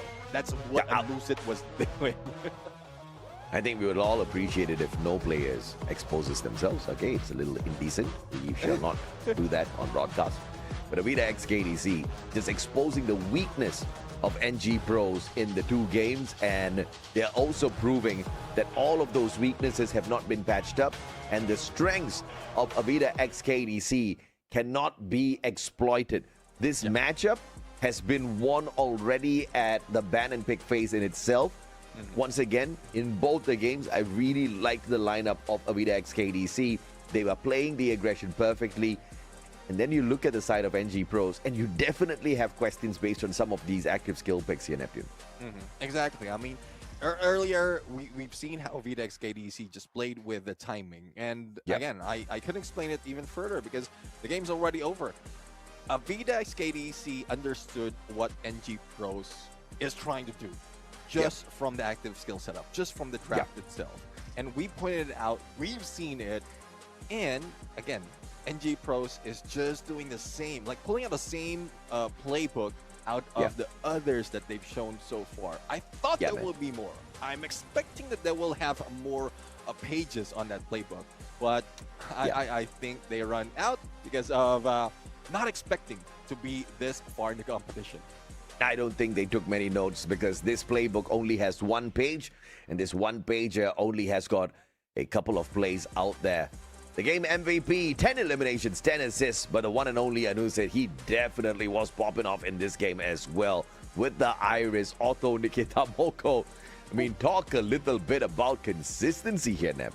Yeah, definitely. I mean, if you can continue using that, especially with the couple that can bring in those marks once you tag them up, and as well as that Nikita that has changed the pace of Clash Squad overall. Because a lot of teams, especially when they saw the potential when M590 has been released, reload speed is much better once you have that Nikita. So they want that. And what else can bring more firepower to a sniper? That reload on either a VSK or that AWM, it would be deadly. Absolutely, man. But, you know, at the end of the day, it's all about how you execute the plays out there on the battlefield. And whether or not the Iris was making its impact, this guy gave no chance to the rest of the opponents out there on the side of NG Pros with the position that he held. It's either high ground or a deep flank, and both of them paid dividends. Both of them gave him massive numbers.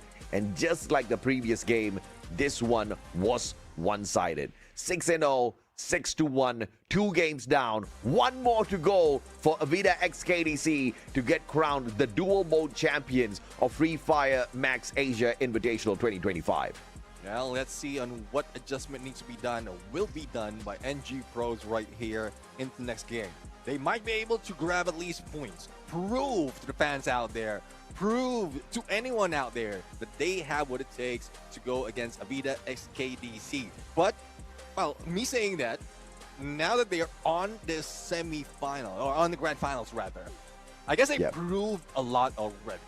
They proved that they have what it takes to get this level. But if they can get at least one game, one match out away from AVIDA x KDC, then that makes it more concrete that they can be strong as well. Yeah, I mean, because definitely some teams kind of said that, okay, AVIDA x KDC, maybe they were not the most deserving team to win Battle Royale. Because Champion Rush, other teams got there first. They just made it there. They got the booyah. Some may say it's lucky, right? AVIDA x KDC out here to prove that there ain't no luck when it comes to winning. And obviously, there ain't no luck when you can do it back-to-back in both modes up against the best in Southeast Asia and South Asia. This is ridiculous in terms of consistency, in terms of what they've been able to convert in the competition so far. But as we head on into game number 3, it's going to be Solara this time round, Neptune. Another map where we have not played a lot.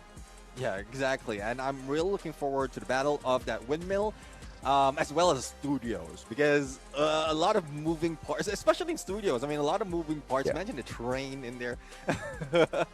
It's difficult to move around in there, stay steady, and that brings different kind of gameplay for the team. So we might not be seeing that much of a rush gameplay, and let's see if that will translate into the draft of the teams right here. And we know for a fact as well that teams have been taking notes, especially for AVIDA x KDC. At this point, we're going to have that random store for game number 3. So Deagle will still be in there, but the way I'm looking at it, the BSS might have another highlight.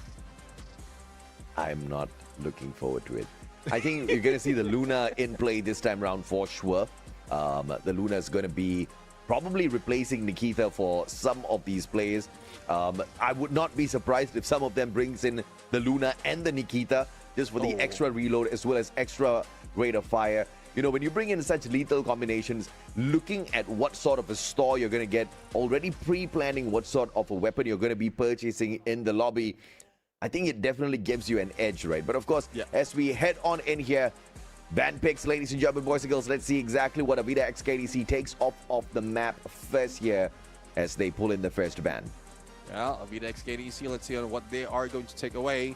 And I think, for me, it is that Orion. If they want everything to be picked up, as Orion, but no, they still want to deny them of that Steffi. And I thought they're going to give them that chance already. But again, if it's not a threat, especially for those that has been picked by NG Pros, then why take it away? Why indeed? Steffi taken out of the equation. You do it one more time to me, brother. I tell you. NG Pros banning out the clue. Koda. AVIDA. Just take the right. God. Damn it. Okay. All right. They snuffed that one early. I don't get to be angry at NG Pros because they don't pick something else.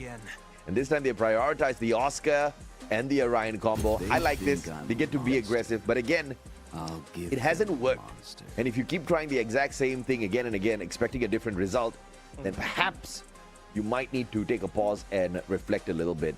But I do like to see Anubhav back on the Orion.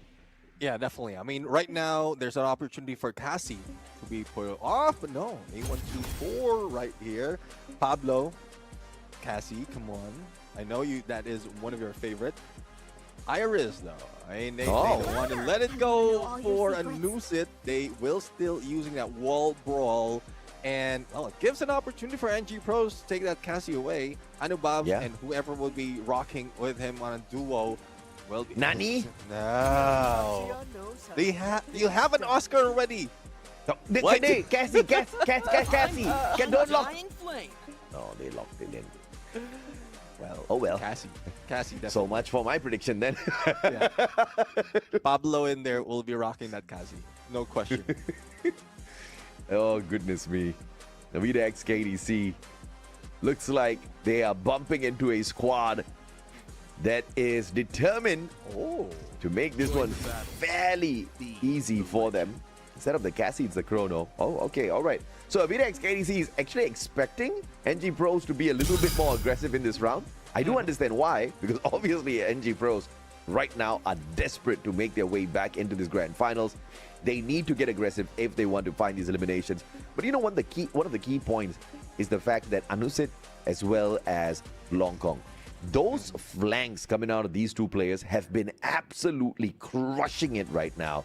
And NG Pros have not had a solution for it. The only way they can counter this is to play a little bit of positioning of their own. So many times they have rushed in here for the cyber drop. I think it's time NG Pros started baiting AVIDA into the cyber drop and getting those long flanks instead off of them, surprising them at least with some sort of a cheese threat. Because if you don't do something like that, you're not going to be able to catch up with the Thai squad. Yeah, I mean, you know how difficult it is as well if you pull off those cheese traps. And we've seen AVIDA be the greater. Not the greater team, but the greater team. Because they're grating those cheese. But anyways, jokes aside, that was a joke. I cannot put a joke aside. Bro, was that a laugh or just trying to I just plotted some spit on my microphone. That's you did not get a laugh out of me. Okay. All right. I'll try again next time. You got some saliva on the microphone. That's all that got. KDC. I guess I'm not so angry with the lineup of NG Pros this time around. Yeah. But the Tatsuya as well as the Oscar, I feel like it's a little bit of an overkill. Yeah. But if executed well on a mad rush down the middle, taking the fight straight to the players of AVIDA, I think this could work. But again, it's dependent on the execution. And so far, nothing has been executed well by NG Pros up against the Thai squad. I guess it's not their fault. The Thai team is really, really good. Yeah, exactly. I mean, imagine from what happened earlier, it's just the play of the timing. Anusit can go for backstab for anyone. Given the fact that NG Pros has a rush build, definitely a rush build from what we're seeing, from what we're talking about. It's easy to anticipate where they will be rushing, especially in the map of Solara. So there's only a few instances wherein you can split up, and either way, if you have the accuracy of some of the players right here, especially in front lines, and you have information from Longkong as well as the disablement from Pablo. So up front and up close and personal, they can go for knockdown. Once that knockdown happen, then the first the first instinct of NG Pros is to gather to one direction, and that's where Lucid really rocks it. Yeah, I totally agree, right? Initially, that high ground, getting them that information, and they usually do play the informational gameplay very early on. And NG Pros have shot themselves in the foot multiple times now, because obviously the play is going to go for the coda on the side of the Thai squad. This has happened a couple of times already. They keep banning out the clue. There's no way, I think there's guaranteed no way the Thai squad will go for coda and clue when they are in the grand finals, right? It's going to be an either or. So that ban alone makes me think that, okay, maybe NG Pros are not very serious about winning this. Yeah, I mean, I don't know. There's a lot of, say, hope, prestige that they can take, especially if they can win against AVIDA KDC at least once. I mean, even from the intro that we have earlier in this grand finals, it's still tough for NG Pros. Yeah. Imagine the journey that they have from their bracket towards the grand finals. It's only that first step that was difficult, and then the rest seems like easy. So how can you be strong with that hurdle? But let's see if this is where they prove their strength, because we're jumping in on game number 3 in Solara for our grand finals. And you know exactly what it is like, ladies and gentlemen, boys and girls, when your backs are up against the wall and you have no other choice. All you can do is push on forth and face your fears. NG Pros about to run straight into the team that they fear. AVIDA, XKDC, the one having to deal with the Flame Mirage quickly. Aztec rushing on in. He's got an opportunity here. Scythe picked up instantly. And Aztec with the slice here on the side of NG Pros. I'm loving in the way that AVIDA XKDC is backing away just in time. Everyone was converging the middle in there, but before that airdrop has landed. Now, AVIDA XKDC is taking the opportunity of distance that they have and then the scramble onto NG Pros. And this one taken about isolation. Long Pong from the back end, and Anuba will be taken down, pushing Aztec onto the other side as quickly as that without any casualty. Once again, AVIDA XKDC grabs 1 point. AVIDA XKDC again with the Punisher. NG Pros. I am trying to think what can they actually do in this fight to overwhelm AVIDA. Now, we have talked about what's good, what's in meta. And NG Pros have not been playing just according to the meta. They've just been playing according to what they are comfortable with. But their comfort zone is not made for dominance here in Clash Squad within OB51. And you look at AVIDA, we talked about this, the VSS. And we've got a triple stack there. I haven't looked into the passive skills just yet, but I'm sure as heck expect to see a couple of Lunas on the side of AVIDA already anticipating the VSSs. Yeah, definitely. I mean, game number 3, this is what they have to offer. And there you have it. Luna Nikita on Loco! There you go. Unfortunately, even the Kelly didn't help him sprint that fast. So let's see on what the rest of the teams will be paying into NG Pros. There goes a rush. Ow. Wow. Double pistol for the side of Tawan right here. A little bit too, I would say, low on that weapon. But they're still putting it against NG Pros. And it's only Aztec who's remaining against the 2 players of Pablo and Tawan. Aztec did manage to pull 1 elimination away here off of that God nade. But now all alone. Aztec looked so different in the previous matchup up against Esports. A valiant effort earlier on up against Vietnam, but when they bump into Thailand, it's a different ball game altogether. And AVIDA XKDC looking for the final series victory here off of NG Pros. And now 2-0 up within what could be that final series. Yeah, looking like it's about to end. Now, together with the VSS, we are seeing AN94 in the hands of AVIDA. They don't even need to purchase that much in the weapons.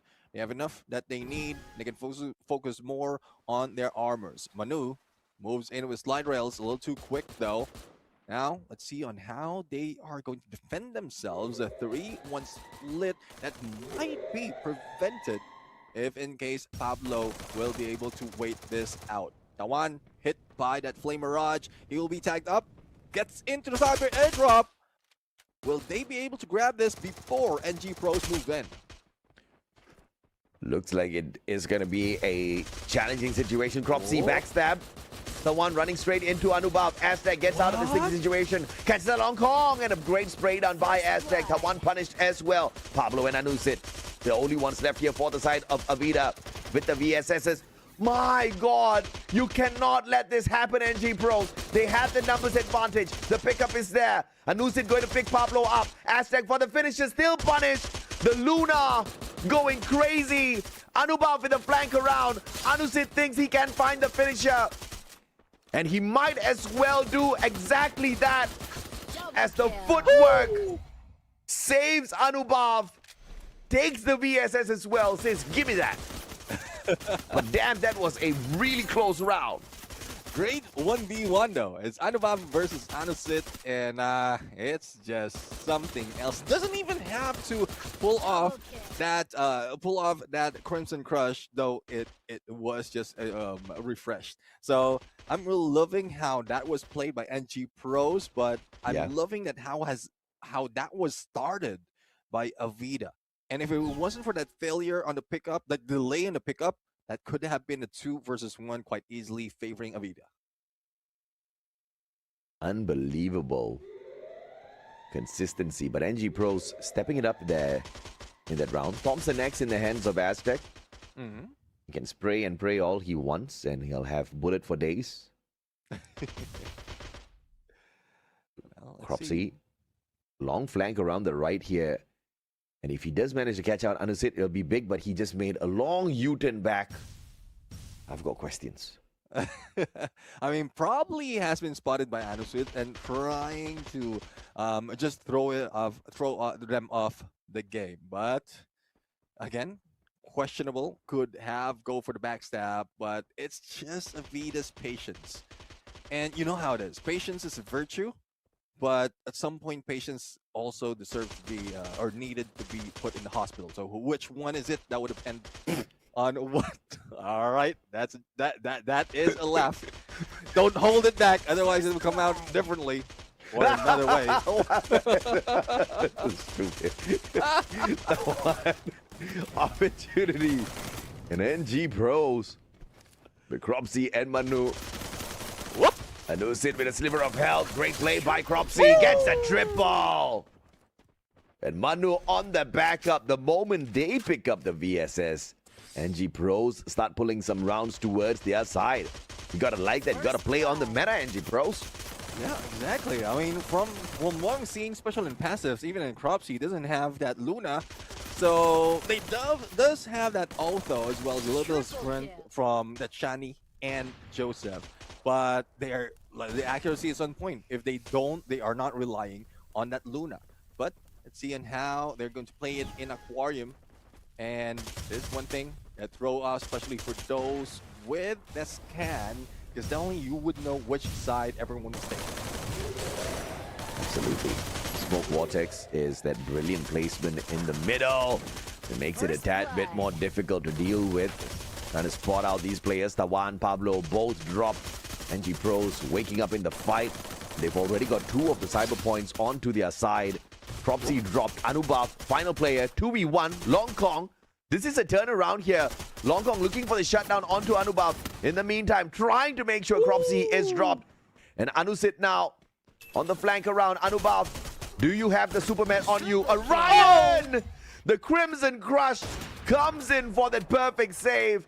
And Anubhav allows the team to take the lead now 3-2 in what could be the final game of this series. NG Pros fighting to stay alive.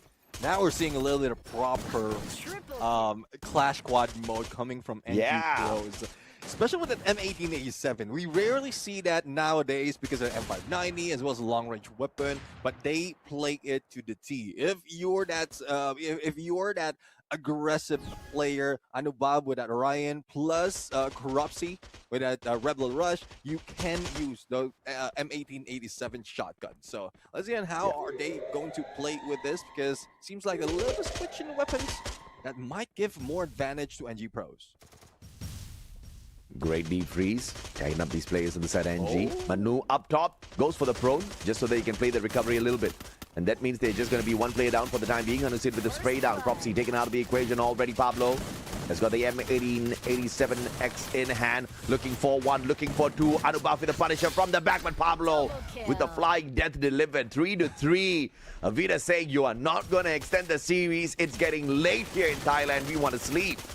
And that's one thing as well. Speed Boost is throwing off their accuracy. The delay on that jump, you couldn't land those shots. And it's just AVIDA KDC is playing that to the T. Now, let's see on how they are going to continue this on another maze of a map. You know we played this. And some of the instances, those two compounds where snipers can just rocket, even the smoke vortex is not being used to block any side. So they could have used that right now, but they're still playing with how NG Pros is timing it. They want to get to the center, and this is where AVIDA can take advantage of that. My problem is NG Pros keeps insisting to play on the old meta. They're walking in here with the P90s. Yeah, it's decent in Clash Squad, but up against the VSSs is going to be a little bit of a challenge to walk away with these engagements. Pablo, though, M1887 in hand. VSS striking from up top. Anusit will punish. And NG Pros left with just one final player alive and kicking on the other side. Cropsy. Anubhav is not going to get picked up here. Will be secured. And the final shutdown. AVIDA inching closer and closer to the status of dual mode champions here at FFMAI. Yeah, I love the game sense as well coming from Anusit. Because from that final moment, after he made those shots on the ground, he steps back, waits for the opportunity to find the opponents, which might be able to go for the backstab. That was Cropsy. And it's just that consciousness that teams like AVIDA, XKDs, or a player like Anusit is bringing to the table right here. So, one more point for match point, 2 more points to end this game, and as you called it, declare themselves as the dual champions. But Anusit, not a move, not a place that I've seen before, and this is a great position for him. I've seen people inside that duct. Very rare to see them on top of it. Cropsy. Pablo spotting out an opportunity. Tags out Cropsy, forces him back, and Anusit with that wild position he holds on to with the VSS. Gets the Punisher. Tawan finds Cropsy with the M590. Goes in for the shutdown as well. Anubhav trying to get away. Pablo finds Aztec. Anubhav, the final player left on in here. And series. No. Championship point now for AVIDA XKDC up against NG Pros. Only 1 point remains, but we've seen a little bit of fight from NG Pros. And this is the same area of the map that they managed to take one against AVIDA KDC. But they will not fall for the same trap, for the same tricks, and even the spawns has been flipped. Now let's see though, if this is where the story can be flipped for the side of NG Pros. Otherwise, we will be declaring the champions in the name of AVIDA KDC. NG Pros, what can they do as AVIDA KDC approaches the cyber drop, looking for the 3rd point, looking for those level 3 loot from the cyber drop as well. Will choose to pick nothing up because with the coins they've collected so far, they've got the weapons that are needed to find this dominance. Manu drops the Flame Mirage, backs away. Anusit with the backstab, but the time turner saves Aztec. Yeah, I mean, great timing. It's a good thing that Anusit is able to be left behind. An opportunity for either way. Aztec will be taken down by Anusit with that P90. Now Tawan goes in for a chase. Manu will be down. Anusit surviving against 2 players. Cropsy not even landing those hits. But now the rest of the teams of AVIDA KDC is looking to end this. And Cropsy being taken down. And we have our champions. A dual mode champions for Fire MAX Asia Invitational 2025. Thailand continues to dominate. At the global finals, it was Thailand. At the SEA Games, it was Thailand. And here at the Fire MAX Asia Invitational, it is yet again Thailand. One dominant nation in the world of Free Fire. And the Thai players are more than proud to continuously make it happen for their nation and for all of their Free Fire champs out there. The fans are absolutely livid with this championship because it's not just one that shows the dominance out of AVIDA x KDC. Dual mode champions. Can you believe it, Neptune? Oh, yes, indeed. Dual mode champions and living up to the name of the Thai mechanics that has been brought in by the other teams, the other titans from their region. Now, we will be declaring another titan, and it's not just from a Southeast Asia battle. This is crossover of Southeast Asia and South Asia, and they still managed to rock it. So congratulations to AVIDA x KDC. My goodness. I did not expect this at all. If at the very start you would have told me that AVIDA x KDC is going to be impressive, I would have been oh my God. Triple on the MVP. Anu Sid just telling everybody, sit down. We will do the talking. We will do the playing. We will do the winning. Both Battle Royale and Clash Squad conquered, dominated, and they've run away with it, man. 9 eliminations, 15. My goodness, this time round. Weapon of choice, the VSS. We talked about this even before the game started. My goodness me, they did not skip a beat at all. The rate of fire, and even as anticipated, that Luna showing up on the passive skills, making that VSS so much more deadlier. And this is a team started off even in round 1 of the brackets, has used that VSS into play.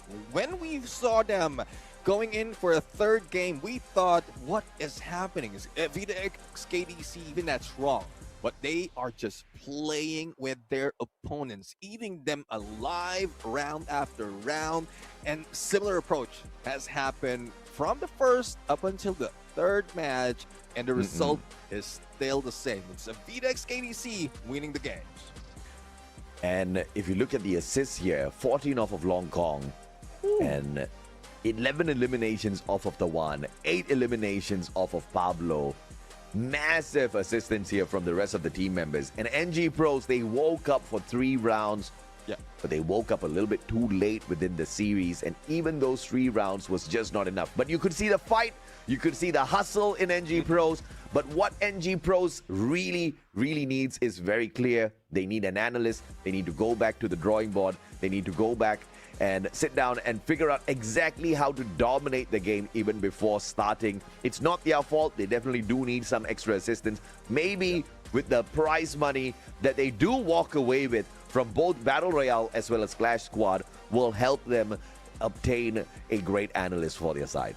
Yeah, definitely agree. And again, this is where those those homeworks are important. We are throwing some numbers, some data into this mix because we want to explain as well what's happening. But for them, they just not the explanation.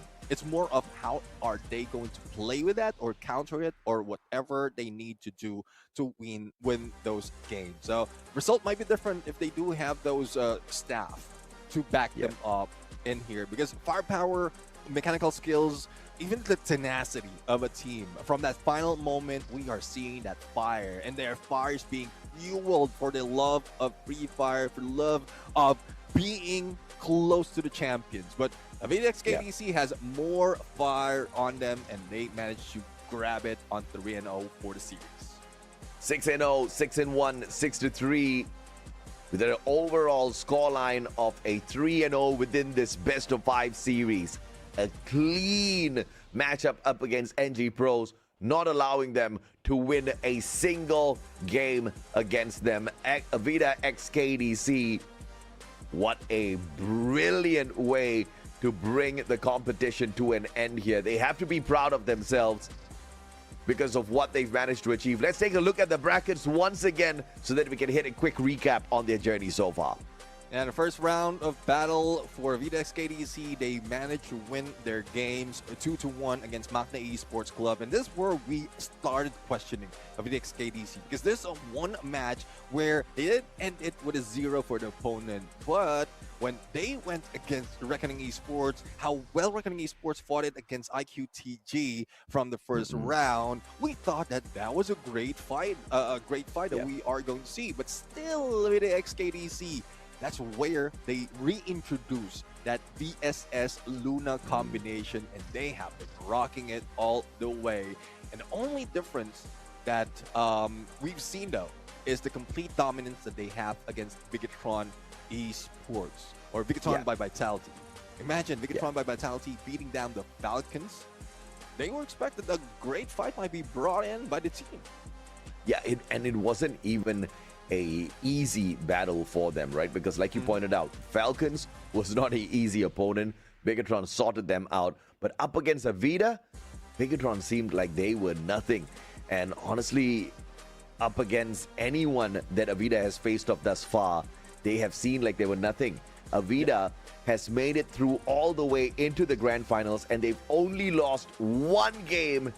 And I'm actually quite proud to say that game was actually up against a Malaysian team. But of course, nothing came out of that. They still got beaten, but you know, at least one game.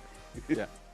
Well, it's good. It's good. I mean, that's the first round testing phase. We're in. Like Magna Esports Club could have at least make that win, but if that is the case, we might not even see a champions coming from the same bracket, because it will be switched up. Other teams are showing up, and when you pointed out in the match summary that we have earlier, how did like NG Pros was evolving round after or match after match. Yes. Like 0 points, 1 point, and then 3 points.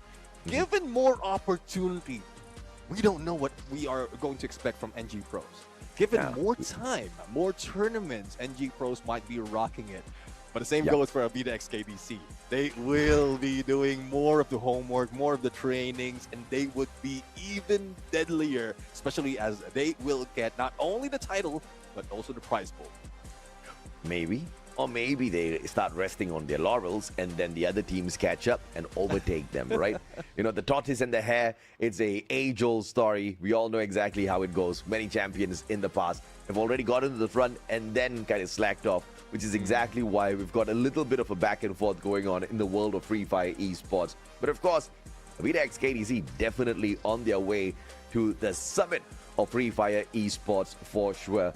Well, ladies and gentlemen, boys and girls, that actually brings us to the very end of the Free Fire MAX Asia Invitational 2025. Once again, congratulations to AVIDA XKDC. Congratulations to all of the Indian teams. Congratulations to the whole of South Asia for the battle that they have put up and for all of the efforts they've thrown into the competition. This competition was not to see South Asia dominate Southeast Asia. This competition was purely to see where South Asia stands so far, so that we can finally start this story, finally start this journey and see their progress into the future, Neptune. Yeah, in the name of Free Fire, the name of the other casters that has joined us on the desk, Crips, Zora, as well as Lucifer, the name of a production who brought up a great show. I am Neptune the Gentleman Garcia, together by the one and only Mustachio AJ. We have brought you an awesome game, but we had to end it, and we had to bid goodbye and good night.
blood.